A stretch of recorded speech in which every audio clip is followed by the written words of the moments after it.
Hello everyone and welcome back to Old Man Stories. I'm aware that many of you use these videos to fall asleep, so before you doze off, I thought it would be a fun idea if each of you could leave a comment letting me know which part of the world you're listening from. Also, give a like and subscribe to the channel if you're enjoying the episodes, okay? Let's get comfortable, relax, and begin. I've always been sensitive to things most people can't see or feel. My mum says I was born with a veil over my face, which in old superstitions means you can sense things from the other side. Growing up, I never thought much about it until we moved into that house in Millfield when I was 11. From day one, that attic terrified me. It wasn't just the typical fear kids have of dark spaces. This was different. The moment you opened that narrow door at the end of the hallway, the temperature would drop about 10 degrees. I'm not exaggerating. In summer, when the rest of the house was sweltering, that staircase felt like walking into a freezer. I refused to go up there alone. My dad thought I was being dramatic, but he'd always come with me if I needed to grab something stored up there. He never seemed to notice how unnaturally cold it was, or how the air felt thick, like something was pressing against your skin. My mum noticed it too, but she'd brush it off, saying old houses settle and create cold spots. For years, the attic remained just storage space. We kept Christmas decorations, old photo albums, and boxes of stuff we didn't need, but couldn't bring ourselves to throw away. I'd go up there maybe 3 or 4 times a year, always with my dad, always feeling like something was watching me from the shadows between the rafters. Then, in 2016, everything changed. My parents decided to convert the attic into their bedroom. Dad spent months renovating it, putting in proper insulation, adding windows, building out a small bathroom. He was so proud of it when it was finished. Mom seemed hesitant at first, but eventually got excited about having their own private space away from the rest of the house. Looking back, I think that renovation disturbed something that had been dormant for years. It started with small things. Items would go missing and turn up in weird places. My hairbrush disappeared from my bathroom counter and showed up in the kitchen drawer. My dad's reading glasses vanished from his nightstand and appeared in the mailbox outside. We joked about it, blamed each other or our failing memories. Then came the cold spots. Not just in the attic anymore, but all over the house. You'd walk through the living room and suddenly hit a patch of air so cold it would make your skin prickle with goosebumps. Our heating bills skyrocketed that winter, but no matter how high we set the thermostat, those cold spots remained. I was 21 by then, still living at home while attending community college. I tried to rationalize everything. Old houses have quirks, right? The plumbing makes weird noises, the foundation settles, the wind creates drafts. But deep down, I knew it was something else. The first truly terrifying incident happened in March. My parents were out of town visiting my grandma, who was sick. I was home alone. Well, alone, except for our 2 cats, Luna and Shadow. I was studying in my bedroom when I heard it. Footsteps coming down the attic stairs, not the creaking of an old house, not the pipes expanding, distinct, deliberate footsteps, the slow, heavy tread of someone trying to walk quietly but failing. At first, I thought maybe my parents had come home early. "Mom, Dad," I called out. No answer. Luna and Shadow, who had been sleeping at the foot of my bed, were suddenly alert. Luna's ears perked up, and Shadow, who was normally the braver of the two, arched his back, hissed, and dove under my bed. The footsteps continued down the hallway, stopping right outside my bedroom door. I swear I could see the shadow of feet in the crack beneath the door. My whole body went cold. I couldn't move, couldn't breathe, couldn't even scream. I just sat there, staring at that shadow, as my heart tried to punch its way out of my chest.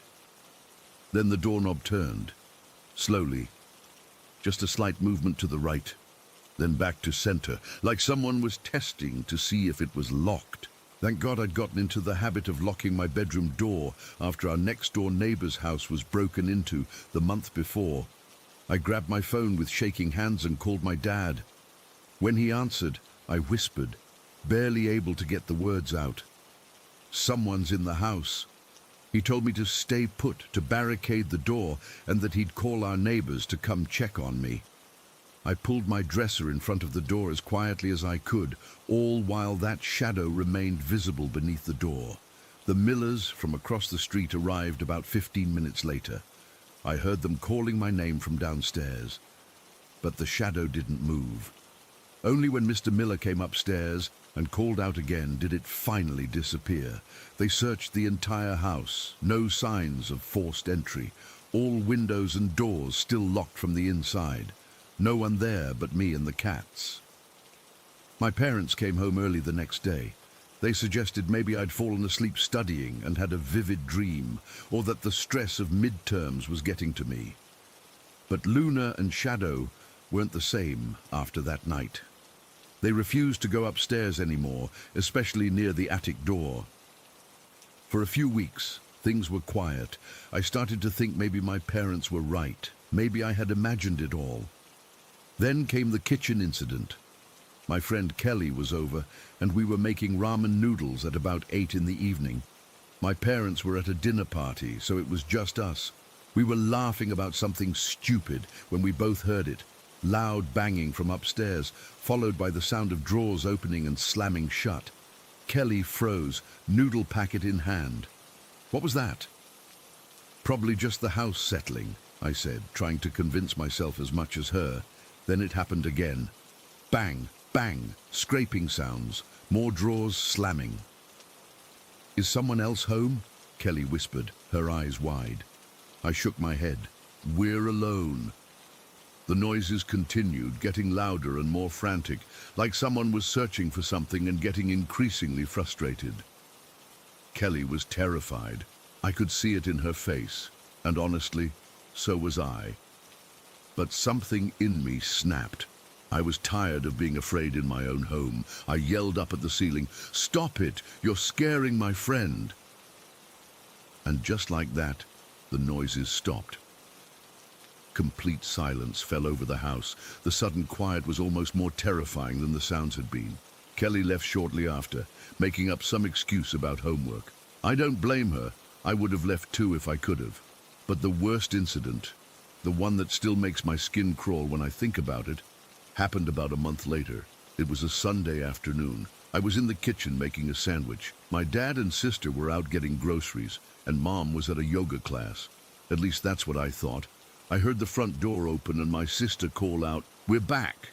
"I'm in the kitchen," I replied, not looking up from the sandwich I was making. "Did you guys get the cheddar I asked for?" No response, just footsteps moving around in the living room. "Hello? Did you get my cheese?" I called out again. I heard what sounded like my sister's laugh, then footsteps heading upstairs. Annoyed, I finished making my sandwich and went to the living room. No one was there. No grocery bags on the counter. "Very funny, Katie," I yelled up the stairs. "Where's the groceries?" Silence. I climbed the stairs, irritation turning to unease with each step. "Katie? Dad?" No one answered, but I could hear movement in my parents' attic bedroom, the sound of someone walking around. I reached the top of the stairs and looked down the hallway toward the attic door. It was closed, but I could see light coming from underneath it. My hand was on the banister, my foot on the top step, when I heard a knock at the front door downstairs. I hesitated, looking back and forth between the attic door and the stairs. The knocking came again, more insistent. I went back down and opened the front door. There stood my dad and sister, arms full of grocery bags. "Finally," Katie said, pushing past me. "We've been knocking forever." My blood turned to ice. You just got here? You weren't upstairs?" "What? No. We've been at Kroger for the last hour," my dad said, giving me a strange look. I couldn't speak, couldn't move. If they had just arrived, then who had I been talking to from the kitchen? Who had called out, "We're back," in my sister's voice? Who had laughed? Who was walking around upstairs? That night I heard my parents arguing in their bedroom. My mom wanted to move. She said she couldn't sleep in the attic anymore, that she felt like someone was always watching her. My dad insisted it was just an old house, that there was nothing to be afraid of.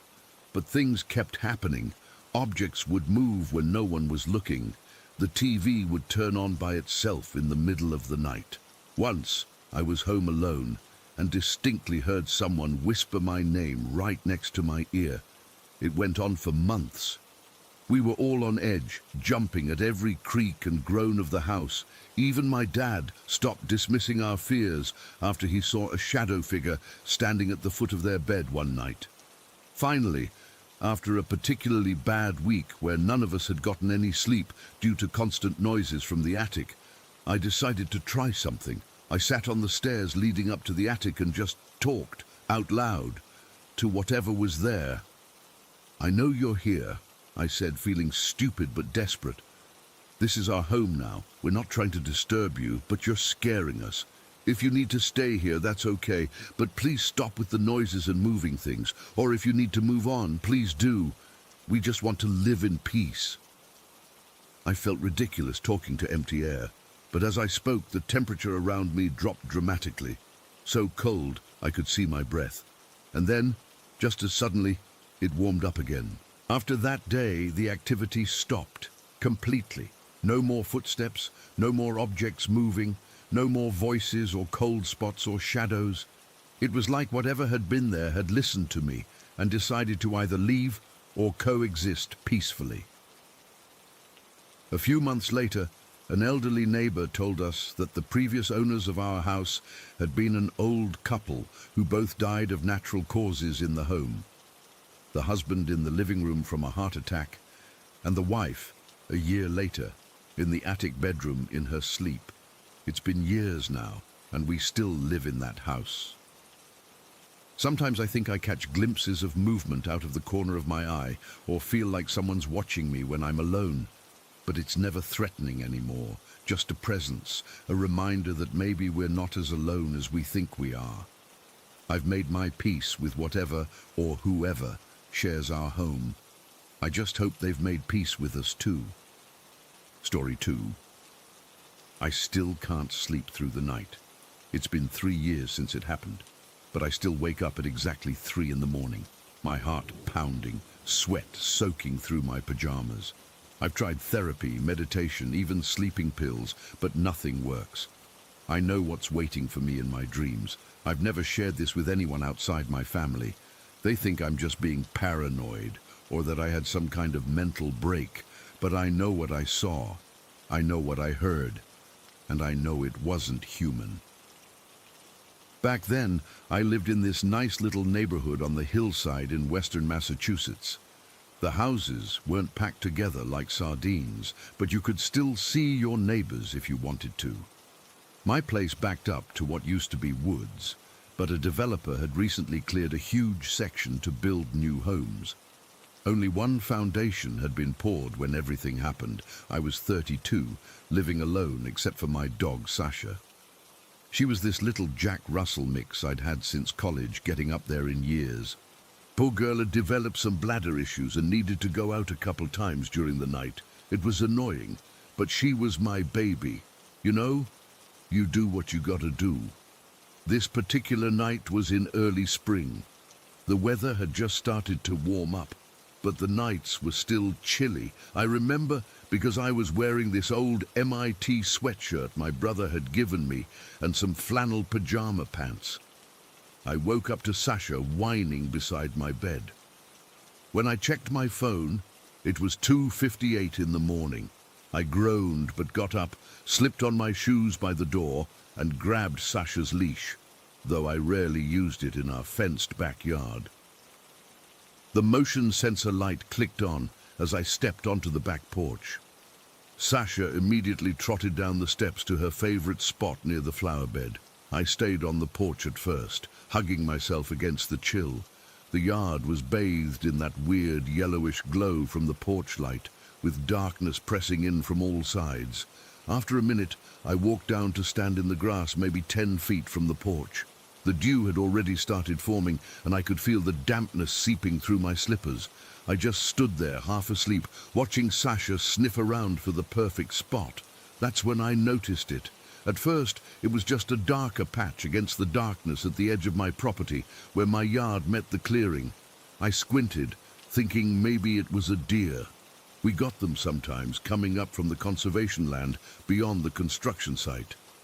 But as my eyes adjusted, I realized it was person-shaped. A woman, I thought, though I couldn't make out any features. Just a silhouette standing perfectly still at the edge of where my property ended and the cleared field began. My first thought was that one of my neighbors was sleepwalking or something. It was weird, but not immediately terrifying. "Hello?" I called out, keeping my voice low so I wouldn't wake the neighbors. "Are you okay?" Nothing. No response, no movement. Just that figure standing completely still, facing my direction. I called out again, a little louder this time. "Hello? Do you need help?" The figure remained motionless. I couldn't tell if she was looking at me or at something near me. The stillness was unnatural. People fidget, they shift their weight, they breathe visibly. This didn't. Sasha had finished her business and was now standing rigid, staring in the same direction. Her hackles were raised, something I'd rarely seen her do. She wasn't growling, just frozen, like she was afraid to make a sound. That's when my fear really kicked in. Dogs know things we don't. If Sasha was scared, there was a reason. I was just about to grab her and run inside when it happened. The scream. God, the scream. I've heard plenty of screams in my life, at concerts, on roller coasters, kids playing. This wasn't like any of those. It started low, almost like a growl, then rose in pitch until it was this piercing, inhuman shriek that seemed to physically hit me in the chest. It echoed off the houses around us, bouncing back so it sounded like it was coming from everywhere at once. But the worst part, the figure hadn't moved, not a single inch. The scream was coming from it. But there was no head thrown back, no mouth open wide, no chest heaving, just that perfectly still silhouette, somehow producing this unholy sound that made my ears feel like they were bleeding. For a second, one horrible frozen second, I couldn't move. It was like my body had forgotten how to work. Sasha was pressed against my legs, trembling violently. Then the figure moved. 1 second it was standing at the edge of my property, and the next it was running, no, charging, straight toward me. It moved wrong. That's the only way I can describe it, like its limbs were too long, or maybe jointed in the wrong places, and fast. Jesus, it was so fast, I didn't think. I just scooped up Sasha, who was maybe 15 pounds, and ran for the porch. I've never moved so quickly in my life. I could feel it behind me, gaining. The screaming never stopped. Not even for breath. I hit the porch steps and practically flew up them, fumbled with the door handle. Why had I closed it fully? Why hadn't I left it cracked? And finally got it open. I threw myself inside, Sasha still clutched to my chest, and slammed the door shut with my back. My hands were shaking so badly I could barely work the deadbolt. When it finally clicked into place, I slid down to the floor, gasping for air. The screaming stopped, just cut off, mid-shriek. I sat there for what felt like hours, but was probably only minutes, holding Sasha and listening. There was no sound from outside, no footsteps on the porch, no scratching at the door. Nothing. Just the hum of my refrigerator and Sasha's panicked panting. Eventually, I managed to stand up on wobbly legs. I put Sasha in her crate in the kitchen, something I never did at night anymore. But I needed to know exactly where she was. I grabbed a knife from the kitchen drawer and went to my bedroom, locking that door too. I didn't look out any windows. I couldn't. I was terrified of seeing that figure pressed against the glass, watching me. Instead, I hid under my covers like a little kid, clutching the knife so hard my hand cramped. I didn't sleep. Not for a second. When the sun finally came up, I waited another hour before I ventured out of my room. The house was quiet and normal in the morning light. Sasha whined when she saw me, and I let her out of the crate feeling guilty. I should have called the police. That's what a normal person would do, right? But what would I say? Officer, there was a screaming woman thing in my yard last night. They'd think I was crazy or drunk or both. Instead, I worked up the courage to look outside. From my kitchen window, I could see the backyard clearly. Nothing seemed disturbed. No footprints in the dewy grass that I could make out. The fence was intact. Everything looked normal.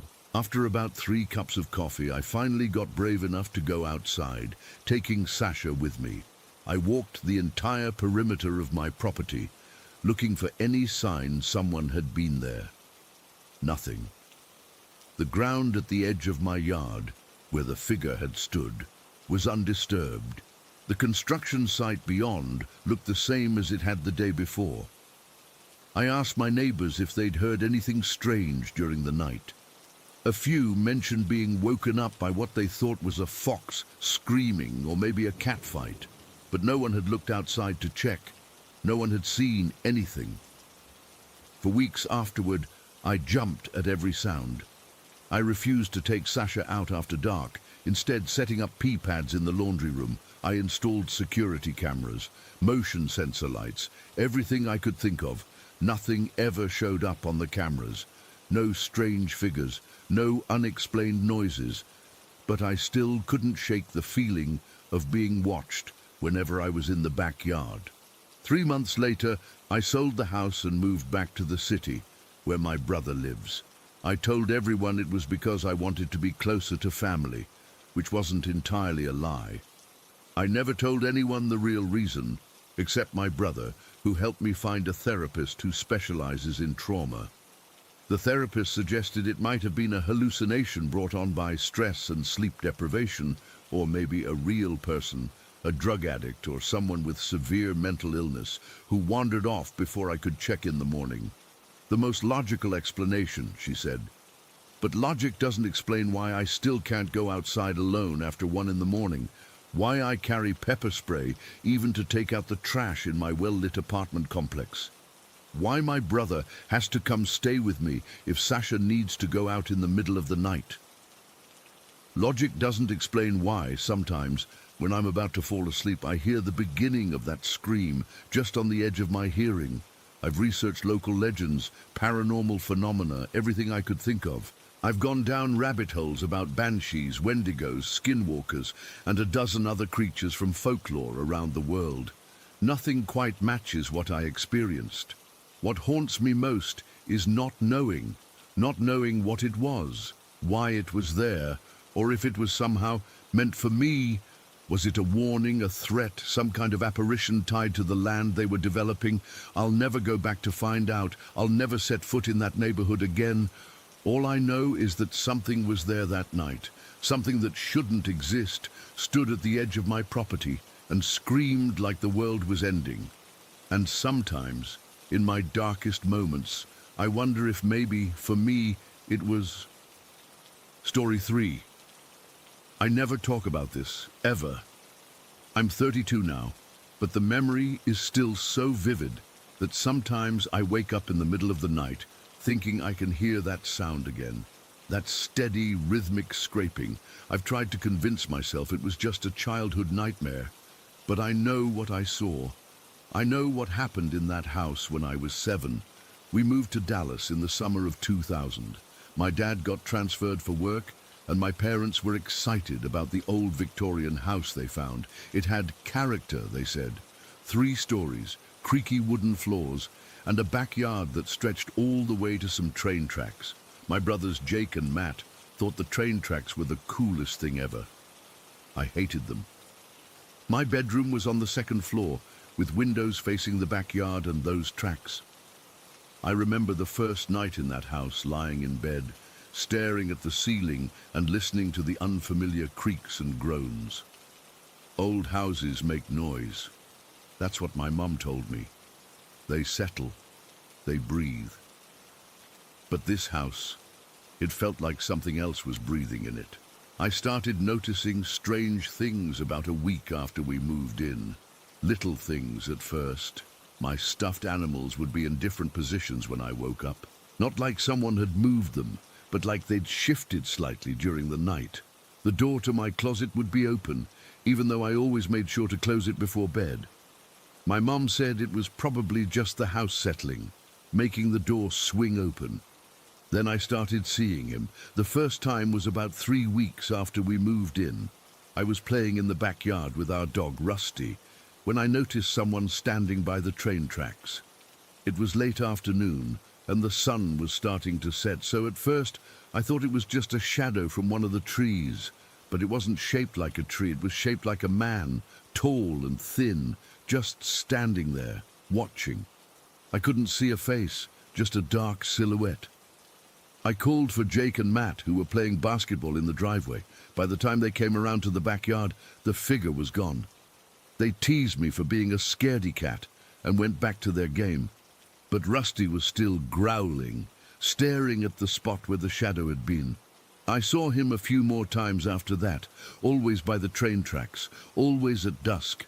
Sometimes he'd be there for just a few seconds, sometimes for minutes.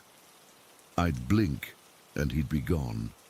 I tried telling my parents, but they said it was probably just a neighbor walking along the tracks, or maybe I was seeing things because of the way the light hit the trees as the sun went down.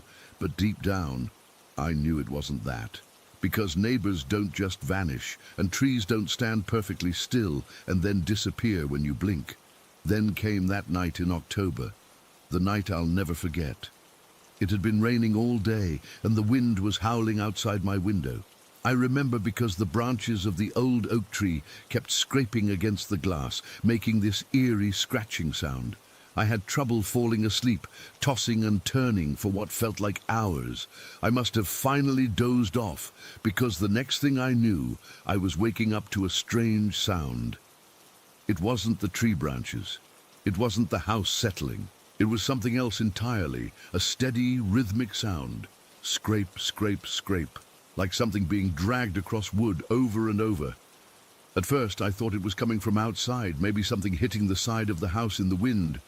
But then I realized it was coming from inside my room.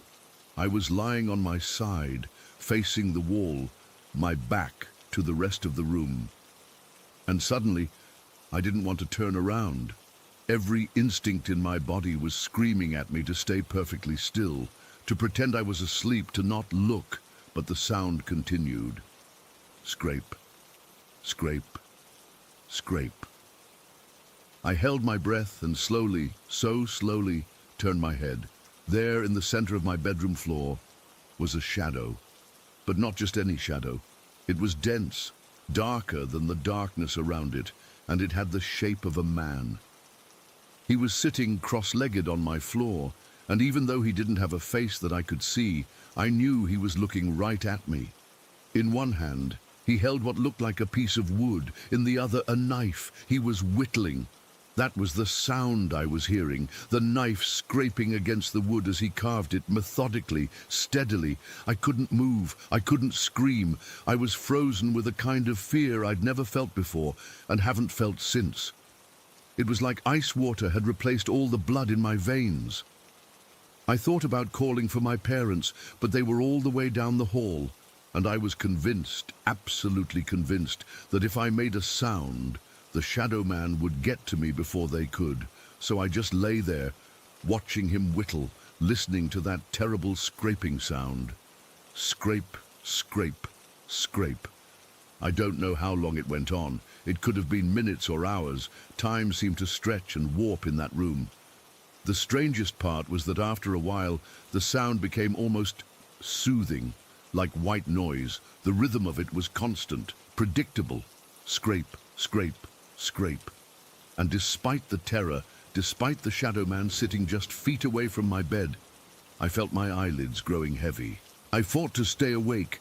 I was sure that if I fell asleep, something terrible would happen. But I was 7 years old, and it was the middle of the night, and eventually I couldn't fight it anymore. The last thing I remember before drifting off was the shadow man, still sitting there, still whittling, the sound following me into my dreams. When I woke up the next morning, sunlight was streaming through my window. For a few blissful seconds, I thought it had all been a nightmare. Just a scary dream, brought on by the storm and the creaking house. Then I saw them, scattered across my bedroom floor, right where the shadow man had been sitting. Wood chips. Dozens of them, small and curled, exactly like the kind that come from whittling. I scrambled out of bed and ran to my parents' room, practically hyperventilating as I tried to tell my mom what had happened. I dragged her back to my room, pointing at the wood chips, certain that now she would believe me. "Oh, Emma," she said, kneeling down to look at them. "Rusty must have brought these in. You know how he's always chewing on sticks from the yard." But Rusty wasn't allowed upstairs, and my door had been closed all night, and the wood chips were arranged in a perfect circle, right where the shadow man had been sitting. My mom swept them up, told me not to worry, and sent me downstairs for breakfast. But I saw the look on her face, a flicker of something, worry, recognition. I couldn't tell. After that night, I started keeping my desk lamp on when I slept. I convinced myself that the shadow man couldn't appear in the light. Maybe it worked because I didn't see him in my room again, but I still caught glimpses of him by the train tracks sometimes, always at dusk, always watching the house. As the weeks went by, I started to doubt myself. Maybe it had been a dream. Maybe the wood chips had a logical explanation. Maybe my imagination was just running wild in a new old house with all its strange noises and shadows. We moved out of that house less than a year after moving in. My dad said it was because his company was relocating him again, but it happened so suddenly, with barely any notice. One weekend, my parents told us to pack our things, and by the next, we were in a different house, in a different part of Dallas. A newer house with no train tracks in the backyard. It wasn't until I was in college that I learned the truth. I was home for Christmas break, helping my mum decorate the tree, when she brought up the old Victorian house out of nowhere. "Do you remember that place?" she asked, not quite meeting my eyes. I nodded, feeling a chill despite the warmth of the living room. "Yeah, I remember." "You used to talk about seeing a man in the backyard," she said, carefully hanging an ornament. "By the train tracks." My hands froze in the middle of unwrapping a glass angel. "You told me I was imagining things." She was quiet for a long moment. "I saw him too, Emma." The angel slipped from my fingers and shattered on the hardwood floor. Neither of us moved to clean it up. "What?" I whispered. "I saw him too. And other things. That's why we moved so suddenly. It wasn't your dad's job. I told him we had to leave that house, and thankfully, he didn't ask too many questions." I felt like I couldn't breathe. All these years, I'd convinced myself it was just a child's overactive imagination, but it wasn't. It was real. "Why didn't you tell me?" I asked, my voice barely audible. What was I supposed to say? That our house was haunted? That the things you were seeing were real? "You were 7, Emma. I was trying to protect you." But that night, with the wood chips, my mom's face went pale. "What wood chips?" I told her everything. About waking up to the sound of whittling. About the shadow man sitting on my floor. About finding the wood chips in the morning. With each word, her face grew more and more stricken. "I never told anyone about that," I finished. "I thought you wouldn't believe me." "Oh, Emma," she whispered, tears in her eyes. "I'm so sorry. I should have told you the truth. I should have—" She trailed off, but I knew what she meant. She should have gotten us out of that house sooner. She told me then that the ability to see such things ran in her family. Her grandmother had it. She had it, and apparently I had it too. A sensitivity to the spirit world, she called it. Not a gift exactly, more like a burden. I've tried to make sense of it over the years. Who was the shadow man? What was he making with that piece of wood? Why our house, our family? I've researched the history of the property, looked into local legends, even consulted psychics.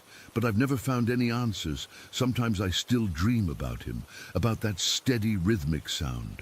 Scrape, scrape, scrape. and I wake up in a cold sweat, convinced that if I turn over, I'll see him sitting on my bedroom floor, whittling away in the darkness. I don't know if he was evil or just there, but I know what I saw. I know what I heard. And no matter how many years pass, I'll never forget the whittling shadow man who visited me that stormy night in Dallas, leaving behind nothing but wood chips and questions that will never be answered. Story, I've been sitting on this experience for almost a year now, and I still get goosebumps every time I think about it. I've never been the type to believe in the paranormal or anything that can't be explained by science, but what happened that night in February has completely changed my perspective on reality. My wife and I had just bought our first house 3 months earlier, a modest 3-bedroom in a quiet neighborhood that was built in the 70s. Nothing fancy, but it was ours, and we were excited to finally have a place to call our own after years of renting. Our 4-year-old son Ethan had his own room down the hall from ours. He's always been a good sleeper, barely ever waking up in the middle of the night, and almost never asking to sleep in our bed. That night started like any other. We had a normal evening, dinner, some cartoons with Ethan, his bath time, and then bedtime around 8:30. My wife and I stayed up watching some forgettable Netflix show before heading to bed around 11. I remember being extra tired that day because I'd been fixing a leak in the bathroom sink all afternoon. I fell asleep almost immediately. I don't know what time it was when I woke up. We don't keep a clock in our bedroom because my wife says the light keeps her awake, but it was definitely the middle of the night. That deep, silent part when even the occasional car on our street had stopped passing by. The house was completely quiet except for the faint hum of the furnace. I woke up facing the corner of our bedroom. We always sleep with the door open and keep a small nightlight plugged in at the end of the hallway so we can see if we need to get up at night. That soft orange glow barely reached our room, but it was enough to make out the shapes of our furniture. At first, I thought Ethan had climbed into our bed, which would have been unusual but not impossible. I felt something warm pressing against my back, that familiar wiggle of a restless child. I was lying on my right side, and I could feel my wife's steady breathing behind me, so I assumed Ethan had squeezed in between us. I opened my eyes, still groggy, not moving yet. That's when I noticed something in the corner of our room, about 4 feet away from the bed. At first, I thought it was just the shadow from our dresser, but something felt off about it. The shadow seemed darker than it should be, like it was absorbing the faint light rather than just blocking it. And it wasn't quite the right shape for our dresser.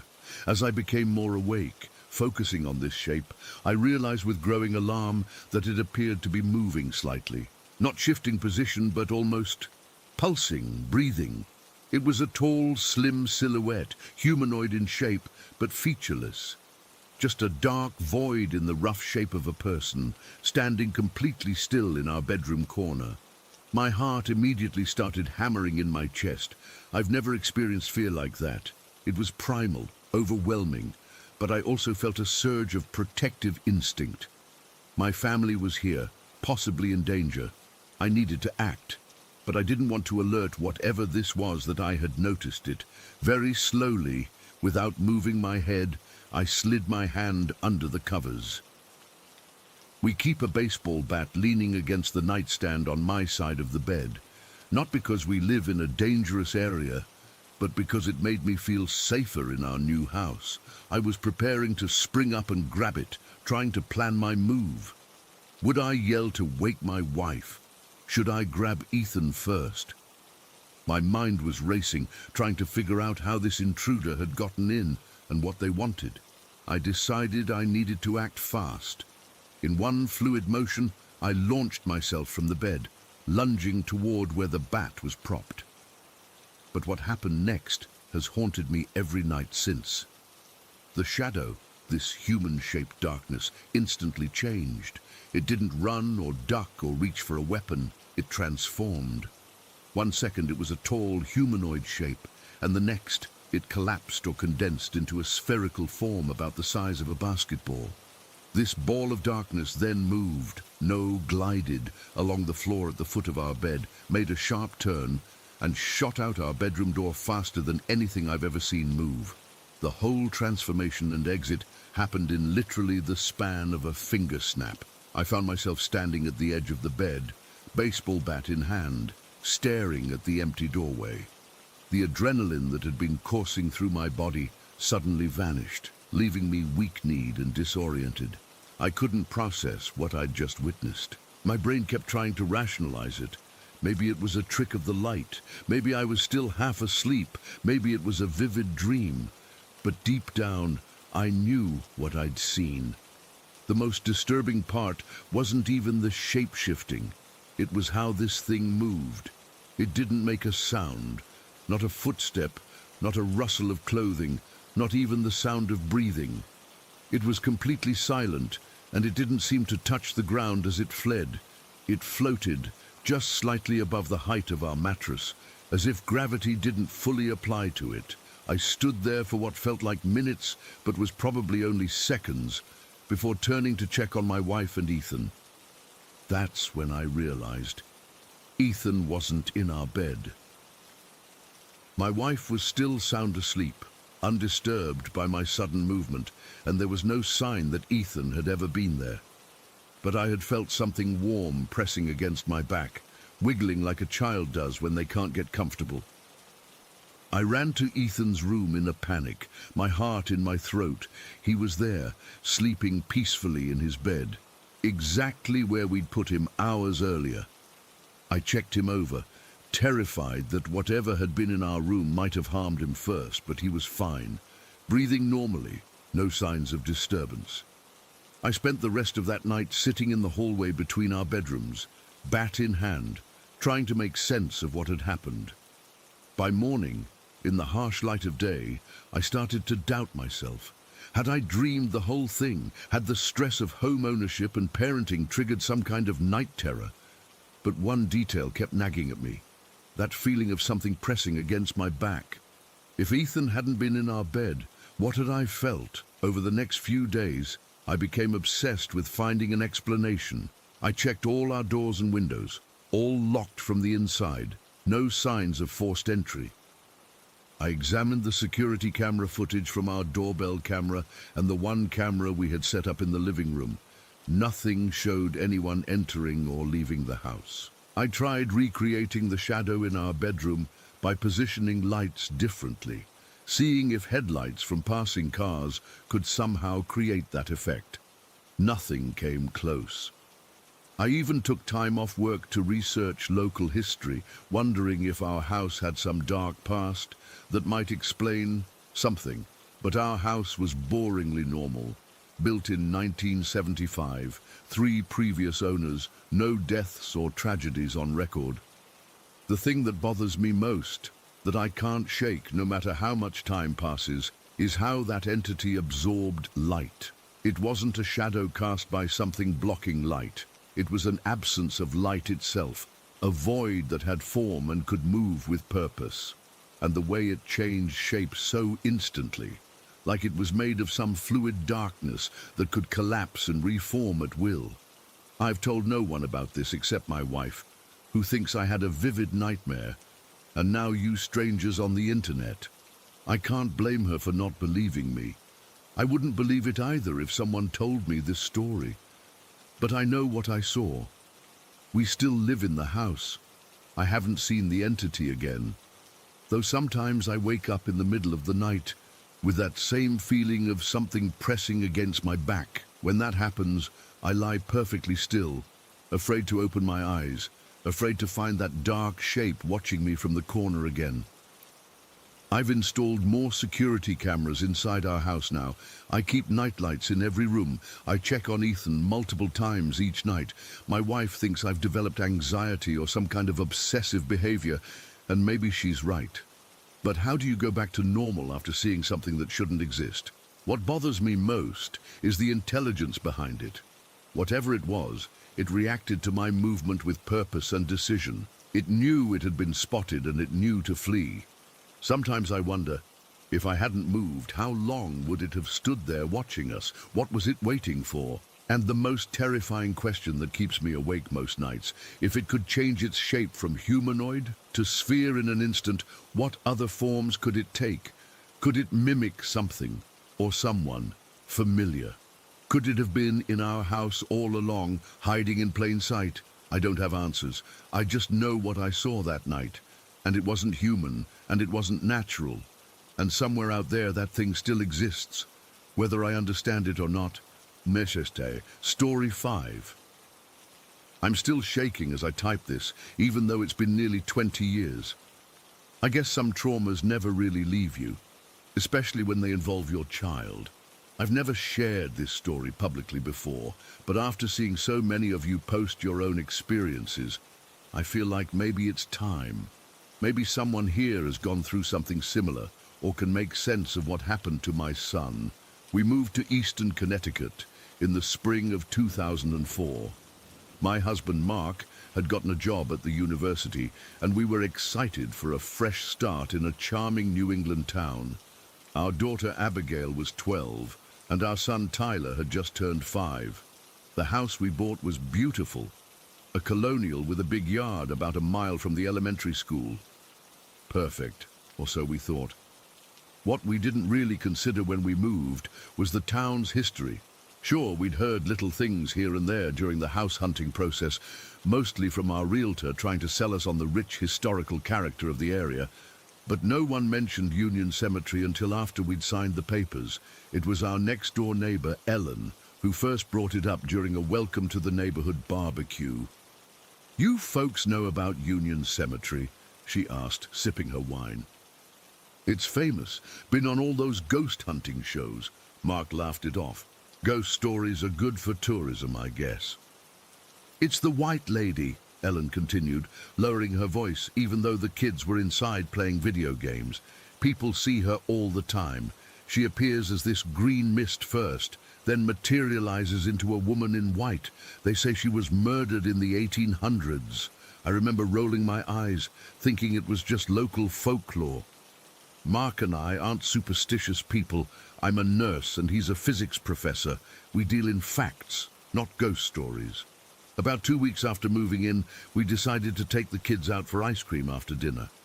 It was a Friday night in May, warm enough to feel like summer was on its way.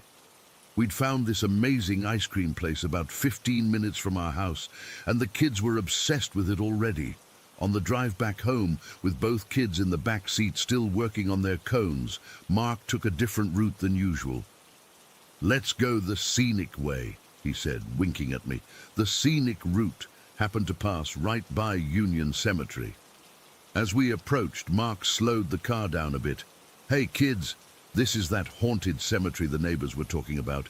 Keep your eyes peeled for the White Lady." He was being playful, using a spooky voice that made Abigail laugh.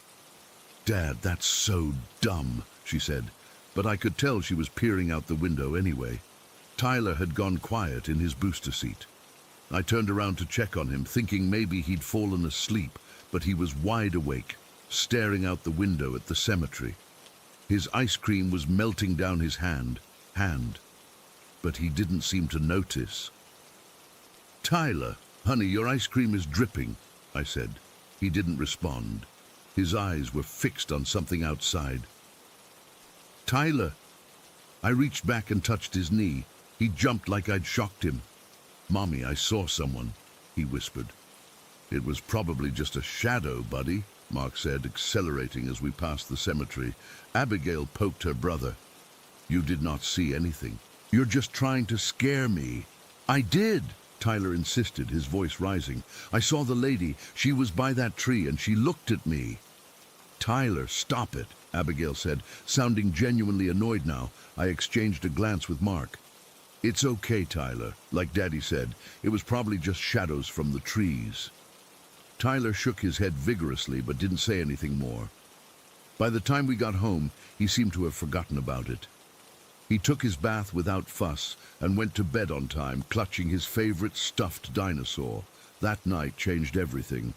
Around 2 a.m, I woke to the sound of screaming. Not just crying, but full-on, blood-curdling screaming. I bolted upright, nearly knocking Mark out of bed, as I scrambled to get to Tyler's room. I found him standing in the middle of his bedroom, his eyes wide open but vacant. He was screaming and pointing at the corner of his room. "Tyler! Tyler! Wake up!" I grabbed his shoulders, but it was like he couldn't hear me. His body was rigid, his skin clammy and cold despite the warm May night. Mark rushed in behind me. "What's happening?" "I don't know, he won't wake up." I was trying not to panic, but Tyler's screams were getting louder. They didn't even sound like they were coming from my sweet little boy. Abigail appeared in the doorway, her face pale. "Mom, what's wrong with him?" "He's having a night terror," Mark said, taking Tyler from me and trying to guide him back to bed. "Tyler, buddy, it's okay. You're dreaming." But Tyler fought against his father's grip, his little body surprisingly strong. "She's here," he shrieked. "The lady! She's here!" He was pointing frantically at the empty corner of his room. I turned on every light in the room, desperate to show him there was nothing there. "See, honey, there's no one here, just us." It took almost an hour to calm him down. When he finally stopped screaming, he fell into an exhausted sleep. Mark and I stayed in his room the rest of the night, taking turns watching over him. I convinced myself it was just a nightmare, triggered by the cemetery talk earlier that evening. Kids have vivid imaginations, after all. But it wasn't just one night. The next night it happened again, and the night after that. Sometimes he would scream about the lady. Sometimes he would just cry and point. Once I found him in the hallway, sleepwalking, having a conversation with someone who wasn't there. "Who are you talking to, Tyler?" I'd asked, trying to keep my voice steady, even though my heart was racing. "The lady," he replied matter-of-factly, as if I should be able to see her too. "She's sad because she can't find her way home." I would try to wake him during these episodes, shaking him gently at first, then more firmly as panic set in. But it was like he was in another world entirely. His eyes would be open, but he wasn't seeing me. He was seeing something else, something that terrified him. After a week of this, we were all exhausted. Abigail was sleeping with headphones on to block out her brother's screams. Mark had dark circles under his eyes from staying up most nights, and I was at my wit's end, having called Tyler's pediatrician multiple times only to be told that night terrors were common in children his age. But this wasn't normal. I knew it deep in my gut. This wasn't just a phase or typical night terrors. Something was wrong with my son. The breaking point came about 10 days after our drive past the cemetery. I woke up around 3 in the morning, immediately sensing something was off. The house was quiet, too quiet. I checked Tyler's room and found his bed empty. Trying not to wake Mark, I searched the house, calling Tyler's name softly. I finally found him in the kitchen, standing on a chair he'd dragged over to the back door. He was trying to unlock it. "Tyler, what are you doing?" I asked, rushing over to him. He turned to look at me, but his eyes were vacant. "She wants me to go with her," he said in a flat voice that didn't sound like him at all. "She's waiting outside." A chill ran down my spine.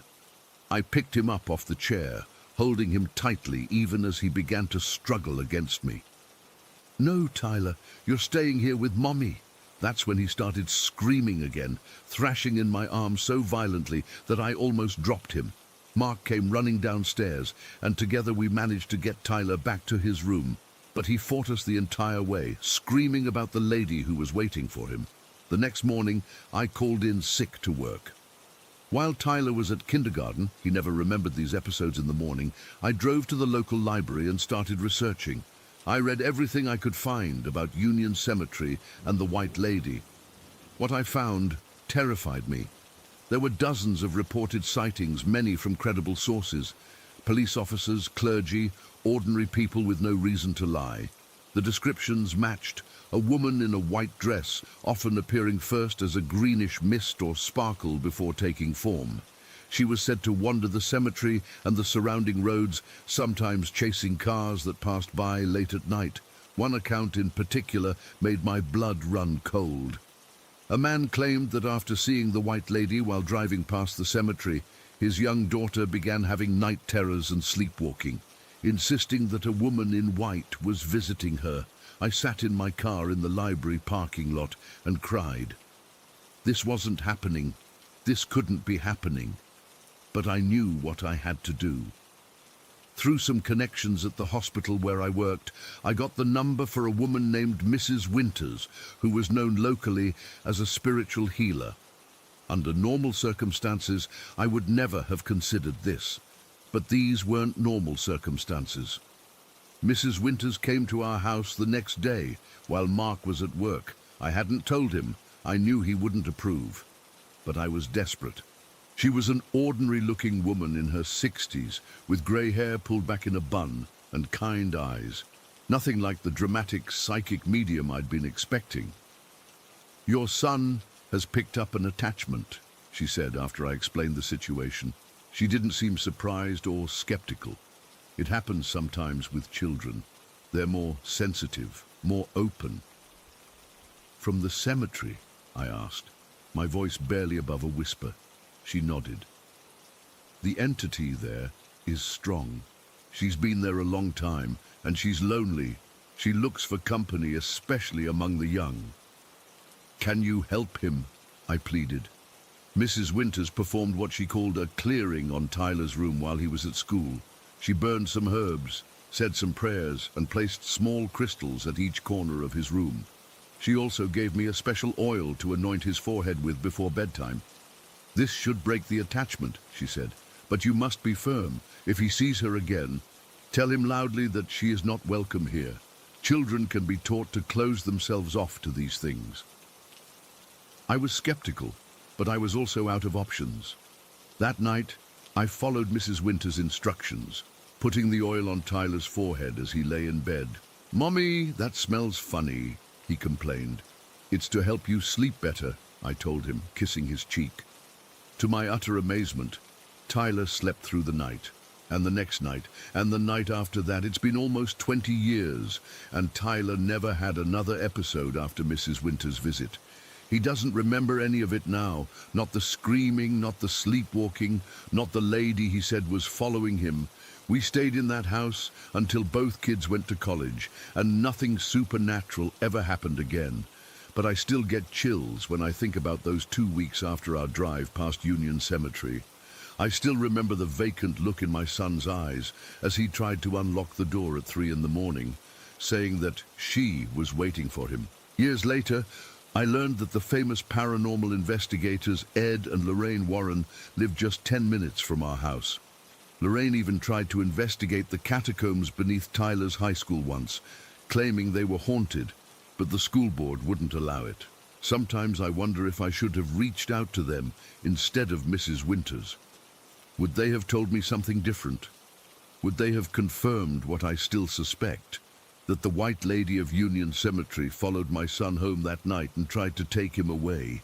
I don't drive past that cemetery anymore, not even in broad daylight. Some places are better left alone, and some stories are better left untold. But I'm sharing this one because I need to know. Has anyone else experienced something like this? Has anyone else seen the White Lady? And more importantly, has she followed you home too? Story 6. I never thought I'd be writing this down, but I need to get it off my chest. My family's been dealing with something in our house for as long as I can remember. I'm not talking about normal house stuff like creaky floors or pipes making noise. This is different, really different. The first time I knew something was off happened about 7 years ago. I was walking past our hallway table where we keep a fruit bowl. Nothing special about it, just a ceramic bowl my mom picked up at some yard sale. That day, it had some apples, bananas, and a few heads of garlic in it. The bowl sits flush against the wall. Nothing fancy. I was just passing by, heading to my room, when suddenly one of the garlic cloves shot out of the bowl and slammed against the opposite wall. I'm not exaggerating. It literally flew across the hallway. There was no draft, no open windows. All the doors were closed. I froze, staring at the garlic on the floor, my heart pounding. I picked it up, and it was just a normal clove of garlic. I still have no explanation for how it could have moved like that. I told my family, but everyone just kind of laughed it off. Maybe the cat knocked it, my dad suggested. Except our cat was outside at the time. I know what I saw. After that, little things kept happening. Items would disappear and reappear in strange places. We'd hear footsteps upstairs when everyone was downstairs. The usual stuff people talk about when they say their house is haunted. But what really started to freak us out was how visitors to our home would get sick. It wasn't every visitor, but it happened enough times that we noticed the pattern. My mum's friend Susan came over for dinner and left early with a sudden migraine. My cousin stayed the weekend and developed a weird rash that disappeared as soon as he went home. My high school friend Mark threw up in our bathroom after only being in the house for an hour, despite feeling fine before he arrived. The worst case, and I still feel guilty talking about this, was my grandmother. She moved in with us after my grandfather died. She was healthy for her age, still driving and taking care of herself, but within 3 months of living with us, she started deteriorating. First, it was just feeling tired all the time. Then she developed a persistent cough. The doctors ran tests, but nothing specific showed up. About a month before she passed, I was up late studying in the kitchen. It was around 2 in the morning, and everyone else was asleep. I went to get a glass of water, and when I turned around, there was a man standing by our kitchen table. Not just any man. He was dressed in this old-fashioned suit with a top hat, like something from the late 1800s. He had a thick mustache and these intense eyes that seemed to look right through me. I was so shocked I couldn't even scream. I just stood there frozen, with my glass of water. He didn't move or speak, just stared at me for what felt like forever, but was probably only a few seconds. Then he just faded away, like he dissolved into the air. The next morning, I described what I'd seen to my grandmother. Her face went completely white. With shaking hands, she pulled out an old photo album and pointed to a yellowed photograph. "Is this who you saw?" she asked. It was him. The exact same man, down to the mustache and stern expression. According to her, it was her grandfather who had died long before I was born. That week, my grandmother's condition worsened rapidly. She started telling us that someone was calling her name at night. She'd hear knocking at her bedroom door, get up to answer it, and find no one there. This happened multiple times, and each time she looked more exhausted. We thought it might be dementia setting in, but she was lucid in every other way. She died in her sleep that Saturday. The doctors said it was heart failure, but I can't help thinking that whatever is in our house somehow contributed. It sounds crazy when I type it out, but you had to be there to feel the heaviness in the air during those last weeks.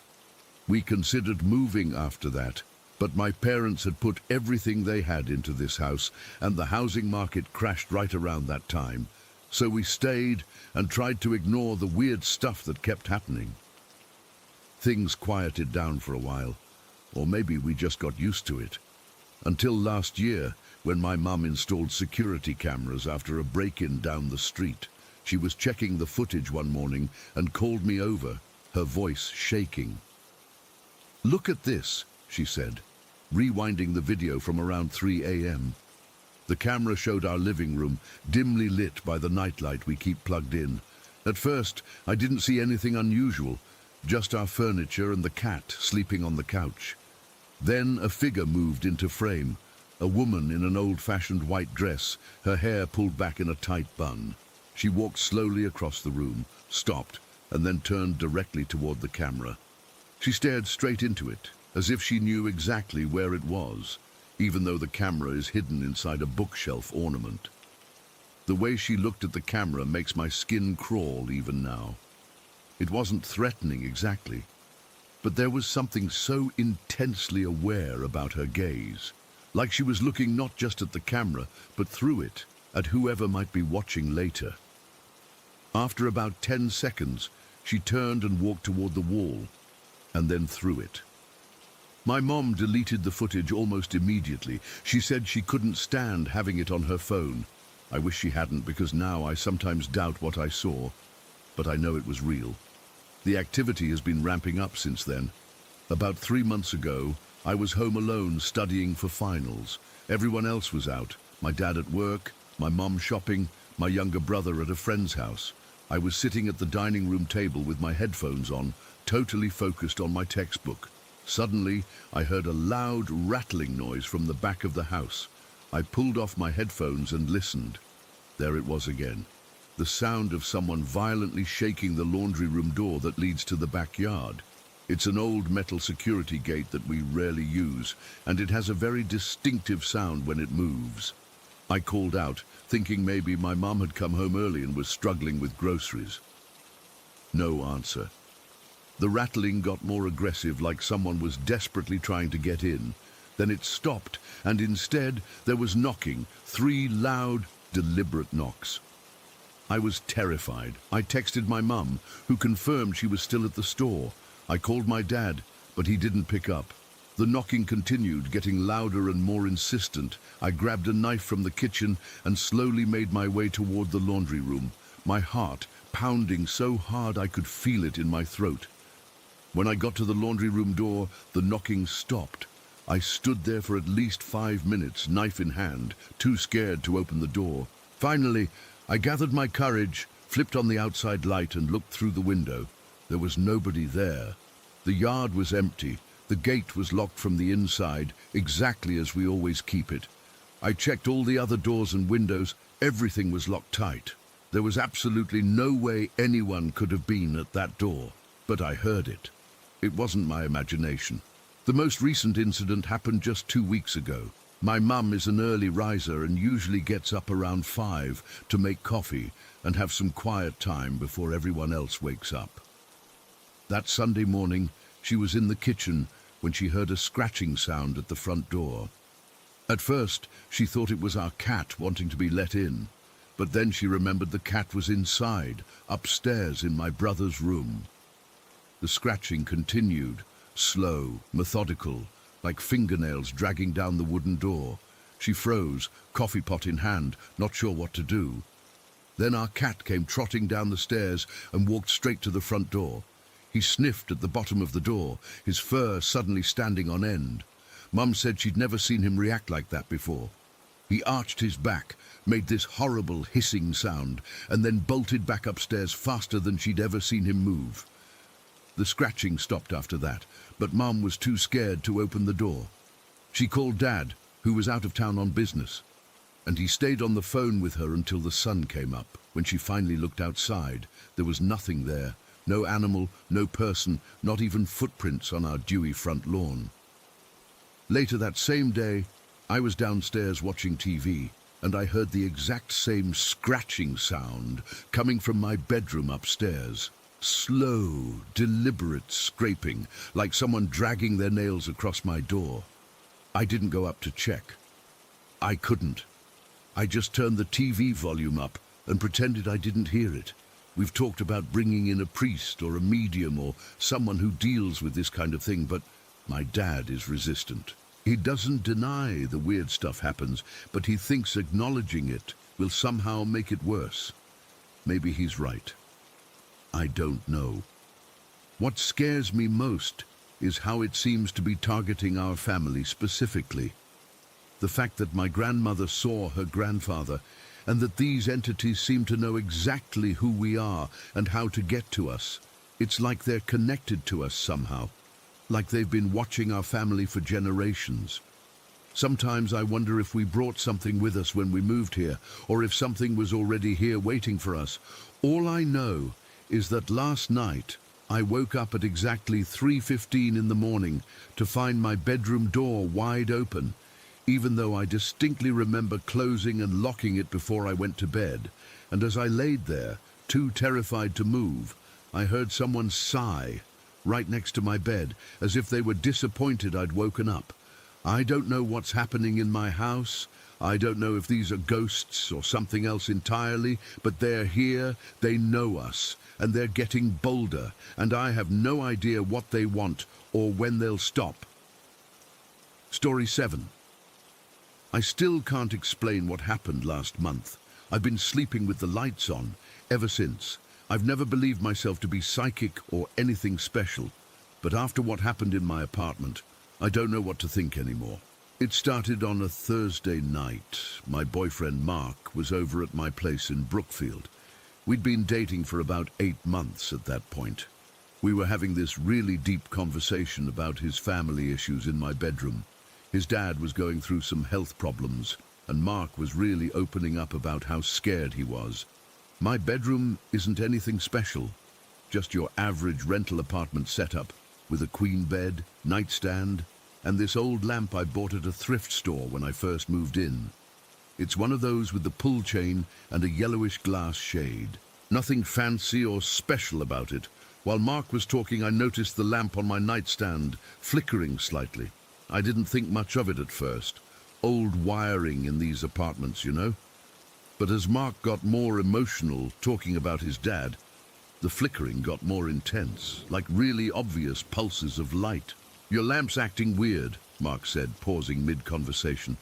I reached over to check if the bulb was loose, but it seemed fine. "Probably just a power surge or something," I said, not wanting to interrupt the flow of our conversation. But the flickering continued, getting stronger whenever the conversation got more emotional. It was bizarre, but we tried to ignore it and keep talking. After about 20 minutes of this, I started feeling a bit creeped out. I'm not superstitious, but it felt deliberate somehow. The timing was too perfect. I laughed nervously and said, "If there's a spirit in here, make the light flicker 3 times right now." I was joking, trying to lighten the mood. The lamp immediately flickered 3 distinct times. My stomach dropped. Mark and I just stared at each other. "That's just a coincidence," Mark said, but I could tell he was freaked out too. "Okay," I said, my voice shaking a little. "If you're really there, flicker once for yes, twice for no. Are you trying to communicate with us?" One clear, strong flicker. My hand started trembling. Are you someone we know?" 2 flickers. This went on for almost an hour. We asked questions, and the lamp answered through flickering, 1 for yes, 2 for no. The weirdest part was how it would start answering before I even finished asking the question sometimes, like it knew what I was going to say. The entity, or whatever it was, seemed almost childlike in its responses, eager, desperate to communicate. It was answering questions that I was only thinking in my head, not even saying out loud. That's when I really started to get scared. "Do you need help?" I asked at one point. 1 flicker. "Are you trapped here?" 1 flicker, stronger this time. Around midnight, Mark and I were both exhausted and freaked out. We decided to try again tomorrow, and I unplugged the lamp before we went to sleep. I barely slept that night, constantly feeling like someone was watching me. The next day, I was home alone after work. I plugged the lamp back in, half expecting nothing to happen. For a while, everything was normal. I started listening to an audiobook to distract myself. It was some romance novel I'd downloaded the week before. When the narrator mentioned something about the main character's mother, the lamp suddenly flickered so violently I thought the bulb would burst. It kept flickering, more intensely than the night before. My heart was racing. "Are you upset about mothers?" I asked, feeling ridiculous talking to a lamp, but too freaked out to stop. 1 strong flicker. "Do you miss your mother?" The light pulsed so brightly it lit up the whole room, and that's when the strangest thing happened. A name suddenly appeared in my mind, clear as day. Aunt Debbie. My Aunt Debbie had died just 3 months earlier. She had been severely mentally handicapped her whole life, with the mental capacity of a young child. I'd always been kind to her at family gatherings, sitting with her when others wouldn't, helping her eat, showing her pictures on my phone. She loved bright lights and colors. "Aunt Debbie," I whispered, my voice barely audible. "Is that you?" The lamp flickered more powerfully than ever before, the light almost blinding. Then it suddenly stopped. Completely. The bulb didn't burn out. It just stopped responding altogether. I sat there in shock, trying to process what had just happened. My whole body was covered in goosebumps, and I had this weird pressure in my head, like someone was pressing against my temples from the inside.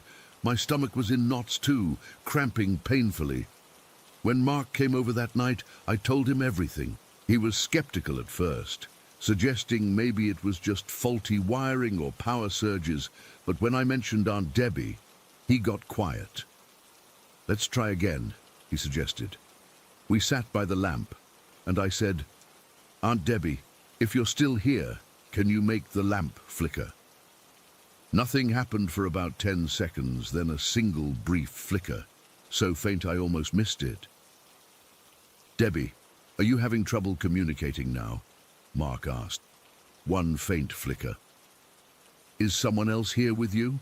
I asked, not knowing why I said that. One very strong flicker. That's when things got really weird.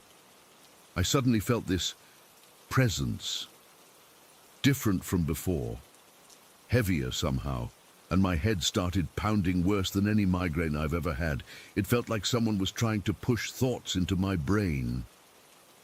"They want to talk to you," I said to Mark, the words coming out of my mouth before I even knew what I was saying.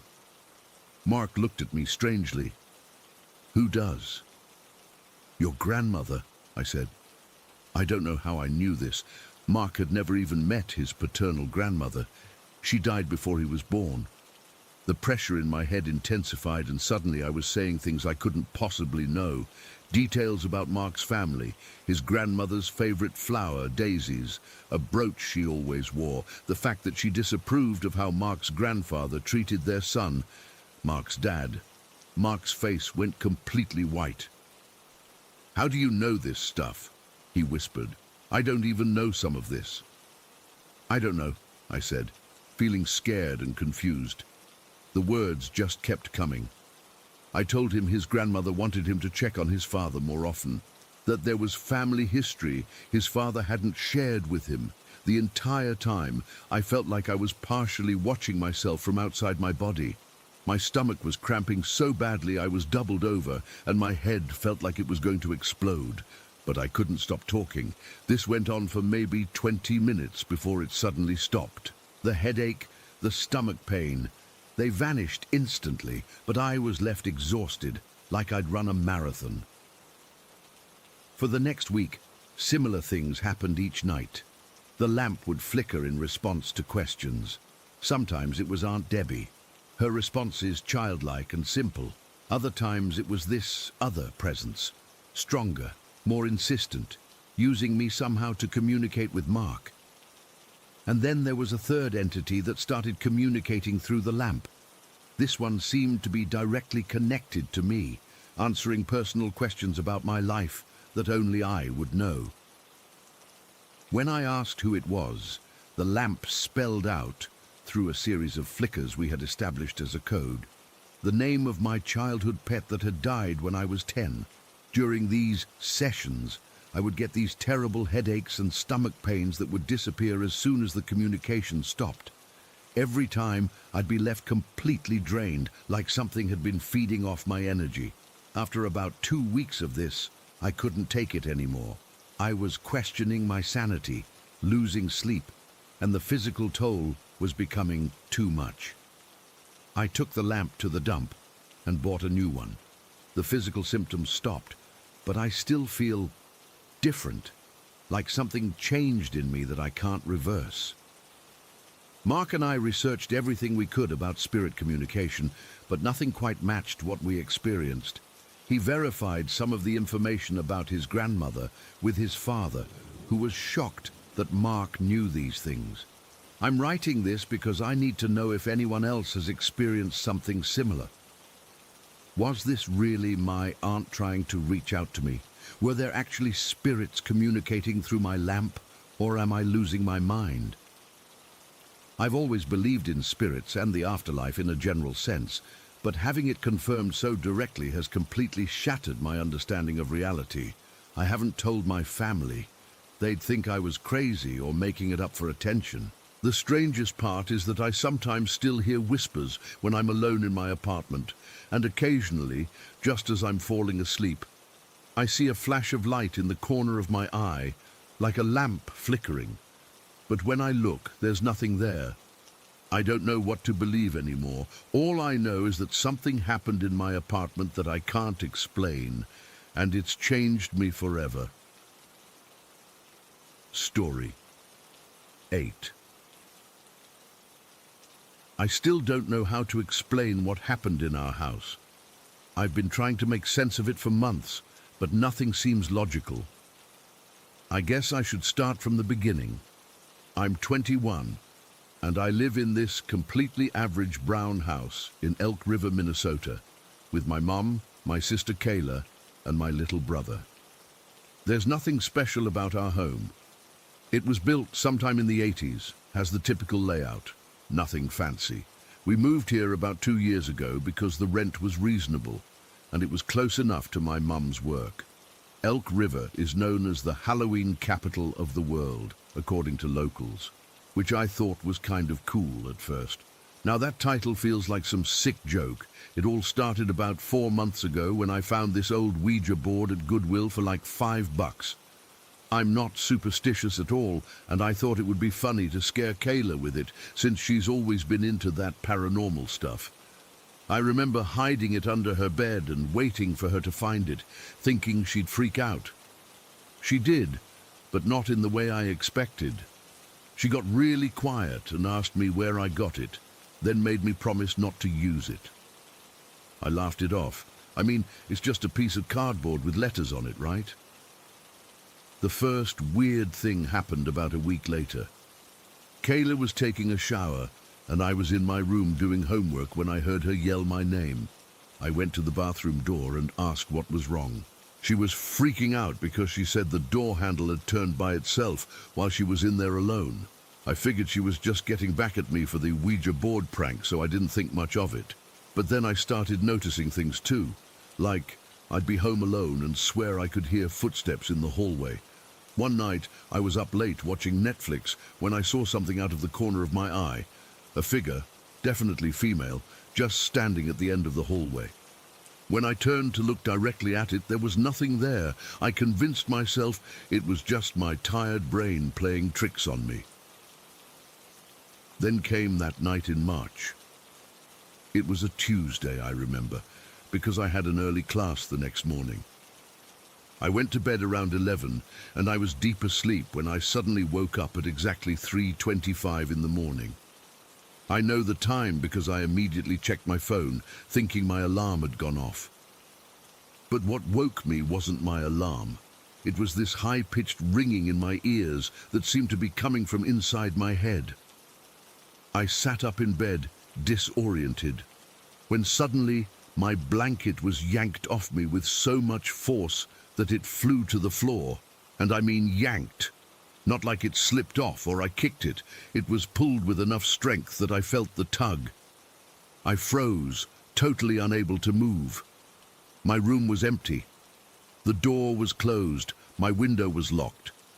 There was literally no explanation for what had just happened. I was too terrified to get out of bed, so I just sat there until morning with my back against the headboard and my knees pulled up to my chest. When the sun finally came up, I convinced myself I must have had some weird sleep paralysis episode, even though I've never experienced that before. I didn't tell anyone at first because I didn't want to sound crazy. But then my friend Alex stayed over the next weekend, and the same thing happened to her. She woke me up in the middle of the night, totally freaked out, saying she'd heard someone whispering her name right next to her ear, and then felt something tug on her blanket. That's when I knew it wasn't just in my head. Over the next few weeks, any friend who stayed over experienced something similar. My friend Jess said she felt like someone was breathing on the back of her neck all night. My other friend Mia woke up with scratches on her back that she couldn't explain. Eventually, people stopped wanting to come over, and I couldn't blame them. Things got worse about a month after the first incident. I was brushing my teeth one morning when my phone, which was sitting on the counter at least 6 inches from the edge, suddenly flew off and hit the floor. I had just set it down, hadn't touched it, and there was no vibration or anything that could have made it move. I picked it up, put it back, and seconds later, a candle that was nowhere near the edge of the counter shattered on the floor. The glass just exploded. There was no way it could have fallen on its own. My dog, this super chill lab mix who never barks at anything, started acting weird too. He would stare at empty corners of rooms and growl. He refused to go into the garage and would plant himself at the doorway, barking at something none of us could see. One time, I tried to drag him in there, and he went absolutely ballistic, hair standing up, teeth bared, completely terrified. I've had that dog for 7 years, and I've never seen him act like that. The worst thing was that whatever this was, it seemed to be focusing more and more on Kayla. She'd wake up with bruises she couldn't explain. She'd be alone in her room and hear her name being called in this weird, mimicking voice that sounded almost like mine, but not quite. Like something was trying to sound like me, but couldn't get it right. She said it felt like something was watching her constantly, especially when she was in the bathroom or her bedroom. My mum started to notice things too. She's not the type to believe in this stuff at all. Super practical, always has a logical explanation for everything. But even she couldn't explain why doors would slam shut when there was no draft, or why the lights in the kitchen would flicker only when she was in there alone, or why she'd find all the cabinet doors wide open in the morning when she was sure she'd closed them the night before. My little brother, who's only 8, started talking about the lady in the garage. He said she was sad and angry because someone had taken her home away. When we asked him what she looked like, he said she had long dark hair and wore a long dress, but her face was all wrong. When we pressed him on what that meant, he just said, "It's not a face. It's just dark." That sent chills down my spine. I started doing some research about our house and the area around it. I found out that our neighborhood was built on what used to be Native American land, and there are unmarked burial grounds not far from here. The local historical society didn't have much information, but an old guy who worked there told me there had been several deaths in the area over the years. A suicide in the 70s before our house was even built, a drowning in the park down the street in the 90s, and a car accident right in front of our house in 2005 where a young woman died. The activity seemed to peak about 2 months after it all started. One night, I was alone in the living room. Mum was working a night shift. Kayla was at a friend's house, and my brother was asleep. When all the lights went out, not like a power outage, because I could see the neighbors' lights were still on. It was just our house. I went to check the breaker box in the basement, which was terrifying enough on its own. But what happened next still makes my hands shake when I think about it. I was halfway down the basement stairs when I heard a woman's voice call my name from behind me. It sounded almost like my mum's voice, but with this weird, hollow quality to it. I turned around, and there was no one there, but I could feel someone watching me. The air felt heavy and cold, and I got this overwhelming sense of dread. Then I heard it again, this time from the bottom of the stairs, like whatever it was had somehow moved past me without me seeing it. I ran back upstairs so fast I tripped and scraped my knee badly, but I didn't even care. I grabbed my keys and my phone and sat in my car until morning. After that night, things escalated quickly. We'd hear knocking on the walls at all hours. Things would go missing and turn up in weird places, like my brother's favorite toy appearing in the freezer, or my mom's reading glasses ending up inside a sealed cereal box. The bathroom sink would turn on by itself, always at full blast and always hot water. My sister's clothes would be pulled out of her closet and strewn around her room while she was at school. The worst was the mimicking. Whatever this thing was, it started copying our voices. My mum would hear me calling her from my bedroom, but when she'd go to check, I wasn't even home. I'd hear Kayla crying in the bathroom, but when I'd knock, she'd answer from the living room. My brother said he heard all of us calling his name from different rooms at the same time. It was like this thing was learning how to sound like us, trying to lure us into different parts of the house. One particularly bad night, around 2 months ago, I woke up feeling like I couldn't breathe. There was this immense pressure on my chest, like someone was sitting on me. I couldn't move, couldn't scream, could barely even blink. Through the darkness, I could make out a shape leaning over me. A woman's figure, but with proportions that weren't quite right, like her limbs were too long or bent at odd angles. She didn't have a face, just like my brother said.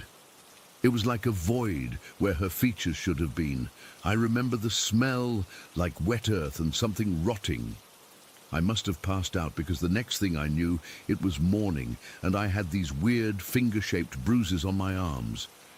We talked about moving, but my mum can't afford to break the lease, and finding a new place in our price range would be nearly impossible right now. We've tried sage, salt lines, prayers. Nothing works for more than a day or two.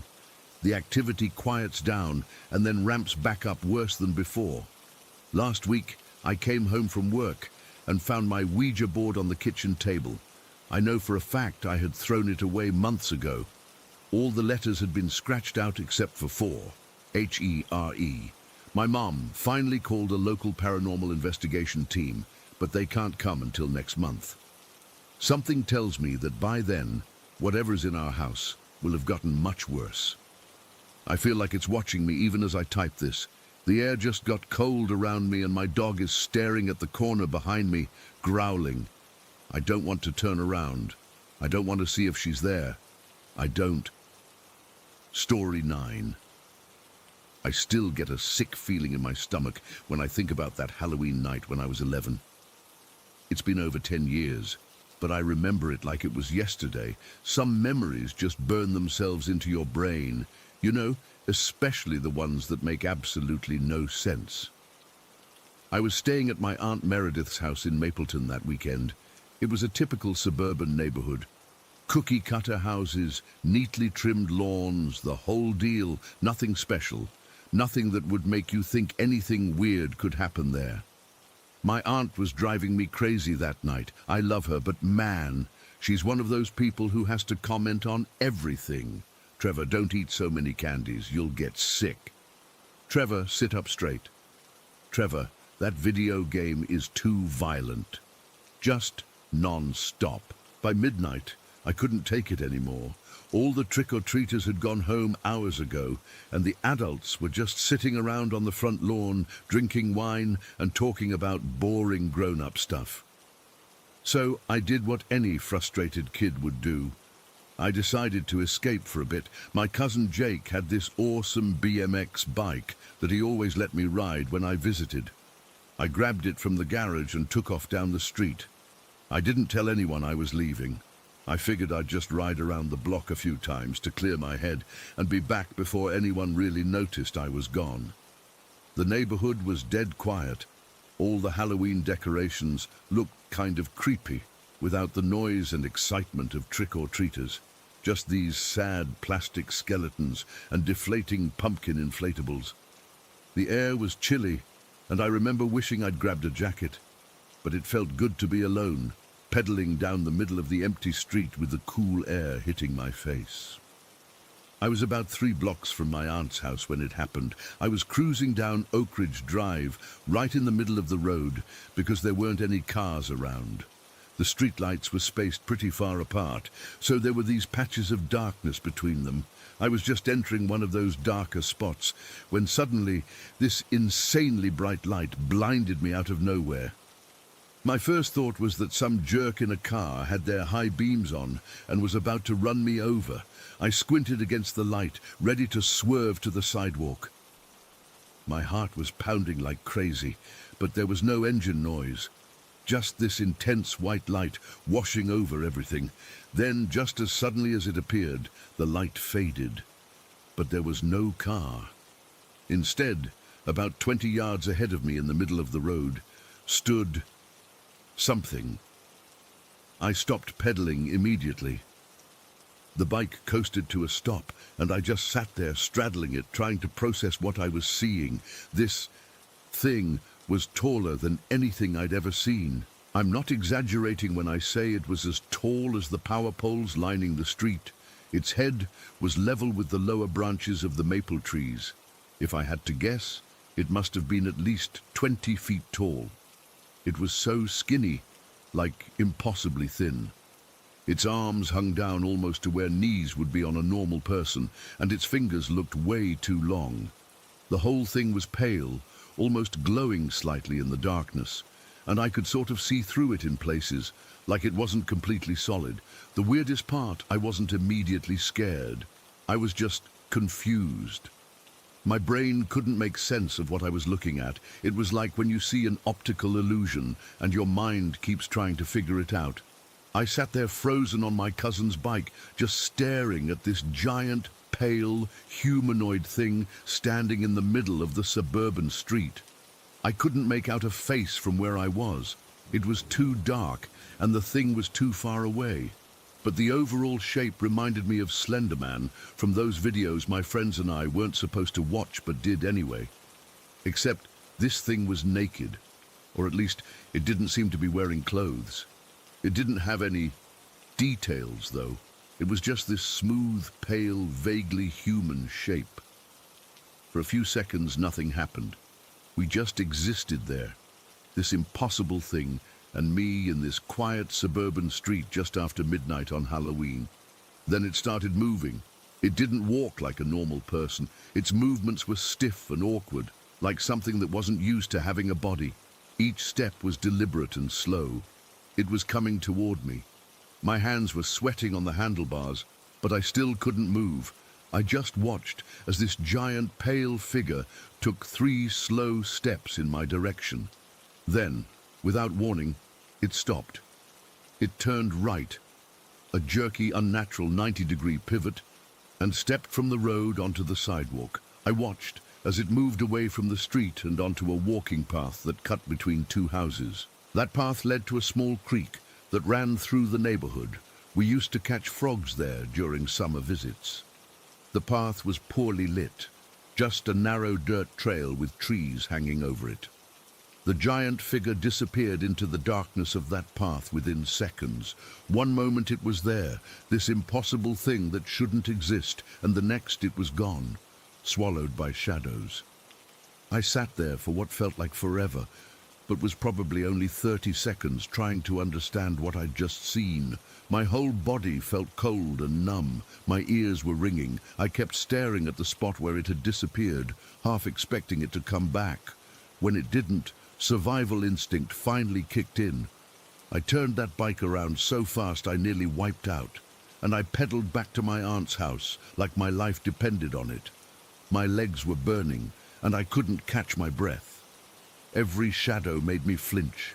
Every rustling tree branch sounded like footsteps. I kept looking over my shoulder, terrified I'd see that thing looming behind me. When I finally skidded into my aunt's driveway, the adults were still out front, laughing about something. They didn't even notice I'd been gone. I put the bike away with shaking hands and walked over to them, trying to act normal. "Hey, buddy, where'd you disappear to?" my uncle asked, taking a sip of his beer. I opened my mouth to tell them what I'd seen, but then closed it again. What was I going to say? That I saw a 20-foot-tall ghost monster in the middle of Oak Ridge Drive? That it looked like a naked Slender Man? They'd think I was making it up for attention, or that I'd watched too many scary movies. "I just took a quick ride around the block," I said, my voice sounding strange to my own ears. "Saw a raccoon by the miller's house." "Those things are everywhere this time of year," my aunt said, completely buying my lie. "Hope you didn't get too close, they can have rabies." I nodded and mumbled something about being tired, then went inside. I lay in bed for hours that night, staring at the ceiling, going over and over what I'd seen. Was it a Halloween prank? Some kind of projection? A weird hallucination? None of those explanations made sense. Projections don't turn and walk between houses. Hallucinations don't move with such deliberate purpose. And who would, or even could, make a prank that elaborate and realistic?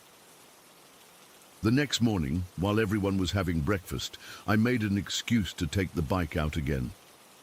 I rode to the spot where I'd seen the thing and looked around in the daylight. There was nothing unusual. No footprints in the dirt path, no broken branches on the trees. No evidence at all that something impossibly tall had walked there just hours before. I never told anyone about what I saw that night. Who would believe me? Even now, more than 10 years later, I still question it sometimes. Did I really see what I think I saw? But then I remember how real it was. The way it moved, the slight transparency of its body, the deliberate way it turned onto that path. It wasn't a dream or my imagination. It was there. I've gone back to Mapleton many times since then for family visits. I've even walked down that path by the creek in broad daylight. Everything looks normal. Everything feels normal. But I never, ever go there after dark. And I've never ridden a bike down the middle of Oak Ridge Drive at night again. Sometimes I wonder if anyone else has seen it, if that thing is still there, walking the streets of that quiet suburb when everyone is asleep. If it's waiting for another kid to be out alone at night. I've searched online for similar sightings but never found anything that matches what I saw. Halloween is coming up again soon. Every year when it gets close, I start having the same nightmare.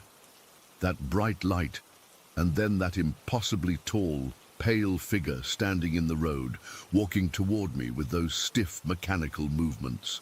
In the dreams, unlike reality, it never turns away. It keeps coming until it's standing right over me, and I can finally see its face, but I always wake up before I can make out any features. I don't know what that thing was. A ghost? An alien? Something else entirely? All I know is that it was real. It wasn't human. And thinking about it still makes my skin crawl. That quiet Halloween night in Mapleton showed me that there are things in this world that don't fit into our understanding of reality. Things that shouldn't exist, but do. And sometimes they take midnight strolls through suburban neighborhoods on Halloween. Story 10. I never believed in ghosts. That's important to understand. I was always the practical one in my family, the kid who needed evidence before believing anything. But that was before I took that summer job at Meadowbrook Nursing Home. I needed the money for college, and kitchen aid positions don't exactly have a waiting list of applicants. The pay was decent, the hours worked with my schedule, and honestly, how hard could serving food to elderly people be? That's what I thought when I accepted the position. God, I was naive. Meadowbrook sits about 15 minutes outside town, surrounded by nothing but fields and a small wooded area. It's an old building from the 70s that's been renovated a few times, but still feels outdated. The first time I drove up that long driveway, something felt off. The building seemed to watch me approach. I know how that sounds, but I don't know how else to describe it. My first week was normal enough. I learned the routines. Prepping meals, serving, cleaning up. The residents were mostly nice, though many were deep into dementia or other cognitive issues. I quickly learned which ones could hold a conversation and which ones lived in their own worlds. Walter was one of the lucid ones. Late 80s, military background, always sat at the same table by the window during meals. He had this intense stare that made you feel like he was looking through you rather than at you. I noticed the staff treated him differently, with this weird mixture of respect and unease. It was during my second week when Walter grabbed my wrist as I was clearing his lunch tray. His grip was surprisingly strong for someone his age. "My father was in my room again last night," he said, matter-of-factly. I didn't know how to respond. I knew from his file his father had been dead for decades. He paces, back and forth, always checking his watch like he's waiting for something, Walter continued, eyes clear and focused. "Been coming more frequently lately." I mumbled something about talking to the nurse and tried to move on, but Walter wasn't finished. "The thing is, he's not here for me, not yet." Then he pointed across the dining room at Mrs. Abernathy, a frail woman who rarely spoke. "He's here for her." I pulled away and finished my shift, dismissing it as the ramblings of an old man. 4 days later, Mrs. Abernathy died in her sleep. Coincidence? It had to be. She was 93 with heart problems. Nothing supernatural about an elderly person in a nursing home dying, but then it happened again and again. Walter would mention his father's visits, point to a resident, and within a week, they'd be gone. After the third time, I asked Jenny, a nurse who'd been there for years, about it. "We don't talk about Walter's predictions," she said quietly, looking around to make sure no one was listening. "But the staff notices. Some won't even take shifts on his floor anymore." I wanted to dismiss it, but the pattern was undeniable. Walter would say his father visited, point to someone, and then we'd be short one resident at mealtime the following week. Then there was Elaine, mid-70s, advanced dementia, constantly confused about where and when she was. Most days, she thought I was her nephew Tommy. I played along because it seemed to comfort her. One evening, I was working a rare night shift. The kitchen closed at 8, but I was there until 9 cleaning up. Elaine wandered in wearing her nightgown, looking distressed. "Tommy, she's back again," she whispered, clutching at my uniform. "She's watching me through the window." I gently explained I wasn't Tommy and asked who she was seeing. "My Caroline. She stands outside my window every night now." Her eyes welled with tears. "But Caroline died when she was just 9. Pneumonia took her in 1964. How can she be outside my window when she's buried in St. Mary's Cemetery?" I walked Elaine back to her room, reassuring her that no one was at her window. Her room was on the second floor, with nothing but air outside, no balcony, no ledge, nothing someone could stand on. I checked anyway, pulling back the curtains to show her the empty darkness outside. "She only comes after the lights go out," Elaine insisted. She presses her little hands against the glass and watches me sleep. A chill ran down my spine as I handed Elaine off to the night nurse. When I asked about Caroline, the nurse confirmed that Elaine had indeed lost a daughter to pneumonia as a child. It was one of the few accurate memories she still retained. These incidents were unsettling, but I rationalized them. Walter was observant, noticing signs of declining health that even the medical staff missed. Elaine was confused, her memories manifesting as hallucinations. There were logical explanations. Then things started happening to me. The kitchen at Meadowbrook is large and industrial, with stainless steel everything and harsh fluorescent lighting that hums constantly. One night in late July, I was closing up alone. The rest of the staff had left, and only the night nurses remained in the building, stationed at their desk on the resident floors. I'd just finished mopping and was putting away the last of the clean dishes when I heard it. A loud bang from the prep area. I jumped, nearly dropping the stack of plates I was holding. Setting them down carefully, I walked around the corner to investigate. The heavy industrial tomato slicer was on the floor. This thing weighed at least 15 pounds and had rubber feet to prevent it from sliding. It had been pushed all the way back on the counter, nowhere near the edge. There was absolutely no way it could have fallen on its own. I stood there staring at it, trying to come up with an explanation. Maybe vibrations from the industrial dishwasher, but that had finished running 30 minutes ago. An earthquake tremor, but nothing else had moved. As I bent down to pick it up, the temperature around me plummeted. In July, in a kitchen that was always overheated. My breath clouded in front of my face, and the hairs on my arms stood up. That's when I saw it, just at the edge of my vision, a white shape, roughly human-sized, standing by the walk-in freezer. I turned my head quickly, but there was nothing there, just an empty kitchen. But I'd seen it, a figure, pale and indistinct, but definitely there. And I had the overwhelming feeling I was being watched.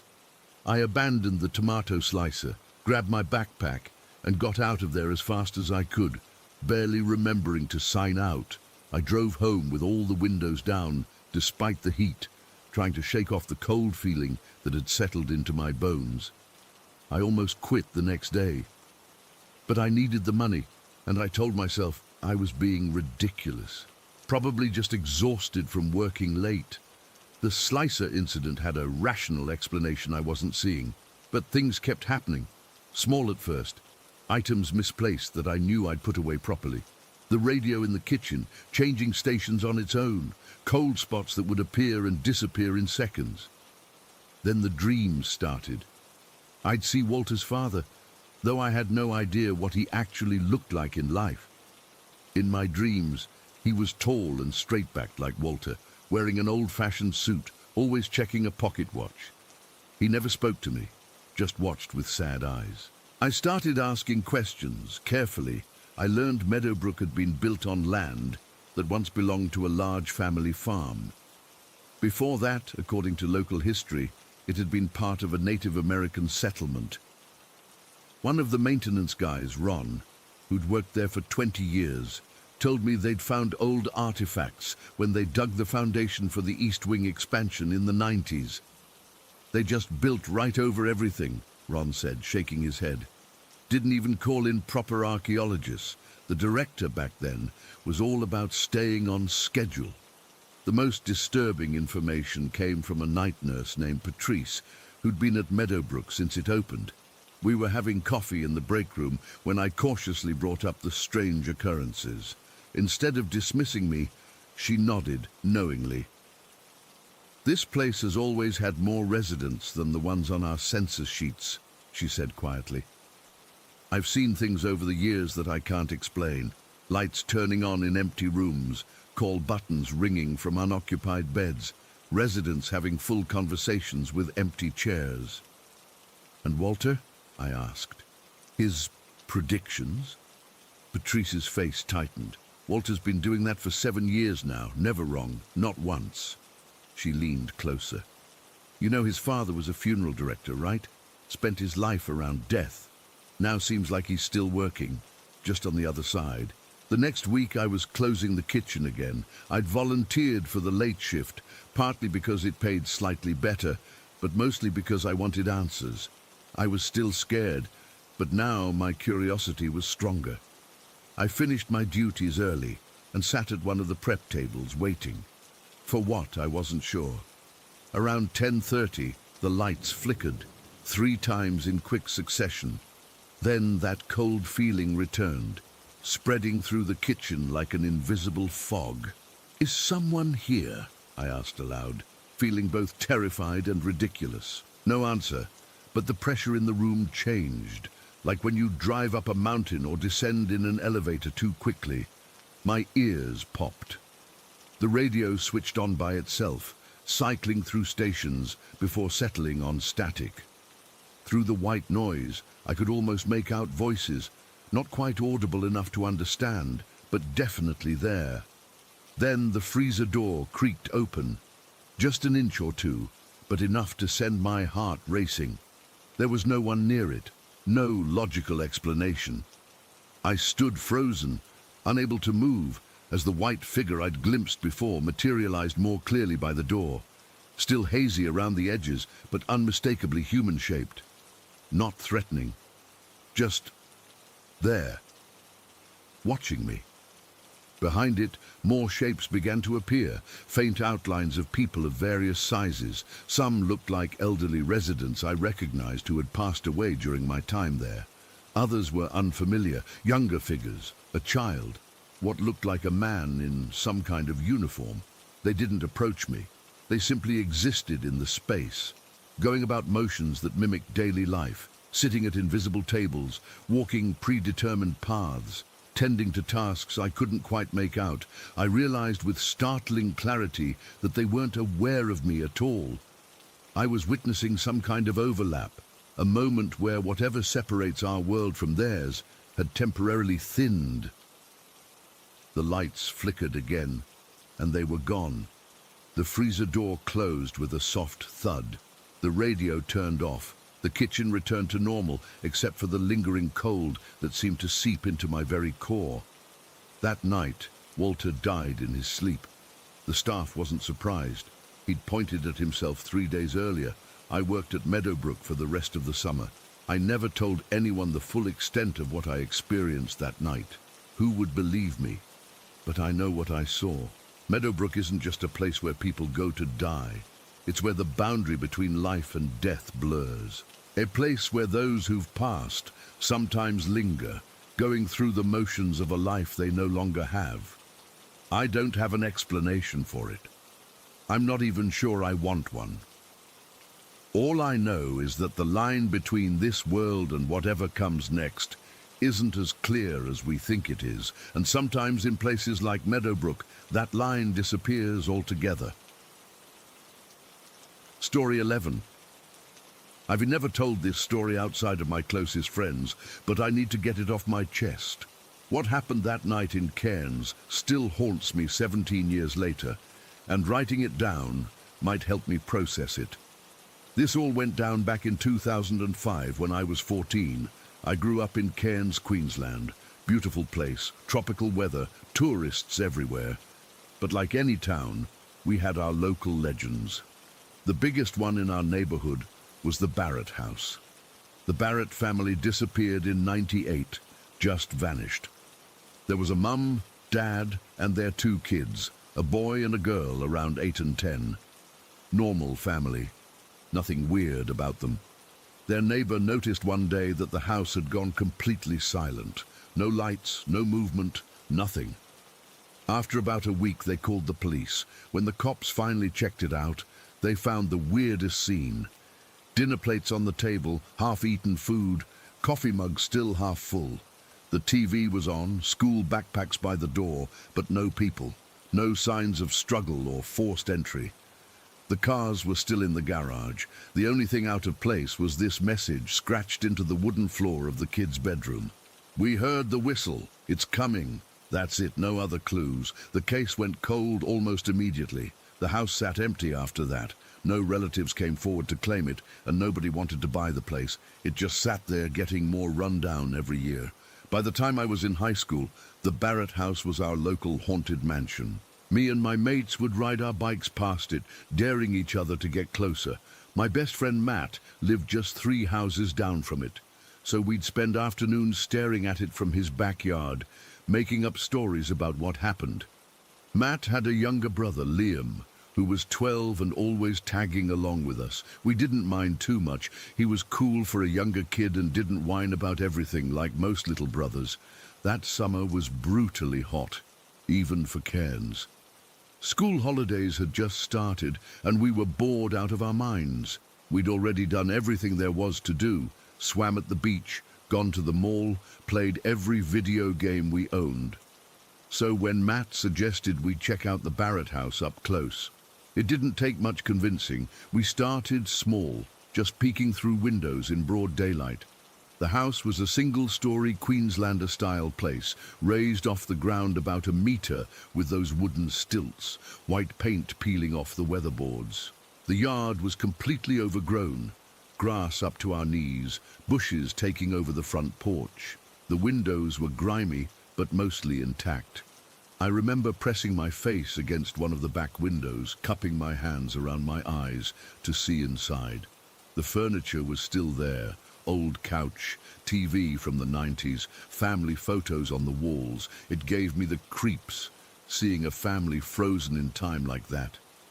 After a few days of this, Matt suggested we go inside. "No one's been in there for years," he said. "What if there's clues the cops missed?" I wasn't keen on breaking and entering, but Liam got excited, and I didn't want to look like a wuss. So we planned to sneak in that night. Matt's parents worked late, so we'd have plenty of time without anyone noticing we were gone. We met up at Matt's place around 9 that night. It was still hot and sticky, but the sun had set hours ago. We brought flashlights, a digital camera, this was before smartphones were a thing, and a pocket knife Matt had nicked from his dad's drawer. We didn't really have a plan for what we'd do inside. We just wanted to say we'd done it. The Barrett house looked different at night, more menacing. The moonlight cast weird shadows through the trees, and the whole place seemed to be watching us as we approached from Matt's backyard. We found our way in through a busted window in the back. One of the panels was cracked, and we managed to push it inward enough for Liam to squeeze through and unlock the back door from inside.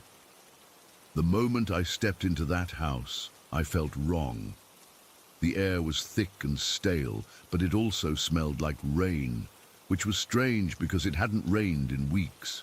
The floorboards creaked under our feet, but they also seemed to creak in other parts of the house where none of us was walking.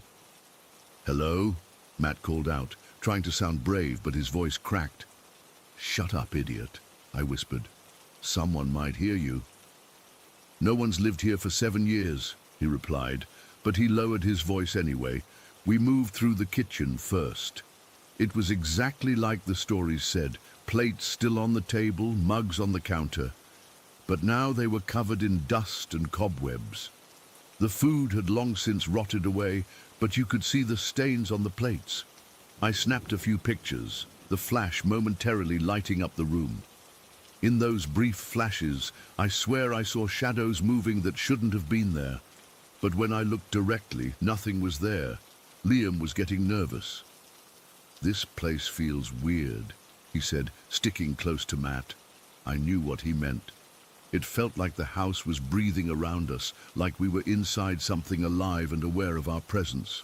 We moved to the living room next. Old family photos lined the walls, the Barretts smiling at birthday parties at the beach, normal family stuff. They looked happy, nothing that suggested they were about to disappear. The hallway led to 3 bedrooms. The master bedroom was untouched, bed made, clothes in the closet. The bathroom still had toothbrushes by the sink. Then we found the kids' bedroom. 2 small beds with cartoon character sheets, toys scattered on the floor. And there, in the center of the room, was the message scratched into the floorboards. We heard the whistle. "It's coming." The scratches looked deep, desperate, like someone had used their fingernails or maybe a fork to carve the words. "What whistle?" Liam asked, his voice barely audible. Before anyone could answer, we heard Matt calling from outside. I nearly jumped out of my skin because Matt was supposed to be right next to me, but when I turned around, he was gone. "Guys, come out here!" Matt's voice came from the backyard.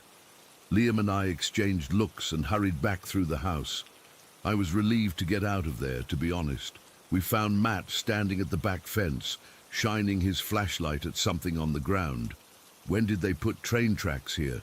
he asked. I felt my blood turn cold. There, running from the back fence straight toward the house, was a set of railway tracks. Rusty, old-fashioned tracks like from an old steam train embedded in the ground. "These weren't here before," I said, my voice shaking. I'd been to Matt's house 100 times. We'd played in these yards for years. There had never been train tracks. Matt nodded. "I know. And look, they don't go anywhere." He was right. The tracks ran from the fence line directly to the back of the Barrett house, stopping exactly at the foundation, as if the house itself was a train station. "This is impossible," I whispered, crouching down to touch the tracks. They were solid metal, cold and real under my fingers. That's when we heard it. A whistle, distant at first, but unmistakable, not like a modern train. This was the sound of an old steam engine, the kind you hear in historical movies, a long, mournful cry that cut through the still night air. "What the hell is that?" Matt said, looking around. "There aren't any train lines for kilometers." The whistle sounded again, closer this time, much closer, and with it came a rhythmic chugging sound and the hiss of steam. "It's coming," Liam whispered, his eyes wide with terror. I don't think any of us made a conscious decision to run. We just did. We scrambled over the back fence into Matt's yard, scraping our hands and knees. The whistle shrieked again, so loud it felt like it was right behind us. When we reached Matt's house, we finally stopped and looked back. The Barrett house sat silent and dark, but the tracks were still there, gleaming in the moonlight. And for just a moment, I swear, I saw lights flickering inside the house, moving from room to room, as if passengers were disembarking. We didn't sleep that night. We stayed in Matt's room with the lights on, jumping at every sound. In the morning, Matt's parents asked why we looked so tired, but we couldn't tell them. Who would believe us? Later that day, we crept back to the fence line to look. The tracks were gone. No sign they had ever existed. We never went near the Barrett house again. I couldn't let it go, though.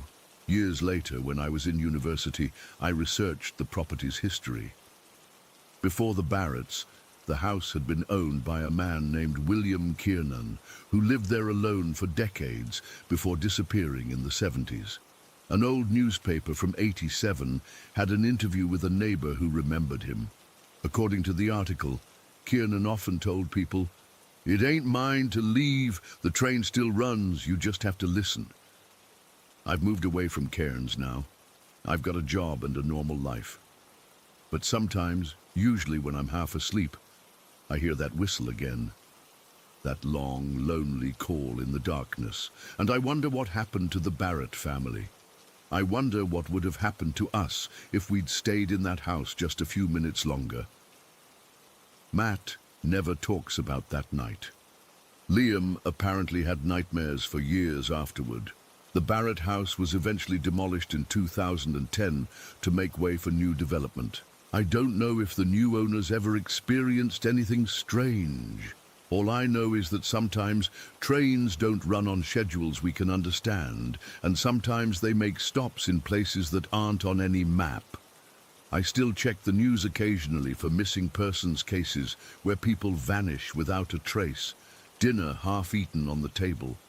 And I wonder if they heard the whistle too. Story 12. I still hesitate to talk about this, but it's been 2 years, and I need to get this off my chest. I've always considered myself a rational person. I'm a teacher, for crying out loud. I deal with facts, with things I can see and touch. But what happened that summer at Escuela Pública Hernández? I just can't explain it. I'd been teaching art at this public school in San Juan for almost 3 years. It's an old building, probably from the 1950s, that originally served as a specialized school for visually impaired kids and those with severe learning disabilities. The place has survived countless storms, including Maria, which absolutely wrecked parts of the building. After that hurricane, about a third of the east wing was sealed off. Too much structural damage, mold issues, you name it. Like any old school, we had our share of ghost stories. The kids would whisper about how it used to be a residence for children, and some supposedly died there. There was also this persistent story about a teacher who had a heart attack while teaching and died right in front of her students. I always rolled my eyes at this stuff. Ghost stories are just part of school culture, right? Kids need something to spook each other with. I'd stayed late dozens of times, grading papers, setting up for events, finishing projects. Never once felt anything weird. I'd walk those empty hallways at dusk all the time, with just the buzz of the old fluorescent lights for company. Nothing, ever. Then came that day in July. I was running a summer art program, and we were working on this huge mural in the courtyard. It was hot as hell, even for Puerto Rico. My assistants Miguel and Lorena were helping about 15 kids paint this ocean scene we'd designed. I realized we needed more garbage bags to protect the ground from paint drips, and the supply closet in our classroom was empty. "I'll go grab some from the main building," I told Miguel. "Keep the kids from drinking the paint water." He laughed, and I headed across the courtyard into the main building. The difference in temperature hit me immediately. The air conditioning in the main building was ancient but powerful. Goosebumps rose on my sweaty skin as I walked down the main hallway. The building was empty, summer staff was minimal, and most people had gone home already since it was around 4 in the afternoon. The hallway stretched ahead of me, lined with those old-school green lockers and beige tile floors that had seen decades of students shuffling through. The fluorescents buzzed overhead, some flickering slightly. Nothing unusual. That's when I saw her. About halfway down the hall, a woman was sweeping. She had her back to me, tall and thin, with long black hair pulled into a loose bun. She wore what looked like a grey uniform. I figured she must be a new janitor since I didn't recognize her. Martin, our regular janitor, was a stocky guy in his 60s who'd been there forever. I called out, "Hola, Excuse me. My voice echoed slightly in the empty corridor. She didn't turn around or acknowledge me, just kept sweeping with slow, methodical strokes. I walked closer, my footsteps echoing on the tile. Sorry to bother you, but do you know if there are any garbage bags in the supply closet? Still no response. She turned the corner at the end of the hall, her movements fluid and unhurried. I remember thinking it was weird she ignored me, but figured maybe she didn't speak English or couldn't hear well. I quickened my pace to catch up with her. The hallway she'd turned into was where the main supply closet was located, so that made sense. As I rounded the corner, I expected to see her at the closet, but the hallway was completely empty. I stopped, confused. This corridor was a dead end. Just the supply closet and a couple of administrative offices that were clearly locked. There was nowhere she could have gone in the few seconds it took me to turn the corner, unless she was incredibly fast and silent. Hello? I called again, my voice sounding smaller than I intended. Nothing. Just the hum of the AC. I approached the supply closet. It had a padlock on it, securely fastened. There's no way she could have gone in there and locked it from the outside. I checked the office doors, all locked, with no lights on inside. That's when I felt it, a cold spot in the hallway, so cold it made me gasp. It was like walking through a pocket of winter air in the middle of a tropical summer. My skin prickled and the hair on my arm stood straight up. Something felt wrong. The air seemed heavier somehow, and I had this overwhelming sense that I wasn't alone, but I couldn't see anyone. Is someone there? My voice cracked slightly. The cold spot moved, or I moved through it, I'm not sure which, but suddenly my entire body felt ice cold, and I had this insane urge to run. It wasn't rational, but something primal in my brain was screaming at me to get out. Before I could move, I heard it, the soft rhythmic sound of bristles against tile, sweeping, but there was no one there. I backed up slowly, my heart hammering in my chest. The sound followed me, always just around the corner or behind me, but never where I could see it. Cassie, you okay? I nearly jumped out of my skin. Miguel was standing at the entrance to the hallway, looking concerned. Jesus, Miguel, you scared me. My voice sounded weird even to me, high and tight. Sorry, the kids were asking where you went, and He trailed off, staring at me. Are you all right? You look like you've seen a ghost. I must have looked terrible because his casual comment wasn't meant to be literal, but his face showed genuine concern. Did you see someone down here? A woman sweeping? I asked, trying to keep my voice steady. Miguel looked confused. No, I just got here. The hallway was empty. There was a woman in a gray uniform, tall, with black hair in a bun. She was just here, sweeping. Even as I said it, I knew how crazy it sounded. Miguel looked up and down the empty hallway. Cassie, there's nobody here. Are you feeling okay? It's really hot outside. Maybe you're dehydrated. I wanted to believe that. God, I wanted it to be heat exhaustion or dehydration. But I knew what I saw and what I heard. Let's just get the garbage bags and go, I said, trying to sound normal. I dug the master key out of my pocket and opened the supply closet. The smell of cleaning products hit me. Normal, reassuring. As we grabbed the bags, I could feel Miguel watching me. You sure you're okay? You're really pale. I'm fine, I lied. Let's get back to the kids. We walked back down the hallway, and I swear I could feel eyes on my back the entire time. I didn't look back. I couldn't. We reached the courtyard, and the bright sunlight and noisy kids felt like being jolted back to reality. For the rest of the afternoon, I tried to focus on the mural, but I kept looking over my shoulder. I couldn't shake the feeling that something was watching me. When we finished for the day, I made sure everyone left together. No way was I staying alone in that building. That night, I couldn't sleep. I kept seeing the woman turning the corner, kept hearing that sweeping sound when no one was there. I told myself I was being ridiculous, that there had to be a logical explanation. The next day, I casually mentioned it to a few other teachers. Most of them laughed it off. Carlos from the math department joked that I needed a vacation.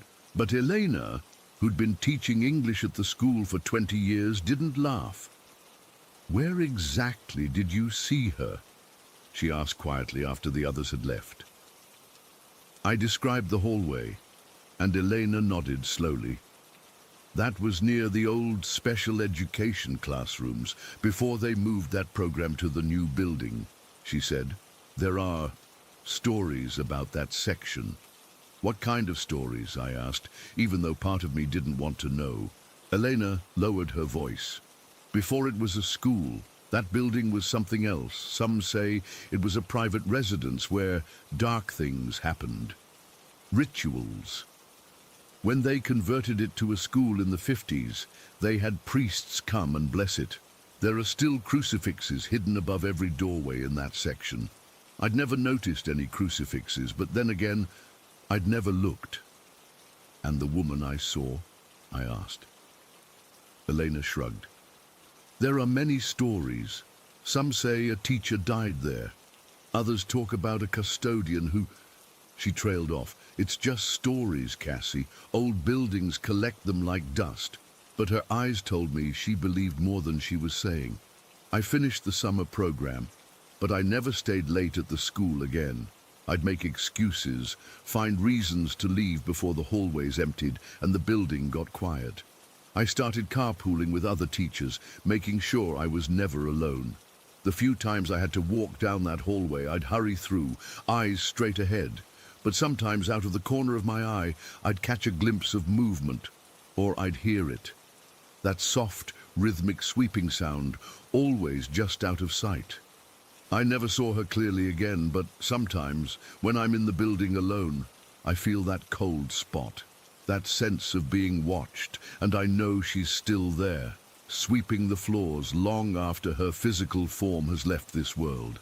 I don't know who she was or why she's still there. I don't know if she means harm or if she's just continuing her routine from another time, but I know what I saw that day. And no matter how many logical explanations I try to come up with, none of them make sense. The broom lady of Escuela Pública Hernández is real, and sometimes late in the afternoon when the building is nearly empty, you can still hear her sweeping the halls. Story 13. I've never been one to believe in ghosts or paranormal stuff. In fact, I used to roll my eyes whenever my friend Kate would talk about her spiritual encounters or whatever. That changed last 4th of July weekend. I'm still trying to make sense of what happened, and honestly, I'm not sure I ever will. I've lived in my house for almost 6 years now. It's nothing special, just a small 2-bedroom place with a decent yard for my dogs, Max and Luna. The location is pretty nice, quiet neighborhood, walking distance to the elementary school where I take the dogs for their evening walks. There's also a Civil War graveyard right across from the school. I never thought much about it before. It was just there, you know? Just a bunch of old headstones that tourists sometimes visit during the day. So last 4th of July weekend, I decided to stay home instead of going to my parents' place like I usually do. Work had been crazy, and I just wanted a few days to myself without having to make small talk with relatives I barely know. The town was pretty empty since most people had left to celebrate elsewhere, which was fine by me. Around 7 in the evening, I took Max and Luna for their usual walk around the elementary school grounds. The sun was starting to set, but there was still plenty of light. It was one of those perfect summer evenings, not too hot, slight breeze, the works. We were doing our usual loop and I was just zoning out, thinking about what I was going to watch on Netflix later. That's when I felt it, a tug on the back of my t-shirt, not hard, just enough to make me stop and turn around. I figured my shirt had caught on something, but there was nothing there. No branches, no fence, nothing. I brushed it off and kept walking, but I suddenly felt, I don't know, watched, like when you can feel someone staring at you from across a room. I glanced over at the graveyard, which was just visible through the trees. Nothing unusual, just rows of weathered headstones catching the last bits of sunlight. I hurried the dogs along, suddenly eager to get home. About 5 minutes later, I felt something weird again. It's hard to explain, but it felt like someone was messing with my backpack. I always take a small backpack on walks for water, dog treats, poop bags, the essentials. It felt like someone was unzipping it, but when I reached back to check, everything seemed normal.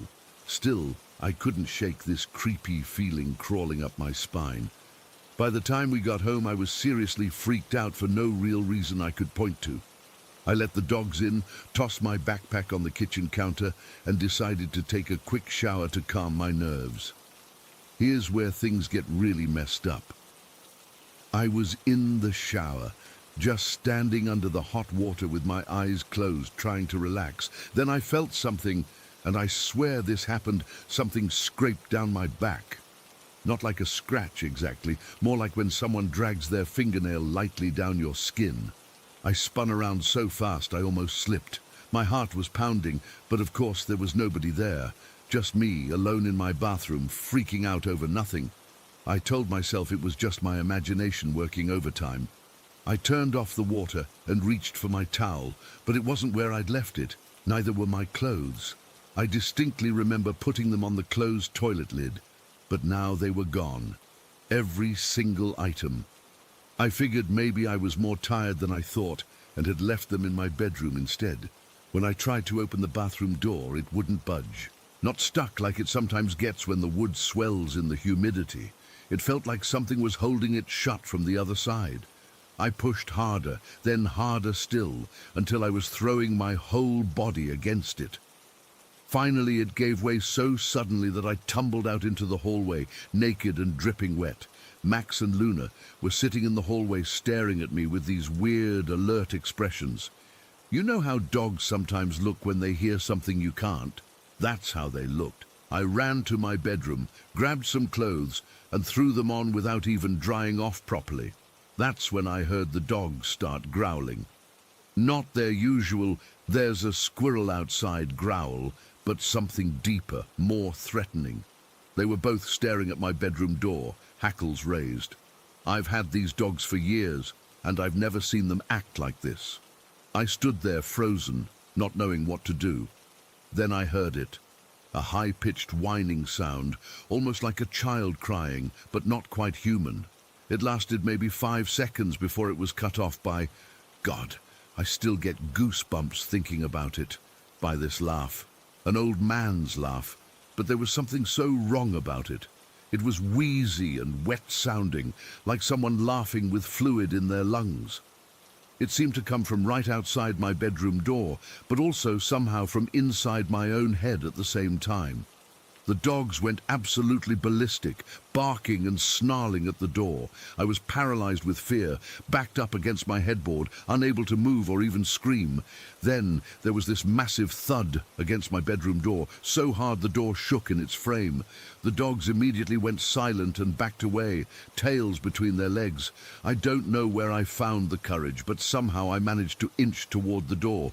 Maybe it was anger at whatever was scaring my dogs, or just pure adrenaline, but I yanked the door open, ready to confront I don't even know what. There was nobody there, just my backpack, lying on the floor directly in front of the door, as if someone had thrown it hard against the wood. The backpack was unzipped, which I knew for certain it hadn't been when I left it in the kitchen, and spilling out of it were flowers, not store-bought ones, but wildflowers and what looked like decorative flowers from grave sites, the kind people leave to honor the dead. They were slightly wilted, clearly having been picked hours earlier. I stood there staring at this impossible thing, trying to make sense of it. I hadn't picked any flowers. I hadn't even been near enough to the graves to reach any flowers. And my backpack had definitely been in the kitchen, not in the hallway. With shaking hands, I checked my home security app. I have cameras at my front and back doors and one in the living room. I scrolled to the time I was in the shower and watched the footage. Nothing unusual at first, just empty rooms. Then, at exactly 8:47, the living room camera showed my backpack suddenly sliding across the kitchen counter and falling to the floor. There was no one there, nothing to explain how it moved. The next bit of footage showed the backpack being dragged across the living room floor toward the hallway. Not picked up, dragged, as if someone was pulling it by the strap. But there was nobody visible doing the pulling. The footage got glitchy after that, pixelated and jumpy, but the last clear frame showed the backpack being lifted about 3 feet off the ground before the camera cut out completely. The next readable footage, about 2 minutes later, showed the moment the backpack hit my bedroom door, flying into the frame like it had been thrown with significant force, then dropping to the ground. The timestamp matched exactly when I heard the thud. I spent the rest of the night huddled on my couch with the dogs, every light in the house on, jumping at every creak and groan. I didn't sleep a wink. How could I? Something had followed me home from that graveyard. Something had taken flowers from graves and put them in my backpack. Something had laughed outside my bedroom door. The next morning, I called in sick to work and drove the flowers to the graveyard. I felt like I needed to return them. As I approached the gates, this overwhelming dread washed over me. My hands wouldn't stop shaking as I placed the flowers on a bench just inside the entrance. I couldn't bring myself to go any further in. That was 2 weeks ago. Since then, I've had the same nightmare almost every night. I'm walking through the graveyard at dusk, and there's a dark figure standing between the headstones watching me. I can never see its face, but I can hear that same awful laugh. I wake up drenched in sweat, convinced there's someone standing in the corner of my bedroom. I've contacted a local woman who does house cleansings. I'm not even sure I believe in that stuff, but I'm desperate at this point. I've thought about moving, but part of me is afraid that whatever this is might follow me. I used to think people who believed in ghosts were either gullible or attention-seeking. Now, I don't know what to think anymore. All I know is that something impossible happened to me, and I can't explain it. The flowers were real, the footage was real, that laugh was real. I haven't walked by the graveyard since, and I don't think I ever will again. The dogs refuse to go near that side of the neighborhood anyway. Animals know things we don't, I guess. So that's my story. I'm not asking anyone to believe me. Hell, I'm not sure I would believe it if someone else told me this, but it happened. Whatever followed me home that evening wasn't human, and I don't think it's done with me yet. Last night I woke up to find my backpack in the middle of my bedroom floor. I know for a fact I had thrown it in the garbage outside 2 days ago. Story 14. I still can't explain what happened in my parents' house. I've been through it 1,000 times in my head, trying to make sense of it, but I can't. All I know is that Murray knew. He always knew. Murray was our cat. A gorgeous indoor tabby with these piercing green eyes that seemed to look right through you. He was with us from when I was in high school until just a few years ago. Not your average cat by any means. This dude could open doors by jumping up and pushing down on the handles. We'd be sitting in the living room and suddenly hear a click from the kitchen, and there's Murray, strolling in like he owned the place. My dad used to joke that we didn't need doorknobs, just Murray. He was also the most incredible hunter I've ever seen. Our basement would occasionally get mice, especially in fall when they'd try to come in from the cold. Most cats would maybe catch 1 or 2, but Murray? He was a machine. He'd sit by the basement door and meow this specific demanding meow that was different from his food meow or his pet me meow. This was his let me hunt meow. We'd open the door and he'd bolt down those stairs like he was on a mission. Usually within an hour, he'd be back upstairs with his trophy. Everything changed one night in early 2013. I was 24 at the time, living back at my parents' place in Oakwood after college, while I saved up for my own place. Our house was in this quiet suburban development, the kind where nothing ever happens. You know, lawn mowing competitions and block parties were about as exciting as it got. I was up late, probably around 3 in the morning, watching reruns of some crime show on the living room couch. Everyone else was asleep. The house was silent except for the low volume of the TV. Then I heard it. the basement door handle rattling. Not just a little movement, but an aggressive shaking. My first thought was, crap, Murray got stuck down there. Sometimes he'd push the door closed behind himself accidentally. I paused the TV and walked over to the hallway where the basement door was. The handle was moving up and down violently, like someone was desperately trying to get out. "Coming, Murray," I called out softly, not wanting to wake my parents. As I reached for the handle, something made me freeze.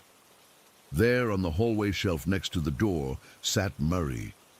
He was completely still, his eyes fixed on the door handle that was still frantically moving up and down. My blood went cold.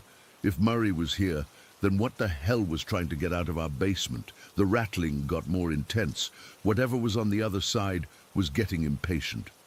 I backed away, my heart pounding so hard I could feel it in my throat. Murray hadn't moved an inch. He just kept staring at that door, with his ears flattened against his head. I grabbed a wooden chair from the dining room and wedged it under the handle. The door kept shaking, the handle still trying to turn despite the chair blocking it. I scooped up Murray, who was unusually compliant. Normally he'd squirm if you picked him up when he was in alert mode, and ran upstairs to my bedroom. I shut my door and sat on my bed. Murray clutched to my chest. I could still hear the basement door rattling from upstairs. It went on for about another minute before stopping abruptly. The sudden silence was almost worse than the noise.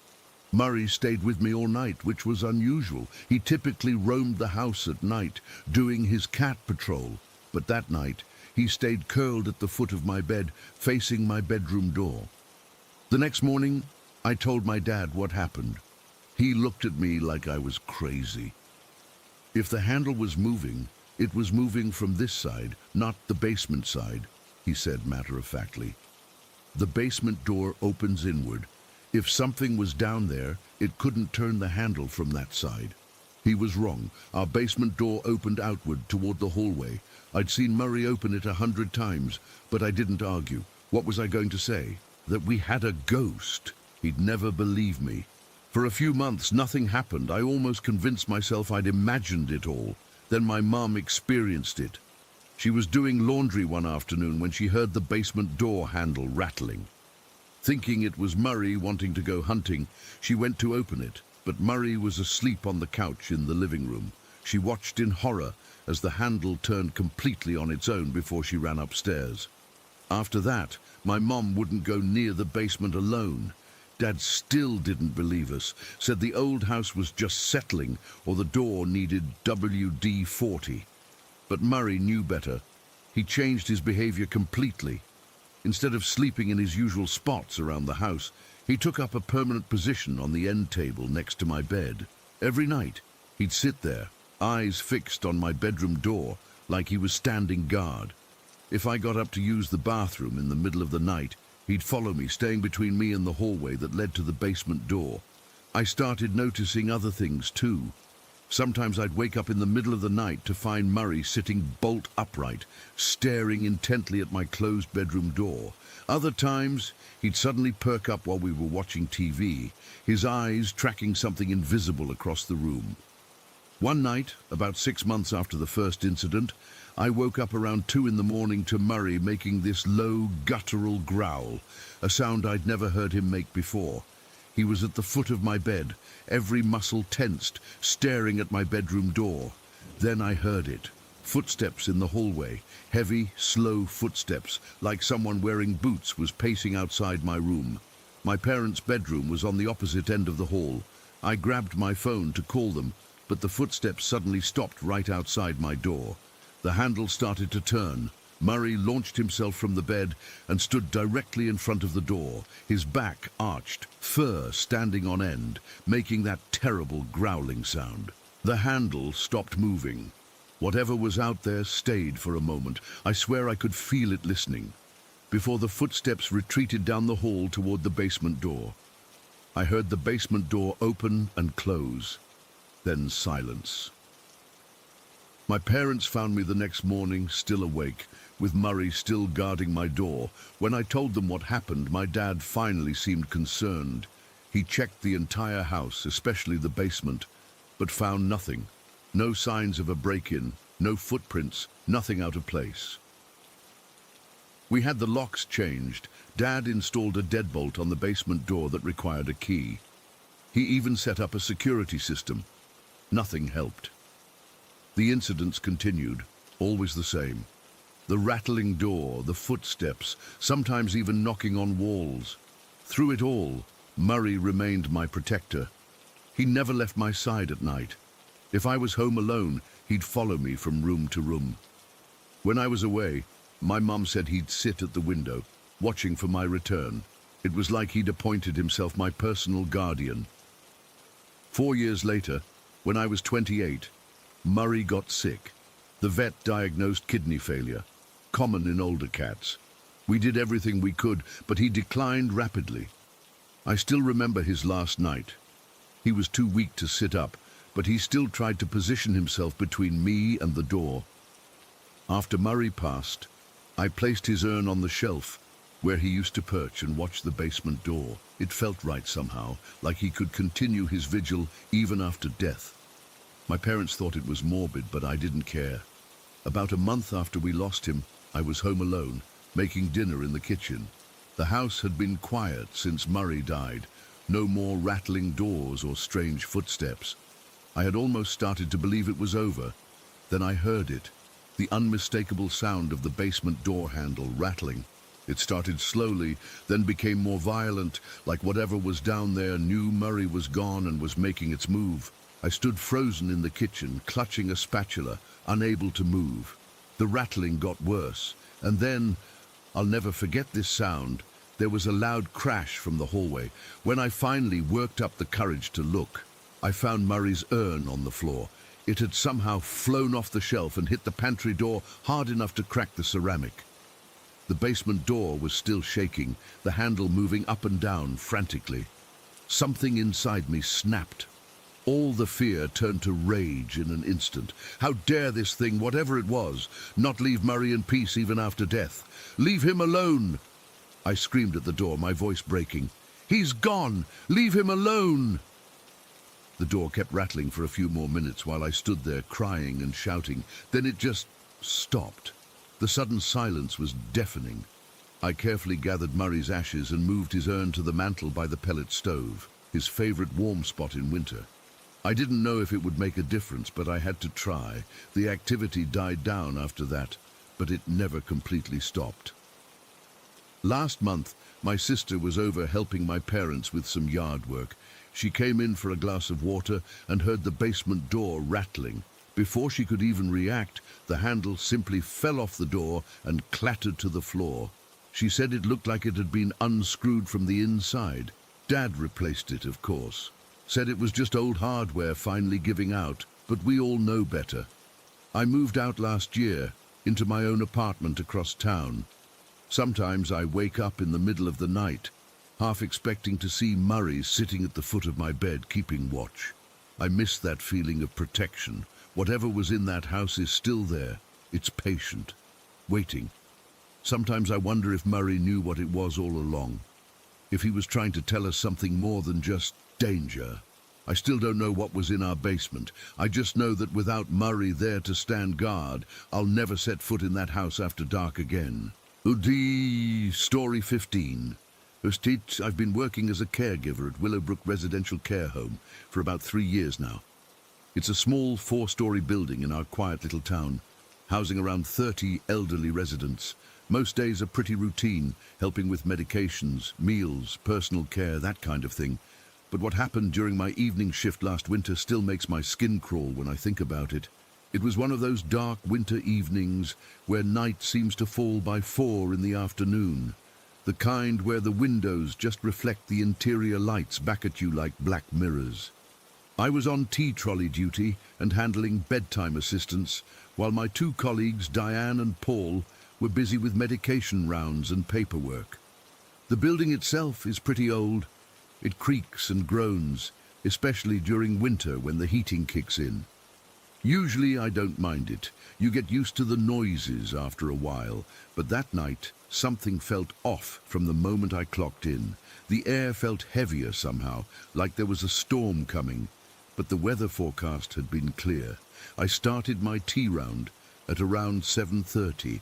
Nothing unusual at first, just me wheeling the trolley from room to room, chatting with residents as I poured their tea and handed out biscuits. Mrs. Fletcher wanted to show me pictures of her new great-granddaughter. Mr. Collins was complaining about the television schedule as usual. Normal stuff. I was on the second floor when the first weird thing happened. The assistant's buzzer went off from upstairs. You know the sound, that insistent electronic beeping that means someone needs help. I put the kettle down and hurried up to the third floor. It was Mr. Davis's room. He was sitting in his armchair looking annoyed. "Someone's closed my door," he said, pointing. "I want it open." This might not sound like a big deal, but Mr. Davis is partially blind and gets anxious when his door is closed. We always keep it open with a kickstop. The thing is, those kickstops are really stiff and difficult to move, not something that happens by accident. You have to deliberately push them with your foot to release them. "Sorry about that, Mr. Davis," I said, wedging the kickstop back under the door. "Did you see who closed it?" He shook his head. "Just heard it closed, don't like it closed." I reassured him and headed back downstairs to continue my tea round. That's when I noticed my trolley was missing. I'd left it right outside Mrs. Fletcher's room, but now it was gone. My first thought was that maybe Diane or Paul had moved it, though that wouldn't make much sense. I walked down the corridor, checking each room, and finally found it in Mrs. Winter's room. It was positioned right in front of her armchair, blocking her in. She couldn't have moved it herself. She's in her 90s and can barely walk with her frame. "Oh, thank goodness," she said when she saw me. "I've been stuck here for ages." "I'm so sorry, Mrs. Winters. Who moved the trolley in here?" I asked, pulling it away so she could get up if she wanted to. "The lady with the black hair," she said matter-of-factly. "She wheeled it in and just left, didn't say a word to me."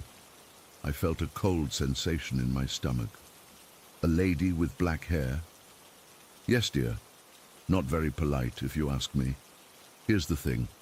All the staff working that night were either blonde, grey-haired or bald in Paul's case. There was no one with black hair, and the residents on that floor all had limited mobility. None of them could have pushed a heavy tea trolley. I tried to brush it off. Maybe Mrs. Winters was confused. She doesn't have dementia, but at 92, mix-ups happen.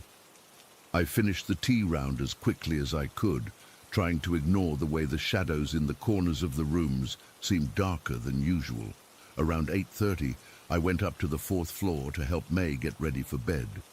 May has late-stage dementia and needs full assistance. She's one of my favorites, always has a smile, and sometimes tells stories about her youth as a dance teacher. That night, she seemed in good spirits, chatting away as I helped her into her nightgown. I was kneeling in front of her, helping her with her slippers, when she suddenly went quiet. I looked up to see her removing her dentures, something she only does when she's ready for bed. But her expression had changed completely. Her eyes were fixed over my shoulder, staring at the corner of the room behind me. "She's watching you," May said in a voice that sounded nothing like her usual tone. "The little girl behind you." Every hair on my body stood on end. The room temperature seemed to drop 10 degrees in an instant. "She knows all about you," May continued, still staring at that corner. "She's moved my chair. She's watching you." Then May laughed. Not her usual warm chuckle, but a strange, knowing laugh, like she was sharing a private joke with whoever or whatever she was seeing. I didn't turn around. I couldn't. My body wouldn't let me. I just kept my eyes on May and continued getting her ready for bed with shaking hands. The entire time, I could feel something behind me, a presence that made the air feel thick and cold. Once May was settled, I practically ran out of her room. In the hallway, I bumped into Diane. "You look like you've seen a ghost," she said. I didn't tell her what happened. It sounded too crazy, and I was trying to convince myself that it was just May's dementia making her say strange things. but I couldn't shake the feeling that someone had been standing in that dark corner. Over the next hour, several residents on different floors reported hearing running footsteps in the hallways. Mr. Evans on the second floor buzzed for assistance because he heard children playing outside his room. Mrs. Cooper on the third floor complained about that noisy little girl, keeping her awake. We don't have any children in the care home. The youngest resident is 71. By 9 o'clock, all three of us staff were feeling on edge. We met in the break room for a quick cup of tea and a chance to regroup. No one wanted to admit they were spooked, but I could see it in their faces. Diane kept looking over her shoulder. Paul, usually the joker of the team, was unusually quiet. We were midway through our break when another buzzer sounded. The display panel showed it was coming from room 415. That's weird, Paul said, frowning at the display. 415 is that bathroom we're renovating, isn't it? He was right. The top floor had a bathroom that was being completely redone. It had been gutted. No toilet, no sink, nothing. Just bare walls waiting for new fixtures. And it definitely shouldn't have been wired into the call system yet. Probably just a crossed wire or something, Diane suggested, but she didn't sound convinced. I'll go check, I said, though it was the last thing I wanted to do. I'll come with you, Diane offered quickly. Neither of us wanted to go alone. The buzzer continued as we climbed the stairs, the beeping seeming to count our steps. The fourth floor was quieter than the others, with most residents already asleep. The hallway was dimly lit, just the nightlights glowing along the baseboards. The empty rooms we passed seemed darker than the others, like the darkness was somehow deeper there. Room 415 was at the end of the corridor. The buzzer was louder here, more insistent. Diane and I exchanged a glance before I pushed the door open and reached for the light switch. When the fluorescent lights flickered on, my stomach flipped. In the middle of the completely empty bathroom stood May's chair, the armchair from her room, 3 doors down. The heavy wingback chair that neither May nor any other resident could possibly move on their own, just sitting there. In the middle of an empty bathroom that was supposed to be locked, Diane's face went white. "What the fuck?" she whispered. The buzzer was still beeping. I reached over to the emergency cord that hung from the ceiling, the one that triggers the call system. It was swinging slightly, as if someone had just pulled it. I turned it off, and the sudden silence was almost worse than the beeping. "Let's get out of here," I said. Diane didn't need to be told twice. We practically ran back down the stairs. When we told Paul what we'd found, he tried to rationalize it. Maybe the maintenance guys had put the chair there temporarily while working on May's room. But we all knew that wasn't true. There had been no maintenance scheduled, and I'd been in May's room less than an hour ago. Her chair had been there then. We finished our shift in a state of collective unease, checking on residents more frequently than necessary and jumping at every creak and groan of the building. None of us mentioned what had happened in room 415 again that night, as if speaking about it might somehow make it worse. The next morning, May's chair was back in her room. No one admitted to moving it. The maintenance supervisor swore the bathroom had been locked when he'd left the previous afternoon. And when we checked the call system log, there was no record of a buzzer from room 415. I've worked plenty of night shifts since then, but I always feel uneasy on the 4th floor. Sometimes I catch glimpses of movement in my peripheral vision, or hear what sounds like small footsteps when the corridors should be empty. May occasionally still looks at the corner of her room and smiles at something I can't see. I don't know what happened that night. Maybe it was all coincidence and imagination. Maybe the stress of the job was getting to us, but I know what I saw, and I know what May said. And sometimes, when I'm doing the evening tea round, I still feel like someone's watching me. Someone with black hair who knows all about me. Story 16. I still don't have an explanation for what happened that night in our old parsonage house. It's been over 10 years, and I've tried to rationalize it, but I can't. Sometimes I lie awake at night wondering if I missed something, if there was a logical explanation I overlooked. But deep down, I know there wasn't. I was 13 when it happened. My family had moved to this tiny village in southern Germany when I was 9. The village was picturesque in that stereotypical German way. Cobblestone streets, timber-framed houses with flower boxes, and a small church right in the center. Our house was the old parsonage, where priests and church officials used to live. It sat right next to the church and the adjoining graveyard. The house itself was unusual, U-shaped with 2 separate entrances. One entrance faced our garden and the graveyard beyond, while the other was at the front, facing the village square. The layout was confusing to visitors because you could enter from one side and exit from a completely different part of the village. My sister Nina, who was 18 at the time, called it the maze. What made the house even stranger was that it contained a large event room that was occasionally used for church gatherings. This room connected to our living area, but had its own separate entrance. My parents had keys to lock the doors between our living space and this event room, and they always kept them locked when the room wasn't in use. In late October that year, my parents were invited to a wedding in Munich. They would be gone for 3 days, Friday through Sunday. Nina was deemed responsible enough to watch me for the weekend. I was excited about having the house to ourselves, though Nina was less thrilled about babysitting duty. "Don't worry," my mum said, as she hugged us goodbye on Friday afternoon. "We'll be back Sunday evening. There's plenty of food in the fridge, and Mrs. Bauer next door will check on you tomorrow." "We'll be fine," Nina assured her, probably eager for them to leave so she could have some freedom.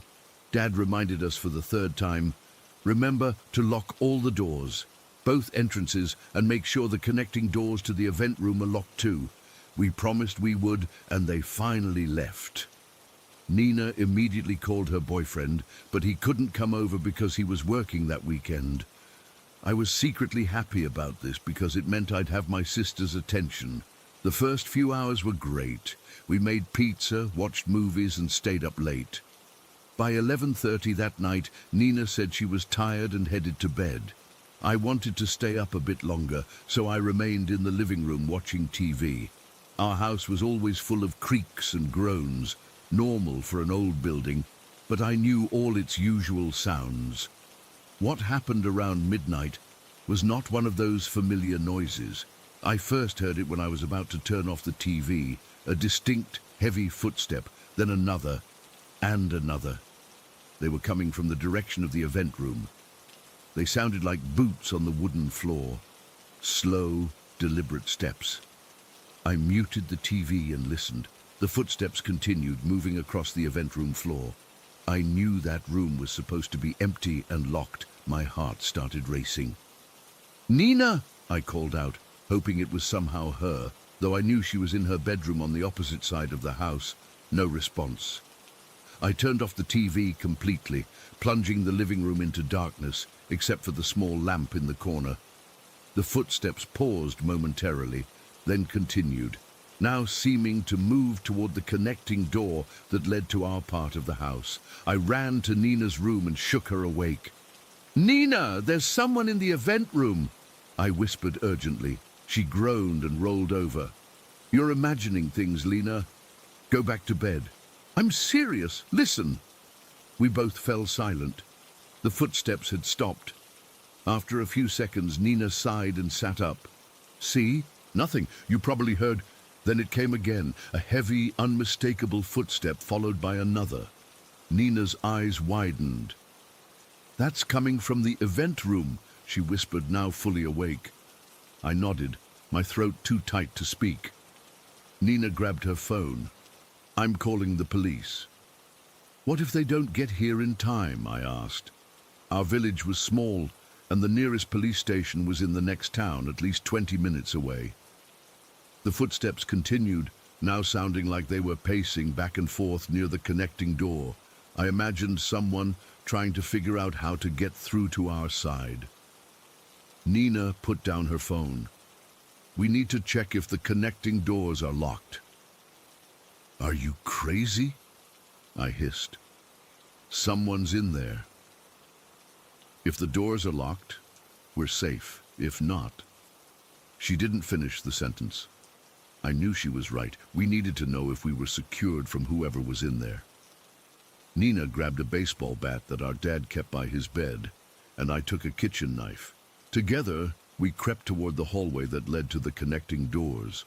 The U-shape of our house meant we had to walk around a long corridor to reach the event room area. With each step, the sound of the footsteps became clearer. Heavy boots on wooden floors. Slow, methodical. When we reached the first connecting door, Nina tried the handle. Locked. She breathed a sigh of relief, but I pointed out that there was a second door further down the corridor that also connected to the event room. As we moved toward it, the footsteps suddenly stopped. The silence was somehow more terrifying than the noise had been. We froze, listening intently. Nothing, Nina whispered. Maybe they heard us. I nodded, my hand gripping the knife so tightly my knuckles were white. We continued to the second door. Nina reached out slowly and tried the handle, also locked. She checked that the key was still in the lock and turned it to make sure. Both doors are locked, she said quietly. Whoever's in there can't get to us. But that raised another question. How did someone get into the event room in the first place? The external door to that room was supposed to be locked too. We need to check the rest of the house, Nina said. Make sure all the other doors and windows are locked. I nodded, though the thought of walking through the dark house terrified me. We moved together, checking every window, every door. The front entrance was locked and bolted. The garden entrance was the same. All windows were closed and secured. We stood in the kitchen, confused and scared. I don't understand, I said. If all the doors are locked, how did someone get in the event room? Nina shook her head. Maybe they have a key, or maybe... Maybe what? Maybe there's no one there. Maybe it's just the house settling or something. I gave her a look. You heard it too. Those were footsteps, Nina. Heavy boots. She nodded, looking pale. I know. We decided to call Mrs. Bauer, our neighbor. She answered groggily, obviously woken from sleep, but came over right away when Nina explained the situation. She brought her husband, who carried a hunting rifle. Mr. Bauer searched the entire house, including the event room. He found nothing. No signs of forced entry, no open windows, no one hiding anywhere. The event room was exactly as it should be. Empty chairs stacked against the wall, tables folded and stored. Maybe it was just the wind, Mrs. Bauer suggested kindly, though I could tell she didn't believe it either. The footsteps had been too distinct, too heavy. They stayed for a while longer, checking everything again, but eventually left, promising to keep their phone nearby if we needed them. Nina and I sat in the living room, too scared to go back to sleep. We kept the lights on and the TV playing quietly. The footsteps didn't return, and eventually exhaustion took over. I fell asleep on the couch around 4 in the morning, with Nina in the armchair next to me. When I woke up, sunlight was streaming through the windows. It was almost 10 o'clock. Nina was still asleep in the chair. I got up quietly, thinking I'd make us some breakfast. That's when I saw them. Brown and orange autumn leaves scattered across the living room floor. A trail of them led from the living room down the hallway toward the connecting doors to the event room. I followed the trail, my heart pounding. The leaves continued right up to the first connecting door, which was still locked exactly as we'd left it. I unlocked it with shaking hands and pushed it open. The event room was empty, just as Mr. Bauer had found it last night. But there were more leaves here, scattered across the wooden floor. They led to the external door of the event room, which was still locked from the inside. I ran back to wake Nina. She looked at the leaves in disbelief. These weren't here last night, she said, stating the obvious. "They're from the graveyard," I replied. The maple trees in the graveyard had been dropping their leaves for weeks. Nina and I spent the next hour checking and rechecking every door and window in the house. Everything was locked, just as it had been the night before. There was no way someone could have entered, scattered leaves throughout our house, and left without unlocking at least one door or window. Yet that's exactly what seemed to have happened. We swept up the leaves and threw them away, trying to act normal for the rest of the day. Neither of us wanted to admit how terrified we were. When night came, we both slept in Nina's room with the door locked and a chair propped under the handle. We kept all the lights on. Nothing happened that second night, or the third. Our parents returned on Sunday evening, and we didn't tell them what had happened. What could we say? That someone had walked through locked doors and scattered graveyard leaves inside our house. In the years since, I've tried to find rational explanations. Maybe there was an unlocked window we missed. Maybe someone had a key to the event room. But none of these explanations account for the locked doors between that room and our living space, or how leaves from outside ended up inside our completely sealed house. Sometimes when I visit my parents, they still live in that house, I find myself staring at the event room door, wondering if whoever or whatever walked through our house that night might still be there, waiting for another opportunity to cross between worlds. I've never heard those heavy footsteps again, but every autumn, when the leaves begin to fall in the graveyard, I remember the sound of boots on wooden floors and the inexplicable trail of leaves that appeared overnight in our locked house. To this day, I still can't explain what happened, and I'm not sure I want to know. Story 17. Have you never really shared this with people outside my family before? It's not something you just bring up in casual conversation, you know, but I need to get this off my chest. And maybe someone here has experienced something similar or can help me make sense of it all. I'm Sarah Davidson, and for as long as I can remember, my family has been haunted. Not our houses, us. My earliest memory of something being off was when I was about 5 years old. I was playing with my dolls in my bedroom in our first house in Westfield when I felt this cold spot near my closet. I remember looking up and seeing this little girl, maybe 7 or 8, crawling out from under my bed. Not like a normal kid would crawl. Her movements were all wrong, jerky and unnatural, her head twisted at an angle that made my stomach hurt. I screamed for my mom, and by the time she got there, the girl was gone. My mom told me it was just my imagination, but the look on her face, I could tell she wasn't being honest with me. That house, where we lived until I was 14, was full of weird stuff. The TV would turn on by itself in the middle of the night. My toys would be rearranged when no one was in my room. But the creepiest thing was this old man in overalls, who I'd sometimes see on the stairs. He had this weathered face, like leather that had been left in the sun too long, and these empty eyes. Whenever I'd spot him, he'd put his finger to his lips, shh, and continue sneaking upstairs. I told my parents about him, and my dad actually went pale. He said his grandfather used to wear overalls like that. One night when I was 12, we were all watching The Exorcist, my parents, my older sister Jen, and my younger brother Matt. I was terrified, but trying not to show it. Right at the scariest part, our phone rang. The caller ID showed my grandmother's number. My mom answered it, but all she could hear was this awful static and white noise. She kept saying, "Mom? Mom, are you there?" Nothing but that terrible sound. When she called my grandmother back, Grandma swore up and down she hadn't called us. She'd been asleep the whole time. The weirdest part? This was before cell phones were really a thing, and my grandmother lived alone. There was literally no one else who could have made that call from her house. When I was 13, my parents started talking about moving. They never said it was because of the weird stuff happening, but I think that was part of it. During that time, we'd all wake up with these unexplained scratches on our bodies. Not deep ones, but definitely noticeable. 3 parallel lines, like something had dragged its claws across our skin while we slept. Mine were usually on my back or legs. My brother got them on his arms. My dad once woke up with them across his chest. We finally moved when I was 14 to a bigger house across town. My parents were hoping things would be better there. They weren't. They were worse.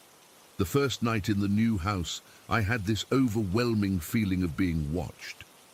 You know that prickling sensation on the back of your neck. It was like that, but all over my body. I told myself it was just new house jitters, but deep down, I knew better. About a week after we moved in, I started waking up at exactly 3 in the morning. Not like, oh, I happened to wake up around 3. I mean exactly 3 a.m. every single night, because there would be this man's voice yelling at me to wake up.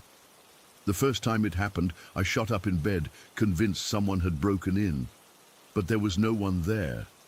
Just this lingering sensation that someone had been standing over me seconds before. I started having these vivid dreams about a heavy-set man in a suit.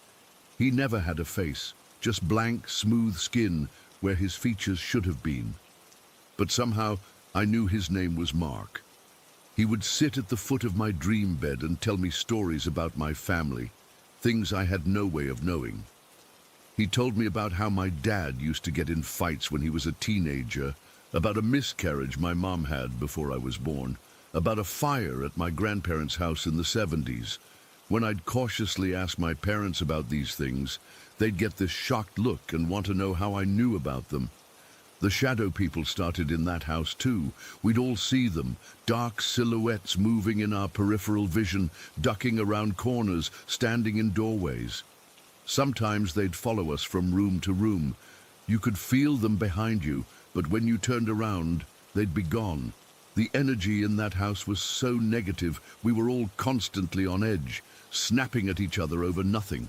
My grades dropped. My sister started staying at friends' houses as much as possible. My brother, who was only 8 at the time, started wetting the bed again. I remember one afternoon, I was home alone doing homework. I heard the back door open and close, then footsteps in the kitchen. I called out, "Mom? Dad?" No answer. The footsteps moved into the dining room, then the living room, getting closer to where I was sitting. I could hear the floorboards creaking under someone's weight. I was frozen with fear. The footsteps stopped right behind my chair. I could feel breath on the back of my neck, hot and smelling like cigarettes and something rotten. Then the front door opened, and my mom called out that she was home. The presence behind me vanished instantly. We lived in that nightmare for 4 years. When I turned 18, my parents decided to move again. By this point, we weren't even pretending it was for normal reasons like jobs or schools.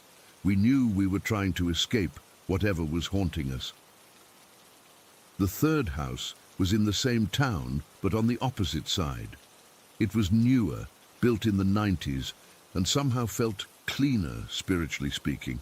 For the first few weeks, things were quiet. We started to hope that maybe we'd finally left the entities behind. Then my sister and I both saw her. A woman's silhouette peering into Jen's bedroom at night. Not on the same night. We saw her independently of each other. I was coming back from the bathroom when I noticed this dark figure standing in Jen's doorway. It was definitely female. You could see the outline of long hair and a dress. She was just watching my sister sleep. I whispered, "Hey!" and she turned toward me. Even though I couldn't see her face, I felt her malice. Then she simply faded away, like someone was turning down her opacity until she disappeared completely. The next morning, Jen asked me if I'd been in her room during the night. When I told her no and described what I'd seen, she went pale. She'd woken up around 2 a.m. feeling like someone was watching her and had seen the exact same figure standing at the foot of her bed. But the moment that really confirmed that this wasn't just our imagination came when I was 19. I was telling my brother, who was 13 by then, about my recurring dreams of faceless Mark. Matt got this strange look on his face and asked me if Mark was heavyset, wore a suit, and had greyish hair on the sides of his head. My blood ran cold. I asked him how he knew that, since I'd never described Mark's appearance to him. Matt said, That's the man who used to live next to Mom and Dad's trailer before you were born. His name was Mark Holden. He used to come over for dinner sometimes. I confronted my parents that night. At first, they tried to brush it off, but finally my dad admitted that yes, there had been a neighbor named Mark who matched that description. He'd died of a heart attack in his trailer about 6 months before I was born. They'd never told me about him because they didn't want to scare me. Apparently, I'd been describing him in my dreams since I was around 3 years old, long before I could have known about him. That's when it clicked for me. These hauntings weren't tied to any particular house or location. They followed us. Specifically, they followed me. Mark had attached himself to me somehow, even before I was born, and where Mark went, other entities seemed to follow. We've moved twice more since then. I'm 26 now, living on my own, but the phenomena continue. Not as intensely, but they're still there. I'll still occasionally wake up to that voice at 3 a.m. I'll still catch glimpses of the little girl or the old man in overalls. Mark still visits my dreams, though less frequently now. My grandmother once told me that the women in our family have always had the sight. She said her mother could predict deaths in the family and that she herself often knew who was calling before she picked up the phone. She believes there's some generational connection to the spirit world that runs through our bloodline. I don't know if that's true. All I know is that 4 different houses in the same town have been host to the same entities, the same experiences. The common denominator isn't the location, it's us, it's me. So I guess what I'm asking is, has anyone else experienced something like this? Hauntings that follow you rather than staying with a particular place? And if so, how do you live with it? Because I'm starting to think this is something I'll be dealing with for the rest of my life. Story 18. I've been putting off sharing this for almost a year now because I worry people will think I'm either making it up or that my family and I are just hearing things. But after what happened last week, I need to get this off my chest. We live on a small family farm in Meadowvale, about 7.5 acres, that's been in my mum's family for 3 generations. There's 8 of us living here.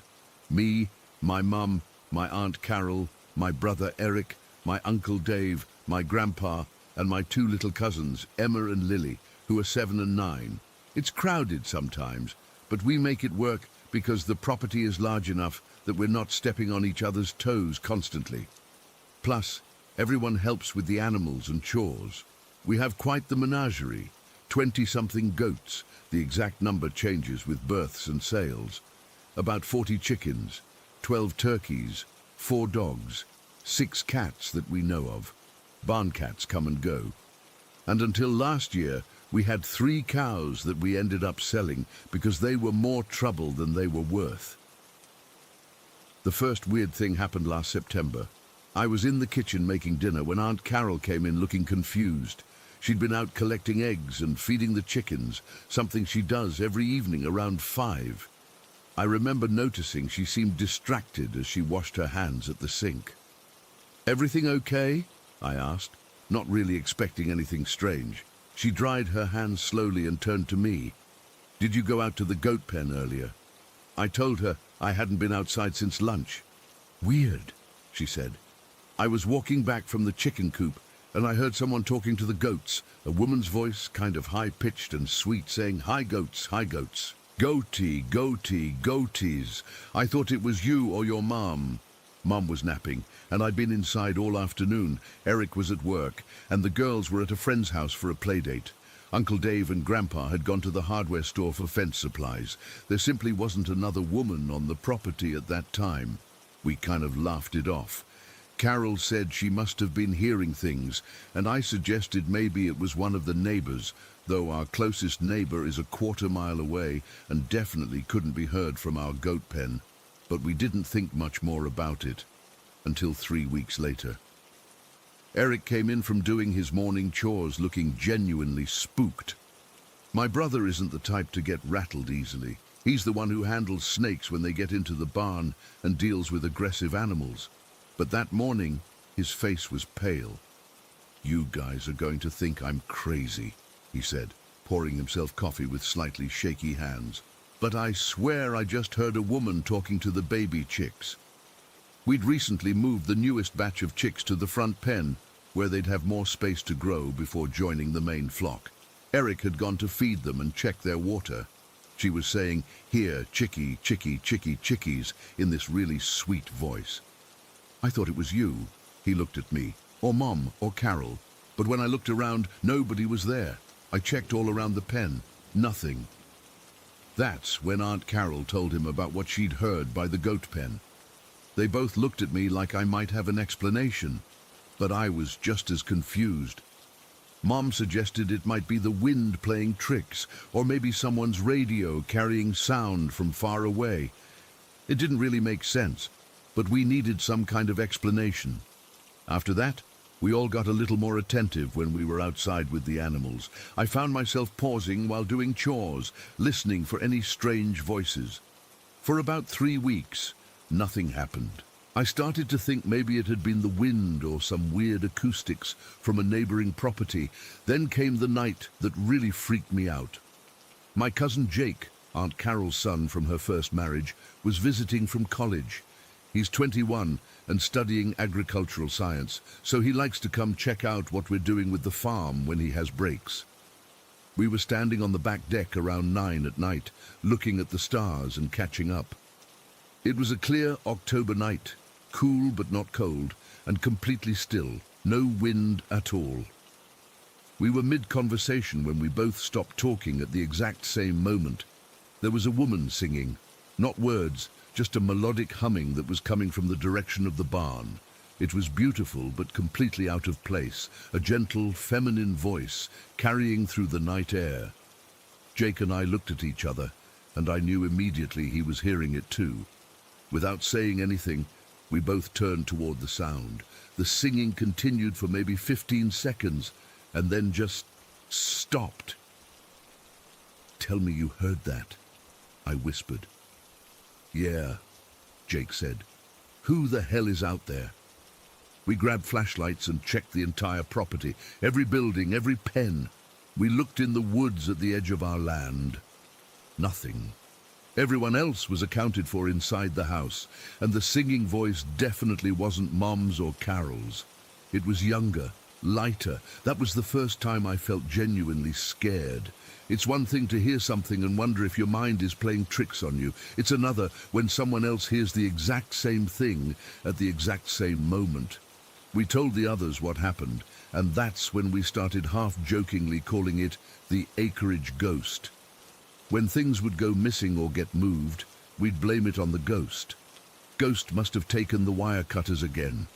Or, guess the ghost wanted some coffee this morning when a mug would be in a weird spot. It became our family's little inside joke, a way to deal with something none of us could explain.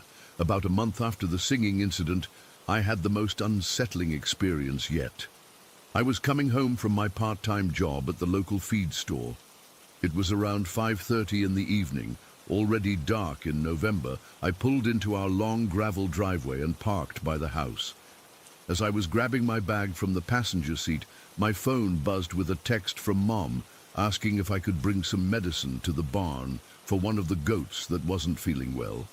I grabbed the medicine from our supply cabinet in the mudroom and headed toward the barn. Mom and Aunt Carol were inside with the goats.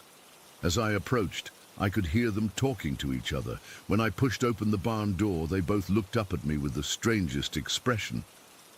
"Were you just outside talking to the dogs?" Mom asked. "No," I said. "I just got home like 2 minutes ago." "Why?" Aunt Carol and Mom exchanged looks.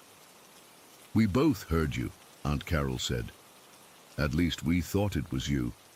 A woman's voice outside the barn talking to the dogs. It sounded exactly like you. I felt the hairs on my arms stand up. The dogs aren't even outside. They're in the house. We checked, and sure enough, all 4 dogs were inside with Grandpa and the girls. No one else had been outside. "What did the voice say?" I asked, my mouth dry. Mom looked uncomfortable. It was saying good puppies, such good doggies in this sweet high voice. Carol thought it was you being silly with the dogs. That's when it hit me. All the incidents involve someone talking to our animals in an affectionate, almost childlike way.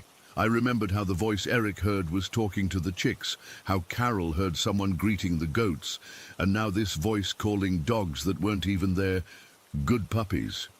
Since then, we've all heard her at different times, always talking to animals, always using that same sweet, slightly high-pitched voice, always when no one else could be responsible for the voice.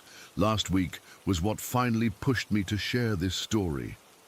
I was in the barn alone, late afternoon, treating a goat with a minor hoof issue. I was completely alone. Everyone else was either in town or in the house. The barn was quiet, except for the usual goat noises and the occasional cluck from the chicken side. As I was finishing up, I heard a woman's voice right behind me say, "Clear as day, you take such good care of them." I froze. The voice was gentle, appreciative even. I was absolutely certain it came from directly behind me, as if someone was standing there watching me work. I couldn't move for what felt like minutes, but was probably only seconds. When I finally turned around, heart pounding in my chest, there was nobody there, just empty barn space. I practically ran back to the house, and it took me an hour to calm down enough to tell Mom what happened. It was the first time the voice had spoken to one of us directly, instead of to the animals. We've lived with this presence for almost a year now. We've tried researching the history of our property, but there's nothing obvious. No tragic deaths of young women, no missing persons cases tied to our land. The family has owned this place since my great-grandparents bought it in the 1940s, and as far as anyone knows, nothing unusual happened here. The voice never sounds threatening. If anything, it seems caring, protective of our animals, but it's still terrifying to hear someone who isn't there, especially when they start acknowledging you directly. We've started calling her the Animal Lady instead of the Acreage Ghost. My little cousins aren't scared of her. They think it's cool that we have a ghost who likes animals. Emma even leaves little drawings of our goats and chickens on the barn wall for the Animal Lady to see. I don't know what to make of any of this. Is our farm haunted by the spirit of some animal-loving woman? Are we all collectively hallucinating? Some kind of shared delusion? I've never believed in ghosts, but I can't explain what's happening here. What really keeps me up at night is wondering why now. Why, after all these years of my family living here, did she suddenly start making herself known last fall? What changed? And most importantly, what does she want? I just heard her again last night. I was in bed, window cracked open because the spring air has been so nice. From somewhere outside, I heard her soft voice singing what sounded like a lullaby. I didn't get up to look. I didn't want to know if she was standing in our yard or if I'd see nothing at all. Either possibility is equally terrifying. Story 19. I've never really talked about this, but I think I need to get it off my chest.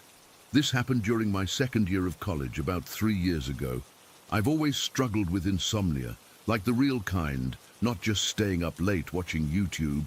I'd lay in bed for hours, my mind racing through everything from tomorrow's assignments to random conversations from 5 years ago. My roommate at the time, Mike, was this heavy sleeper who'd start snoring the minute his head hit the pillow. The contrast made my insomnia even more frustrating. After particularly bad nights of tossing and turning, I'd finally discovered that taking walks around campus helped tire me out enough to actually fall asleep. Our campus was pretty big with lots of open spaces, well-lit paths, and a decent security presence, so walking around at 2 or 3 in the morning never felt dangerous. I actually started to enjoy these late-night walks. The campus had this peaceful emptiness that was calming. Just me, the occasional security guard doing rounds, and sometimes other insomniacs nodding as we passed each other. This had become my routine for months. Wake up at midnight or 1 a.m., realize sleep wasn't happening, throw on some sweatpants and a hoodie, and walk for an hour around the main quad and academic buildings. By the time I got back, I'd usually be tired enough to fall asleep. But that night in October was different. I remember it was unusually warm for October, almost muggy, and I felt restless in a way that my normal route wasn't going to fix. I decided I needed to try something different. The campus had this small forest area, not huge, maybe half a mile across, with a maintained trail that connected the main campus to the athletic fields. During the day it was popular with joggers and students taking shortcuts. I'd walked it plenty of times between classes, but never at night. The trail had those small solar-powered lights along it, but they were pretty dim and spaced far apart. It was around 2:30 in the morning when I reached the trailhead. The entrance had one of those wooden map signs showing the path through the woods. In daylight, it was a 15-minute walk max. I stood there for a minute, debating whether this was actually a good idea. The forest looked different at night, denser somehow. The trees created this wall of darkness that the distant campus lights couldn't penetrate. I pulled out my phone and turned on the flashlight. The beam wasn't great, maybe illuminating about 10 feet ahead of me, but it was enough to see the path. I figured I'd just walk through quickly, circle the athletic fields, and head back to my dorm from the other side. The moment I stepped onto the trail, the atmosphere changed. The sounds of campus, distant conversations, the hum of building systems, cars on the nearby streets, all faded almost immediately. Instead, there was this heavy silence broken only by my footsteps on the packed dirt and the occasional rustle of leaves in the breeze. The trail started with a gentle downhill slope. My phone flashlight created these weird, shifting shadows as I walked, making the ordinary trees and bushes look distorted. I remember feeling a bit foolish for being so on edge. I'd walked this trail dozens of times in daylight.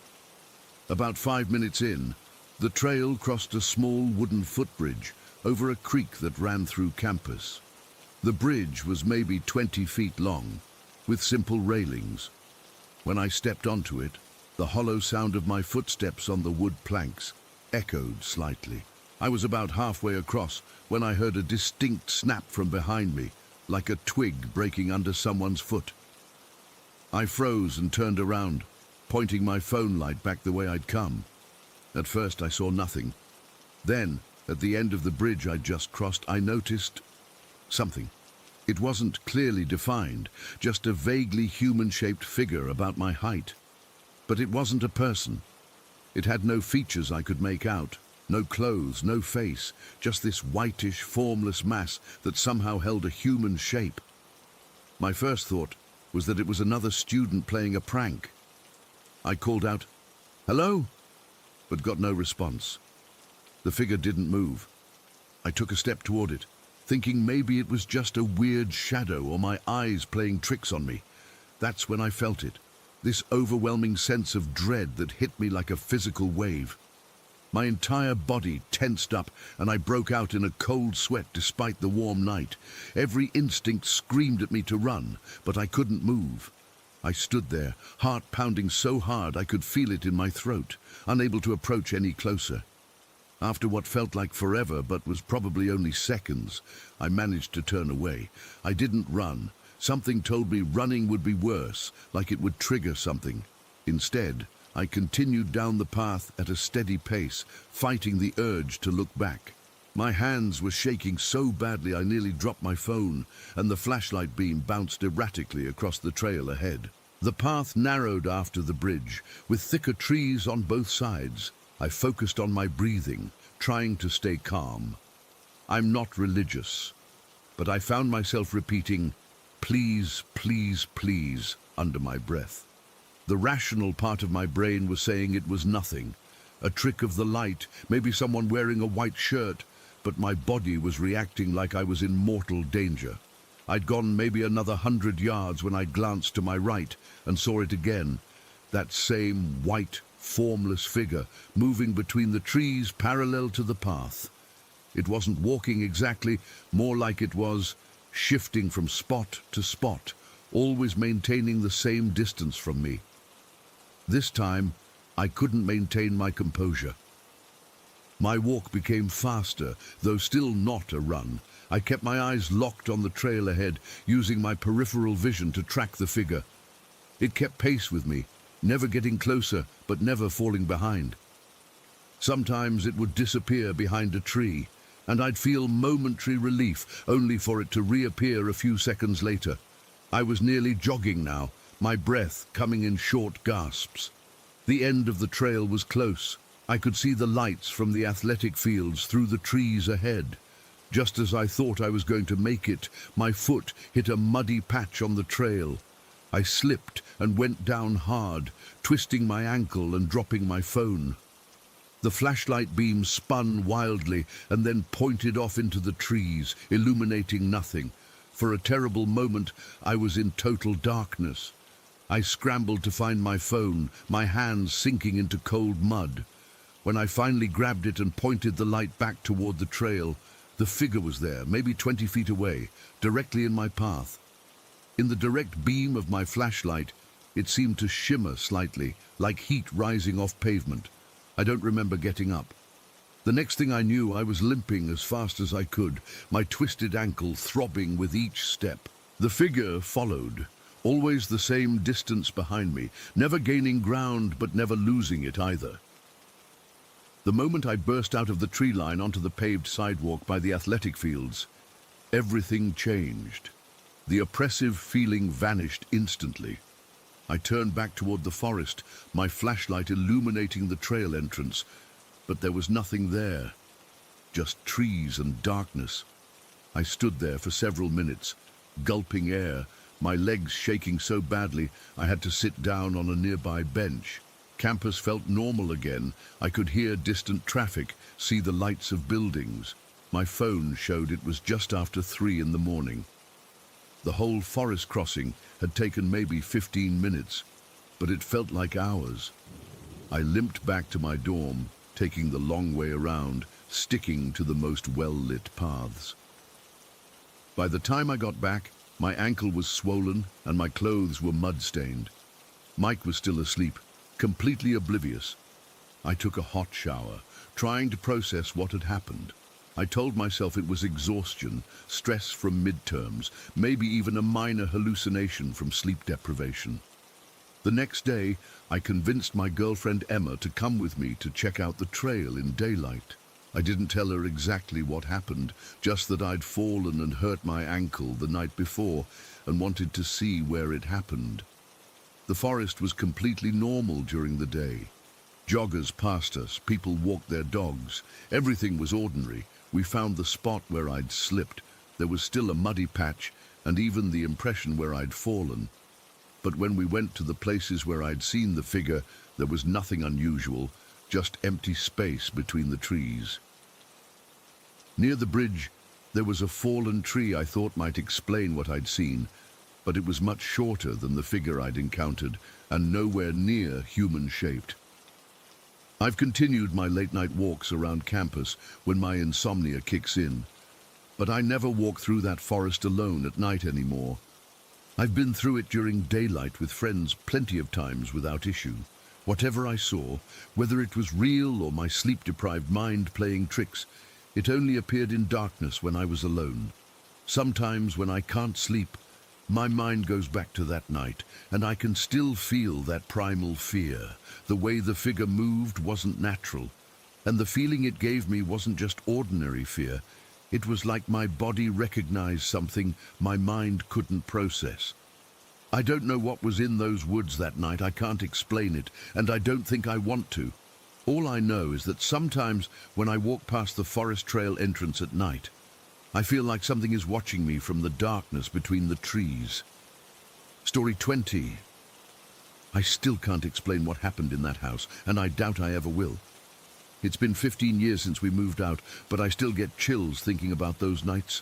For almost 8 years, I heard those sounds, every single night. I was 7 when we moved into that 2-story house in the suburbs. Nothing fancy, just your average family home built in the late 80s, with 3 bedrooms upstairs and the usual living areas downstairs. The kitchen was at the back of the house, with those typical wooden cabinets and a small island in the middle. My bedroom was directly above it, which is probably why I heard everything so clearly. It started maybe a month after we moved in. I remember lying in bed, trying to fall asleep, when I first heard it. The unmistakable sound of dishes being moved around downstairs. At first, it was just a few clinks and clatters, like someone was carefully taking plates out of the cabinet. I didn't think much of it.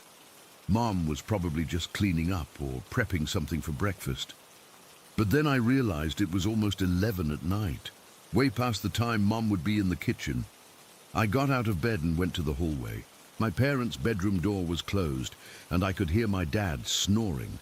The house was dark except for the nightlight in the bathroom. I stood at the top of the stairs, listening. The sounds continued, ceramic plates sliding against each other, the metal clang of pots and pans, utensils rattling in drawers.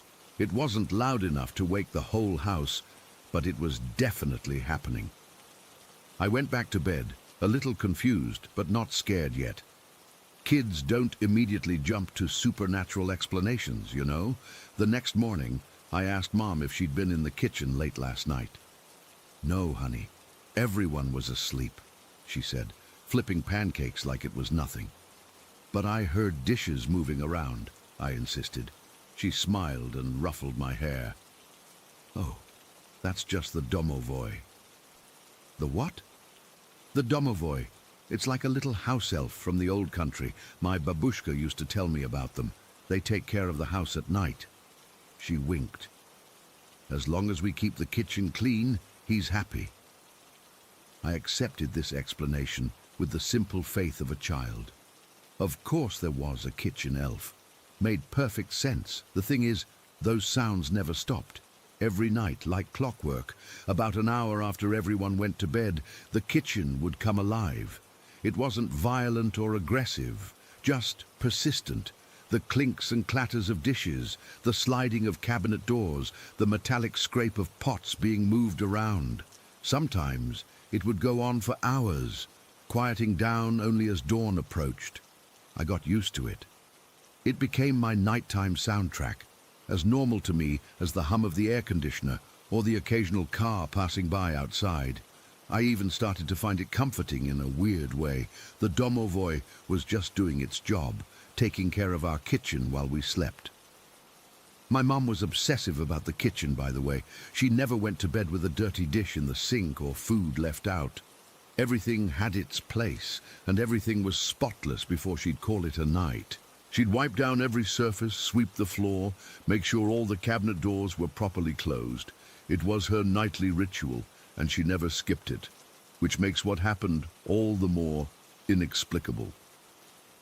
Years passed. I was 15 when the subject came up again, but in a completely different context. I was at a sleepover with friends, and someone started telling ghost stories. When it was my turn, I shrugged and said I didn't know any good ones. "Besides," I added casually, "the only weird thing in our house is the dish noises at night. But everyone has those, right?" The room went silent. 5 teenage girls stared at me like I'd grown a second head. "What dish noises?" my friend Amber asked. "You know, the sounds from the kitchen at night, like someone's moving dishes around or unloading the dishwasher. The domovoi." More blank stares. "The what?" someone else asked. "It's a house elf thing," I explained, suddenly feeling embarrassed. "My mom told me about it. Don't you guys hear your dishes moving around at night?" They all shook their heads. One of them even scooted a bit farther away from me on the floor. "That's not normal," Amber said slowly. "That sounds like your house is haunted or something." I laughed it off, but their reactions planted a seed of doubt. When I got home the next day, I found my mom alone in the kitchen, preparing dinner. "Mom, remember how you told me about the domovoi making the dish noises at night?" She tensed slightly, but kept chopping vegetables. "Mm-hmm. Is that real? Because I mentioned it to my friends, and they looked at me like I was crazy. They said they don't hear dishes moving around in their houses at night." Mom put down her knife and turned to face me. She looked tired suddenly, older than her 41 years. "Sit down," she said, gesturing to the kitchen table. I sat and she joined me, hands folded in front of her. "I never wanted to scare you," she began. "When you first mentioned those sounds, you were so young. I didn't want you to be afraid in your own home. So there's no domovoi." She gave a small, sad smile. "No, honey, that's just an old folk tale my grandmother told me." "Then what's making the noises?" She shook her head. "I don't know. I've heard them too, ever since we moved in. Your father says it's just the house settling, but—" She trailed off, looking toward the cabinets with an uneasy expression. "Houses don't settle for hours every night," I said. "No," she agreed quietly. "They don't." That conversation changed everything. The sounds that had once been comforting became menacing. I started lying awake, listening intently, trying to detect patterns or meaning in the random clattering. Some nights it was softer, almost tentative. Other nights it was more insistent, a cacophony of ceramic and metal that seemed to go on forever. One night, about a week after our conversation, I finally gathered the courage to investigate. I waited until the sounds had been going on for at least 20 minutes, making sure whatever was down there was fully engaged. Then I crept out of bed and made my way down the stairs, stepping carefully to avoid the creaky spots I knew so well. The kitchen was dark, except for the dim light above the stove that Mom always left on. From the doorway, I could see everything clearly. The counters were spotless. The cabinet doors were all closed. The dishwasher wasn't running. Nothing was out of place. Yet the sounds continued, the unmistakable noise of plates sliding against each other, the clinking of glasses, the dull thud of ceramic mugs being set down. I stood frozen, watching an empty, motionless kitchen fill with sounds that had no visible source. I don't know how long I stood there. Maybe seconds, maybe minutes. Then a single coffee mug, my dad's favorite with the fishing joke on it, slid across the counter about 3 inches. By itself, nothing touched it. I ran back upstairs and dove under my covers, heart pounding so hard I thought it would break through my chest. I didn't sleep at all that night, and I never went downstairs to investigate again. I didn't tell my parents what I'd seen. What would be the point? Mom was already worried, and Dad would just dismiss it as my imagination. Instead, I started wearing earbuds to bed, blasting music to drown out the kitchen symphony. But there were nights when the sounds were so loud that they cut through even the loudest songs. On those nights I'd curl up in a ball, facing away from my bedroom door, and remind myself that whatever was down there had never tried to come upstairs. It seemed content to stay in its domain, rearranging dishes that never actually moved. When I was 17, my dad got transferred to another state. I had mixed feelings about leaving my friends and school behind, but I was secretly relieved we'd be leaving that house. We moved during the summer before my senior year, and I remember helping Mom pack up the kitchen, carefully wrapping each plate and glass in newspaper. "Do you think it'll follow us?" I asked her as we boxed up the last of the mugs. She knew exactly what I meant. "No," she said firmly. "Whatever it is, it belongs to this house, not to us." She was right. The new house was quiet at night. Sometimes I'd hear the refrigerator hum or the ice maker drop a fresh batch, but that was it. No phantom dishwashing, no ghostly reorganization of cabinets, just normal house sounds.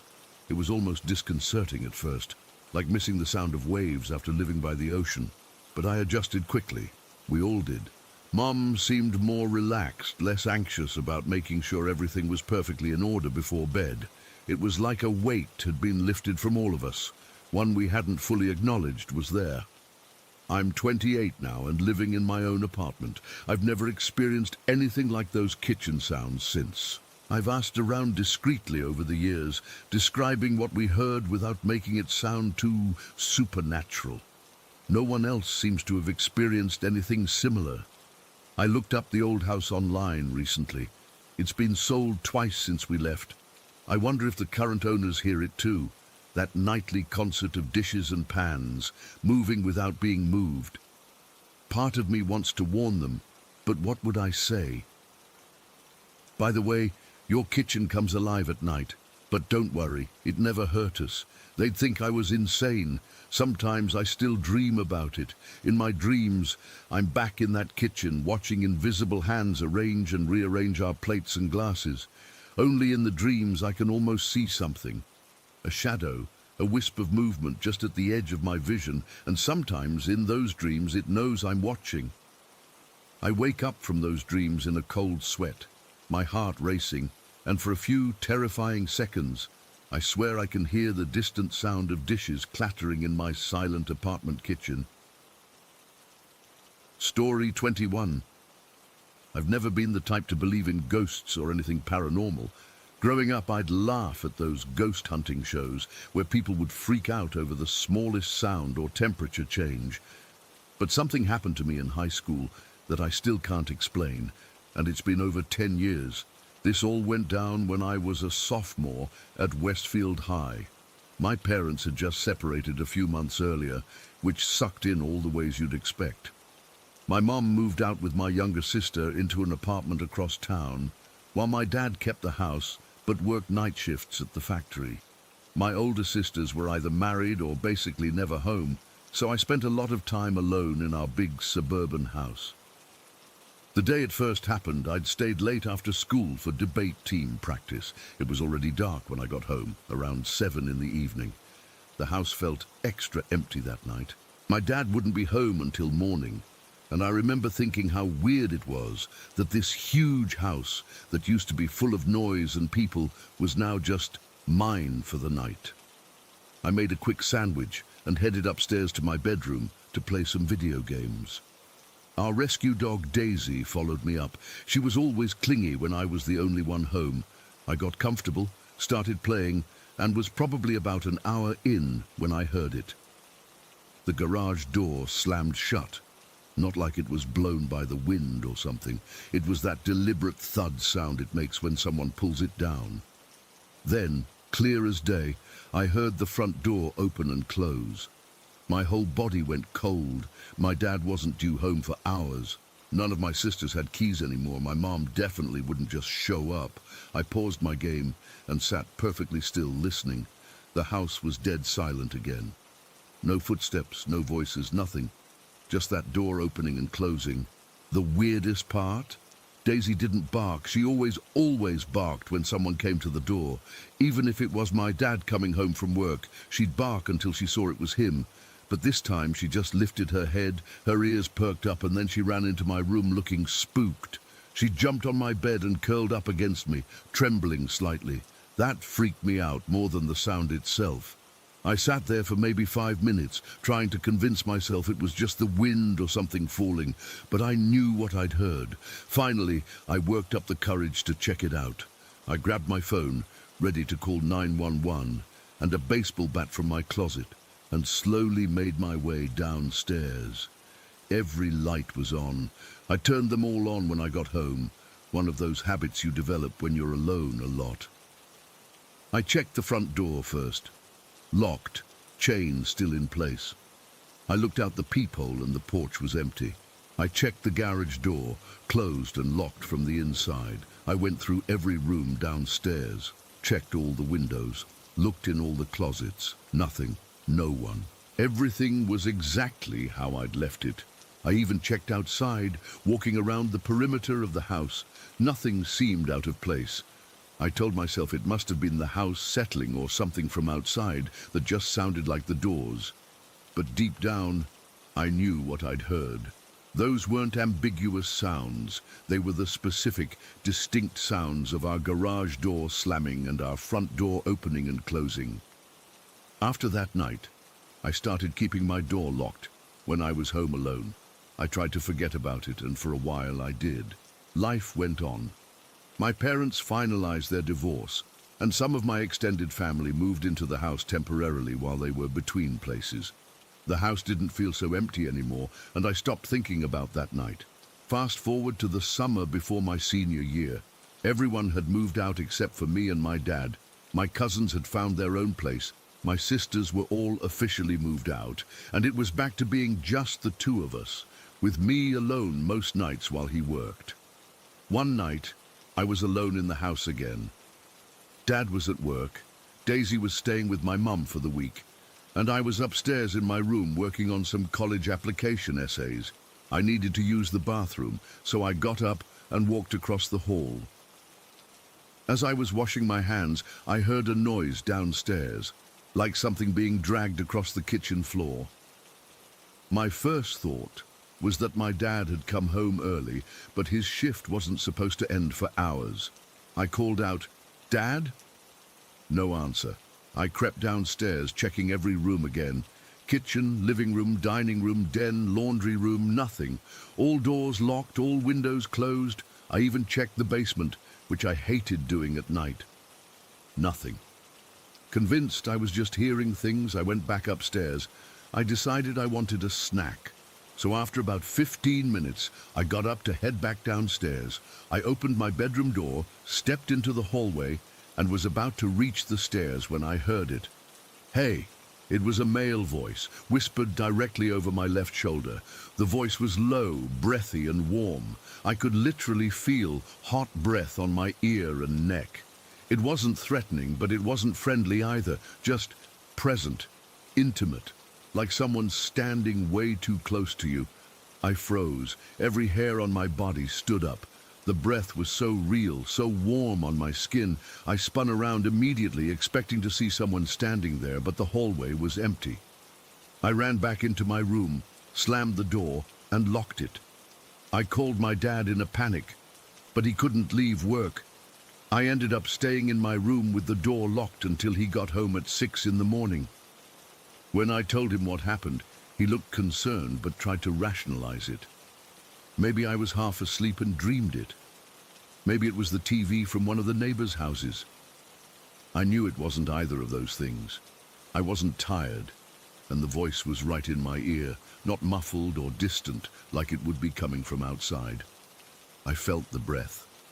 I heard the voice clearly in my left ear only. I tried to forget about it again, told myself I was stressed about college applications, that my imagination was getting the best of me, but deep down, I knew what I'd experienced. The third incident happened a few months later, during winter break of senior year. My dad and I were still the only ones living in the house. He had the night off for once, but had gone to help a friend move some furniture, leaving me alone for a few hours. I was upstairs in my room watching videos on my laptop. I needed to grab a charger from downstairs, so I headed down to get it. When I came back up and reached the top of the stairs, I heard a voice call up to me from the first floor. "Hey!" The same tone as before, but louder this time, like someone was standing at the bottom of the stairs. I froze at the top of the staircase, my heart pounding. I knew my dad wasn't home yet. His car wasn't in the driveway. I slowly turned around and looked down the stairs. Empty.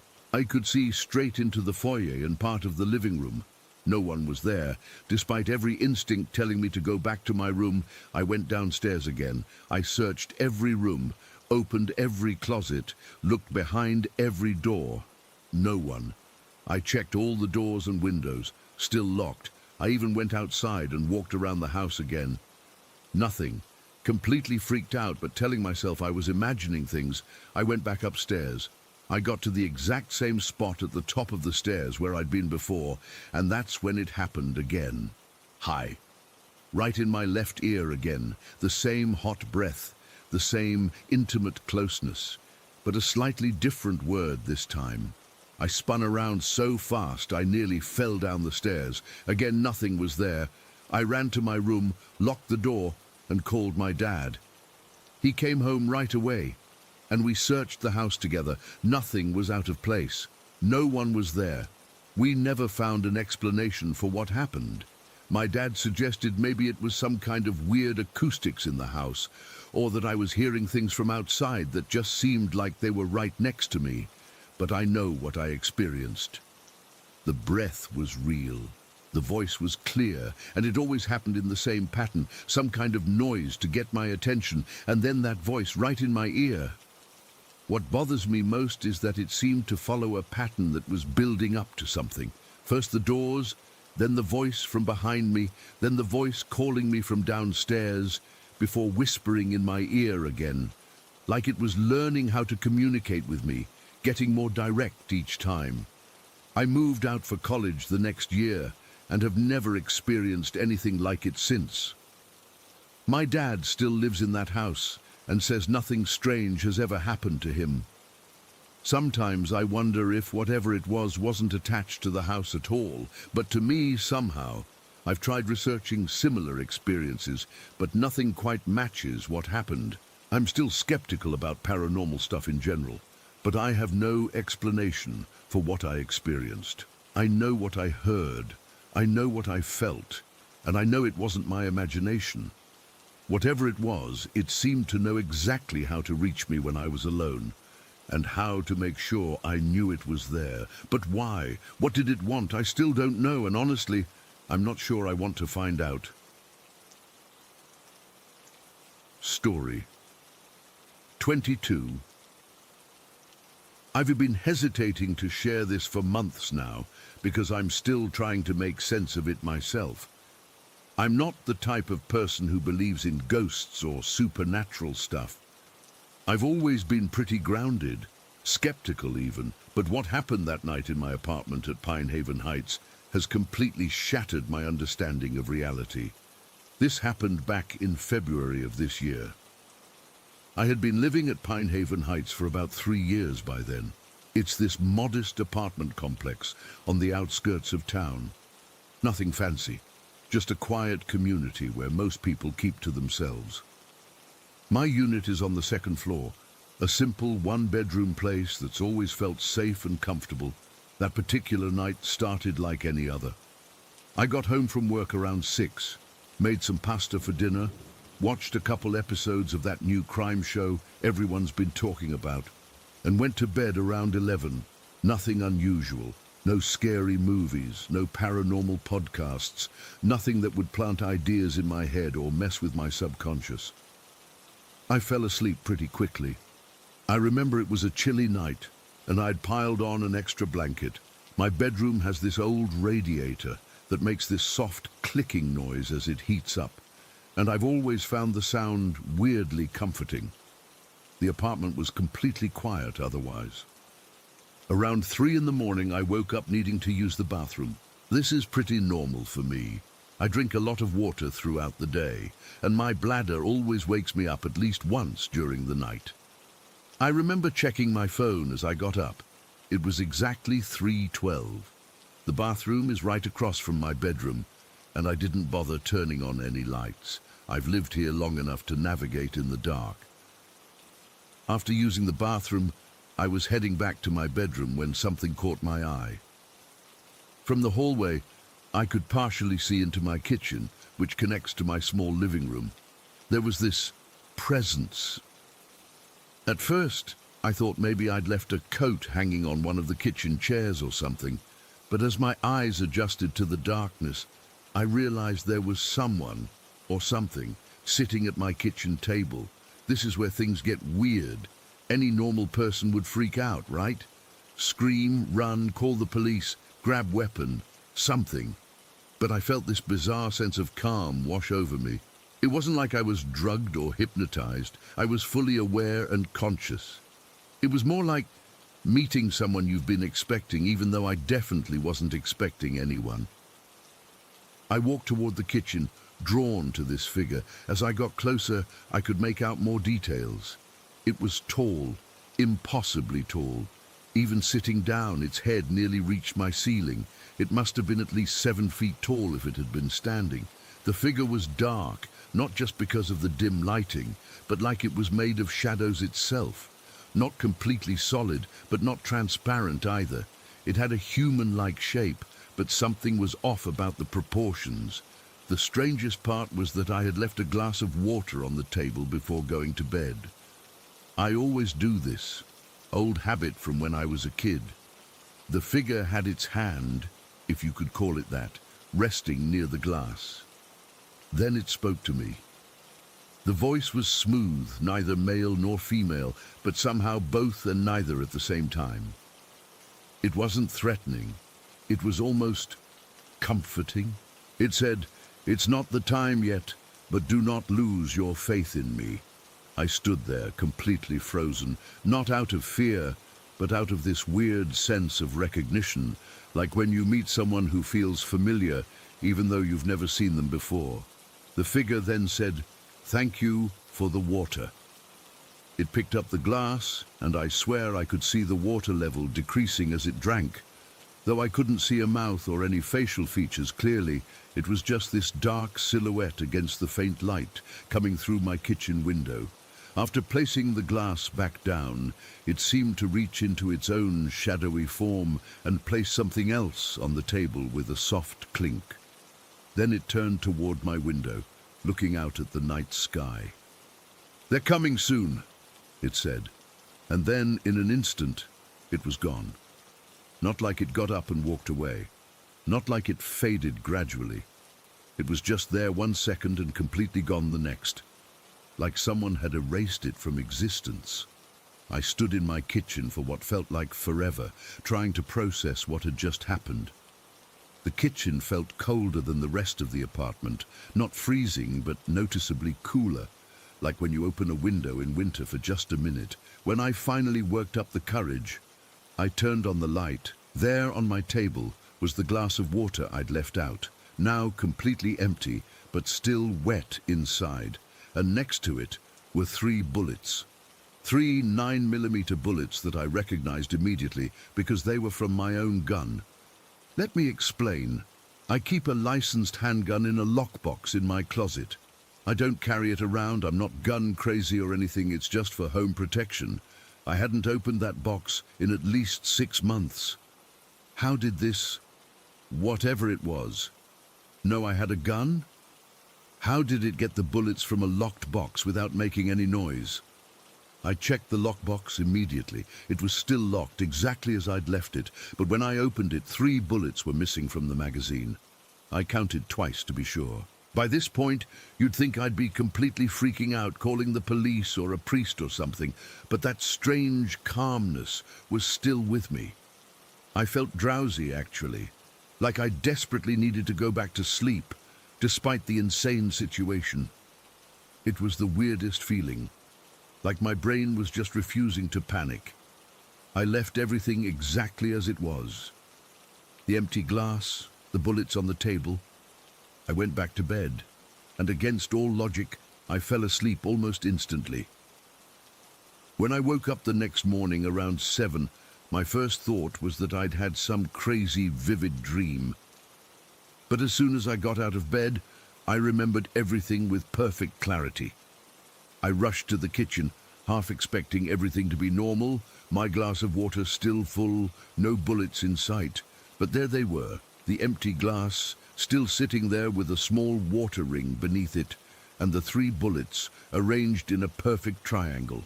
It hadn't been a dream. I sat down at the table and tried to think rationally. Maybe someone broke in, but nothing was stolen. My door and windows were all locked from the inside, and how would a burglar get into my gun lockbox without the key, which was still on my keychain? How could they drink my water and disappear into thin air, and why would they do any of this without harming me or taking anything?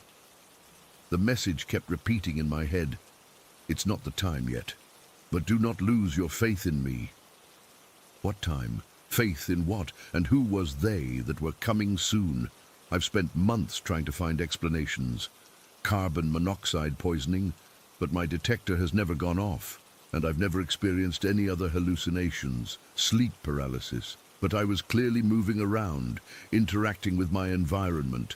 The bullets and empty glass were physical proof that something real had happened.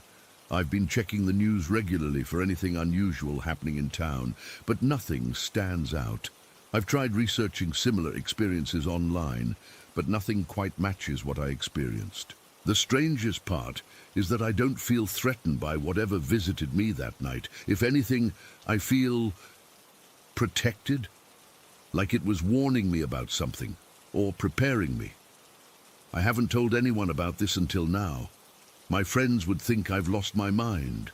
My family would worry. The police would either laugh me off or send me for a psych evaluation. The bullets are still in my dresser drawer, wrapped in a handkerchief. Sometimes I take them out just to remind myself that it really happened, that I'm not crazy. The glass is back in my cabinet, but I haven't used it since that night. I still leave a glass of water on my table every night before bed. It's never been touched again. I still wake up around 3 most nights, hoping and fearing I'll see that figure again. I need answers.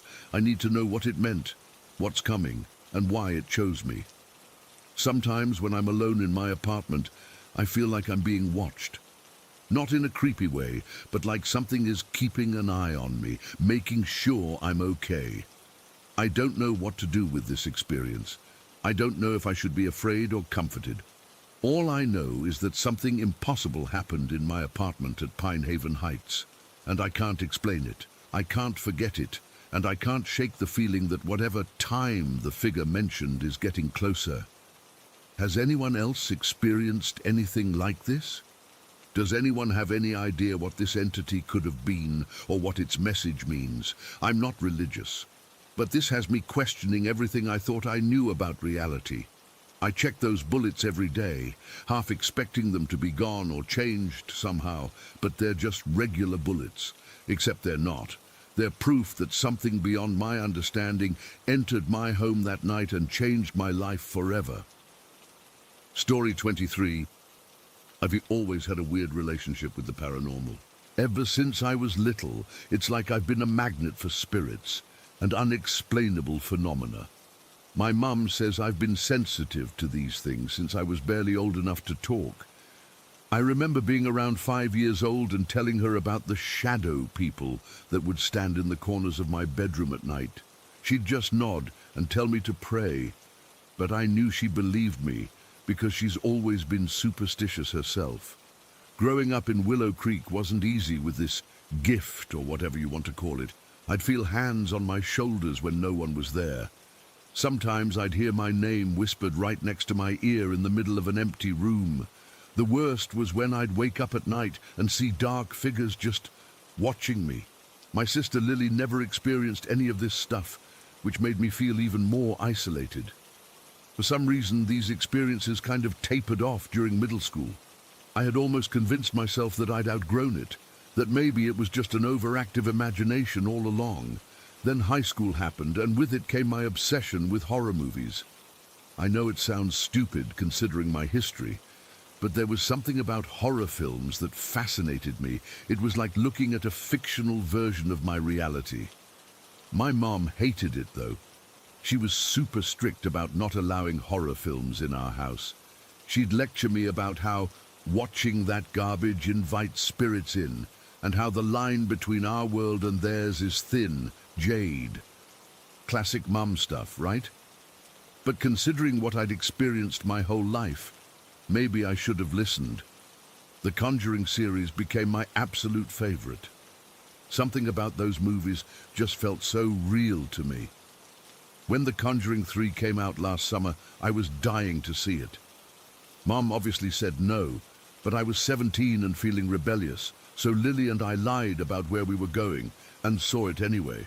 I loved it so much that I convinced Lily to see it with me again the next night. That's when everything went sideways. We got home super late from the second viewing, probably around 1 in the morning. Mom was already asleep, so we snuck in quietly. Lily went straight to her room while I headed up to mine with my dog, Max. He's this tiny Chiweenie that usually never stops wagging his tail, but as soon as we walked into my bedroom, he froze. I was still riding the adrenaline high from the movie, so I didn't notice at first. I was getting ready for bed when I realized Max wasn't jumping up on the bed like usual. He was standing in the doorway, completely rigid, staring at my closet. Every single hair on his little body was standing straight up, and he started making this low, growling noise I'd never heard from him before. That's when the temperature dropped. I'm not exaggerating. It was like someone had opened a freezer door right in front of me. Goosebumps instantly covered my arms. "Max?" I whispered, but he didn't even acknowledge me. His eyes were locked on the closet, and his growl was getting louder. My heart started racing. This wasn't like the subtle experiences I'd had before.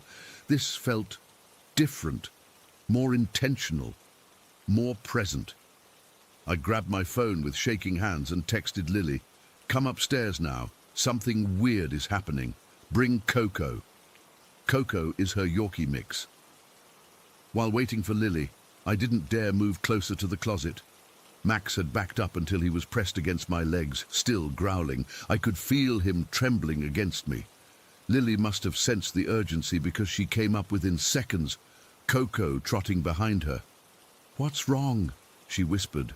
But before I could answer, Coco stopped dead in her tracks, just like Max had. Her ears went back, and she started growling at the exact same spot. "Do you see that?" I asked, pointing toward the closet. "See what?" Lily asked, but then her eyes widened. "Wait, what the fuck is that?"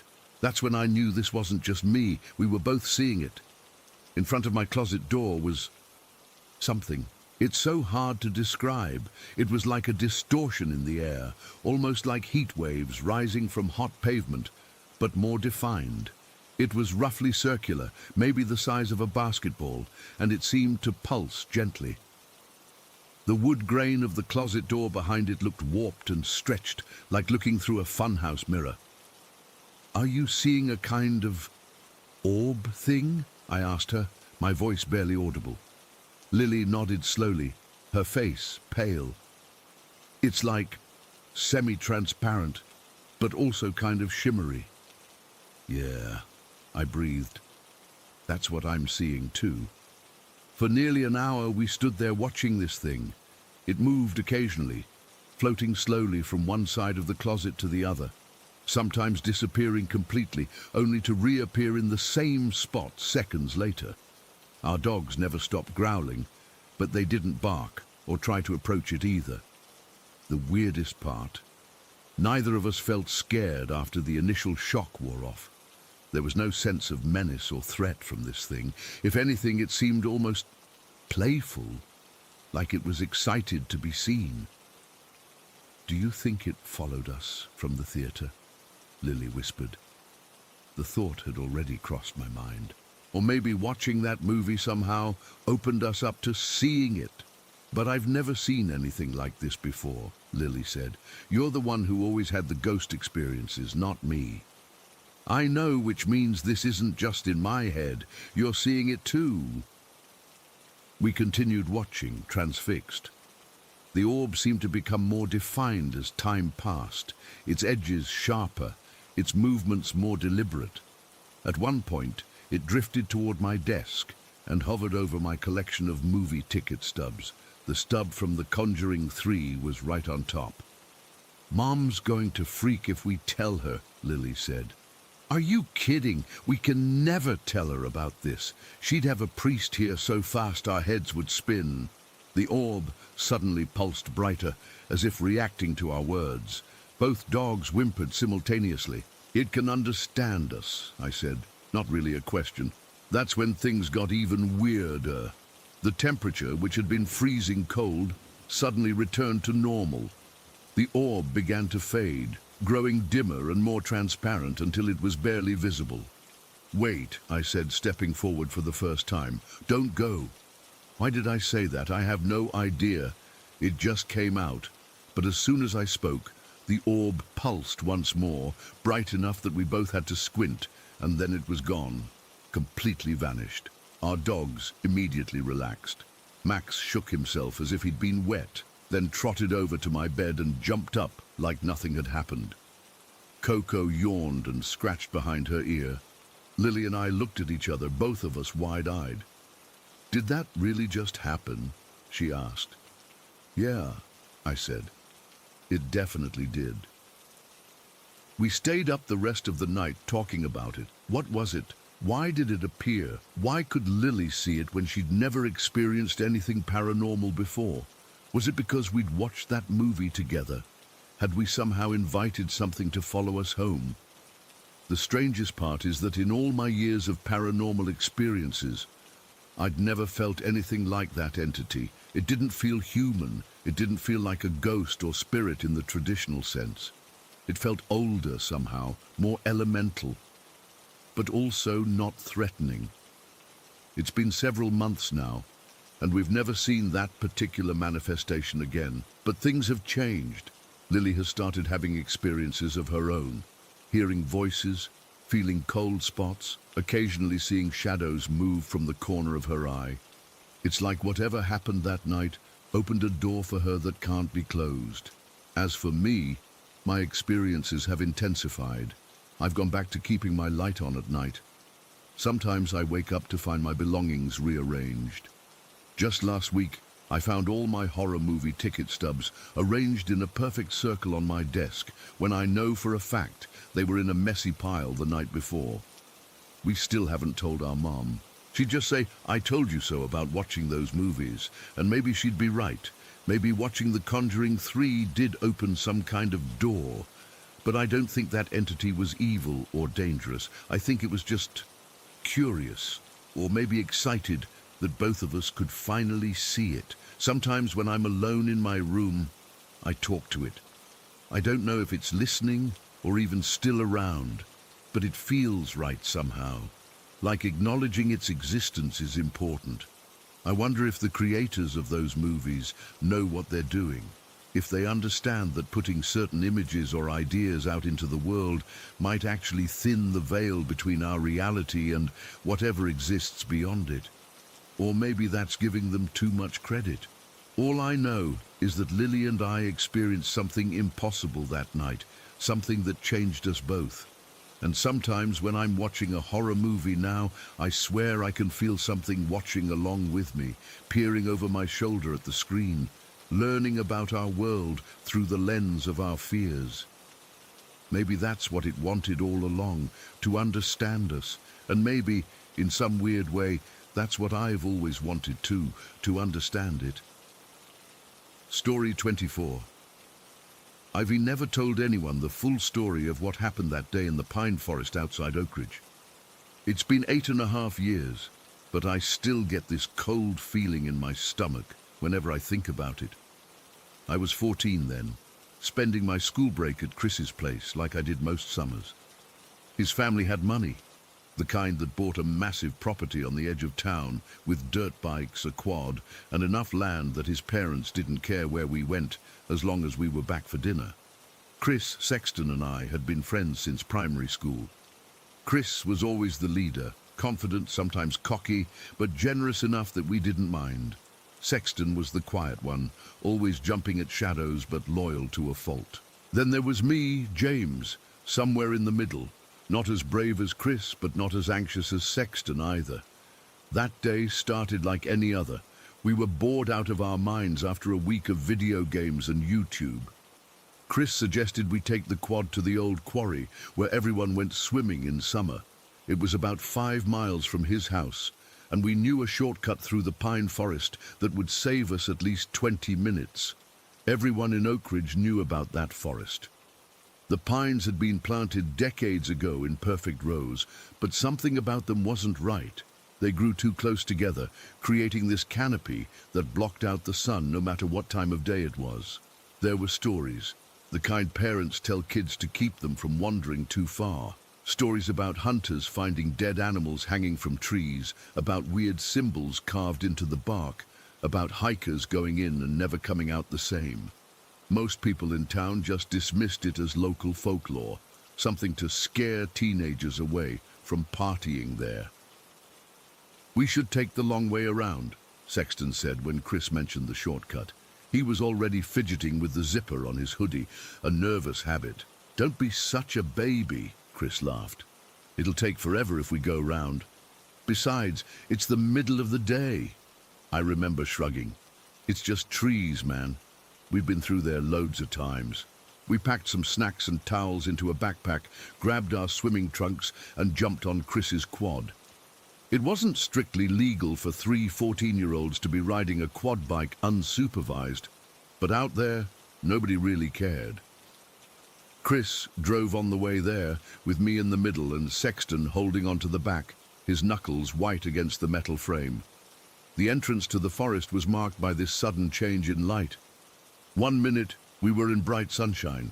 And the next, we were in this dim, greenish world where the sun only came through in thin slices between the trees. The temperature dropped at least 10 degrees. The path was just wide enough for the quad, with pine needles creating a thick carpet that muffled the sound of our tires. As we drove deeper, I remember feeling this weird urge to push back against the silence. It was too quiet. No birds, no insects, just the engine and the soft crunch of pine needles. "Hey, forest demons!" I yelled suddenly, making Sexton jump. "We're coming through! Better hide your virgin sacrifices!" Chris cracked up laughing, and even Sexton managed a nervous chuckle. I kept it up, shouting increasingly ridiculous challenges into the trees. Looking back, I wish I hadn't. It feels like I woke something up. We made it through without incident and spent the next few hours at the quarry. It was a good day, jumping off rocks into the deep green water, racing to see who could swim to the other side fastest, laying out on the warm stone to dry in the sun. We stayed longer than we meant to, and by the time we packed up, the sun was already starting to set. "I'll drive back," I said, partly because I wanted to turn on the quad, and partly because Chris looked tired. The forest looked different in the fading light. The rows of trees created these long shadows that seemed to reach for us as we drove. I was going slower than Chris had on the way in, partly because I wasn't as experienced with the quad, and partly because something felt off. I couldn't put my finger on it, but there was this pressure in the air, like right before a storm.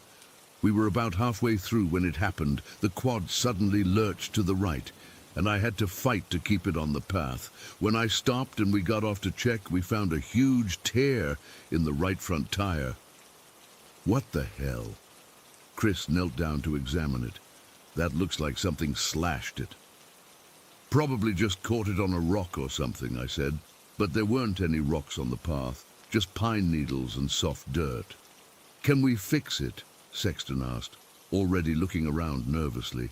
The forest was getting darker by the minute. Chris shook his head. "We can drive on it, but we need to go slow. It's going to be completely flat soon." We got back on, and I carefully steered the quad forward. We'd gone maybe another quarter-mile when we came across them. A family of 4 standing beside the path. A man was sitting on the ground, his face twisted in pain, while a woman and a boy about 10 years old stood nearby. A mountain bike lay on its side, the front wheel bent at an odd angle. We stopped, and Chris immediately went into helper mode. "You guys okay?" he asked, jumping off the quad. The woman looked relieved to see us. "My husband crashed his bike," she explained. "I think his ankle's broken. We've been trying to call for help, but there's no reception out here." "We've got a flat tire," Chris told her, "but I know this forest. My house isn't far, and we can call an ambulance from there." After a quick discussion, it was decided that Chris would take the woman back to his house to call for help, while Sexton and I would stay with the injured man and his son. The quad could only safely carry 2 people with the damaged tire. "I'll be back with my brother and the truck as soon as possible," Chris promised. "Probably 30 minutes tops." I watched them disappear down the path, and that's when I started to feel it. That creeping sense that something wasn't right. The forest was getting darker by the minute, and the temperature seemed to be dropping even faster. "You boys from around here?" the man asked, clearly trying to distract himself from the pain. "Yeah, my friend lives nearby," I said. "We come through here all the time." That wasn't exactly true. We'd been through the forest maybe 3 or 4 times total, and always in daylight, always quickly. The man's son sat quietly next to his dad, playing some game on his phone. Sexton and I stood awkwardly nearby, neither of us sure what to do. I checked my watch. Chris had been gone about 10 minutes. That's when I first heard it, a sound so faint I thought I'd imagined it. A whisper coming from somewhere in the trees behind us. I glanced at Sexton, whose head had snapped in the same direction. "Did you hear that?" he mouthed silently. I nodded, looking over at the man and his son. They were talking quietly, showing no signs of having heard anything. Probably just the wind, I said. But there was no wind. The air was completely still. A few minutes later, I heard it again, clearer this time.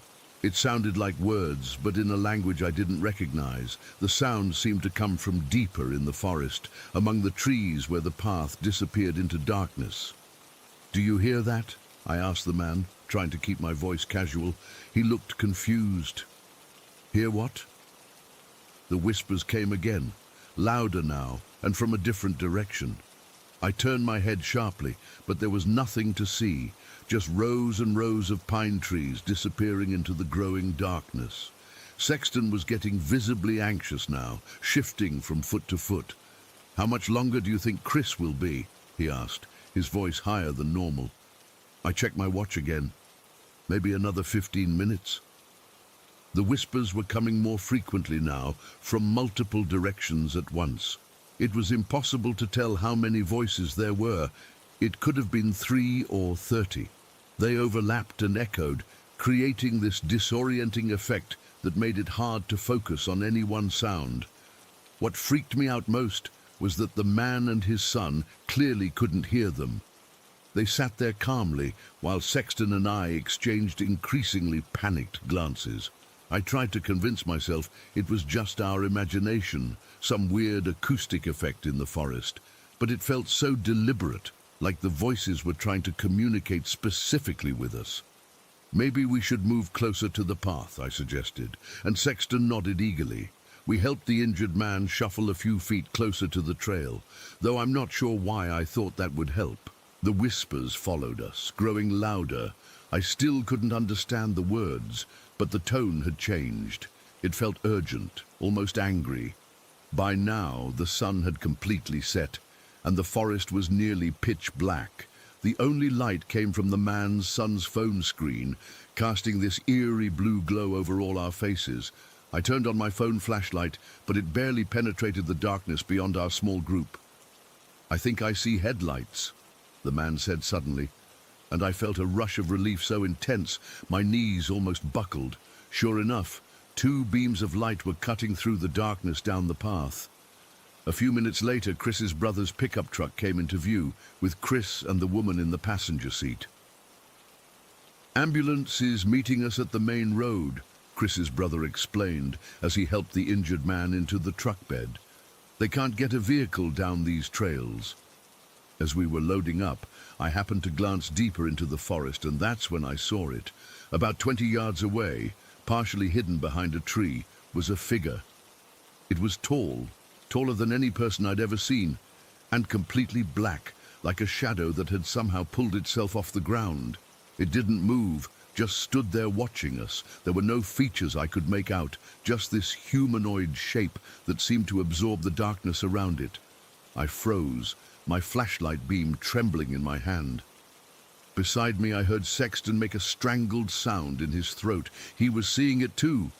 "Guys, come on," Chris called from the truck. I couldn't move. The figure still hadn't moved, but somehow I could feel it watching us. The whispers had stopped completely, replaced by this overwhelming silence that pressed against my eardrums. Chris's brother honked the horn, making me jump. "Let's go, boys. We need to get this man to an ambulance." I grabbed Sexton's arm and pulled him toward the truck. We scrambled into the back, squeezing in next to the injured man. As the truck started moving, I forced myself to look back one more time. The figure was gone. The ride back was a blur. Chris tried to ask us what was wrong. Apparently we both looked like we'd seen a ghost, but neither of us could find the words to explain. By unspoken agreement, we never talked about it afterward. Not that day, not the next day, not in the 8.5 years since. Chris's family never found anything wrong with the quad's tire beyond the tear itself. No explanation for what could have caused it. We never went back to the forest, and as far as I know, neither did Sexton or Chris. I've tried researching the history of those woods, looking for anything that might explain what we experienced. There are stories, of course. Every small town has them, but nothing conclusive. Sometimes I wonder if the injured man and his family were even real, or if they were somehow part of whatever was happening in that forest. The whispers still come to me in dreams sometimes. I still don't understand the words, but in the dreams, I feel like I almost could. Like if I just listened harder, I'd finally know what they were trying to tell us. I wake up from those dreams drenched in sweat, grateful for the morning light. I don't know what we encountered that day. I don't know why it chose to reveal itself to Sexton and me, but not to the others. All I know is that something in that forest was aware of us, and for some reason, it wanted us to be aware of it too.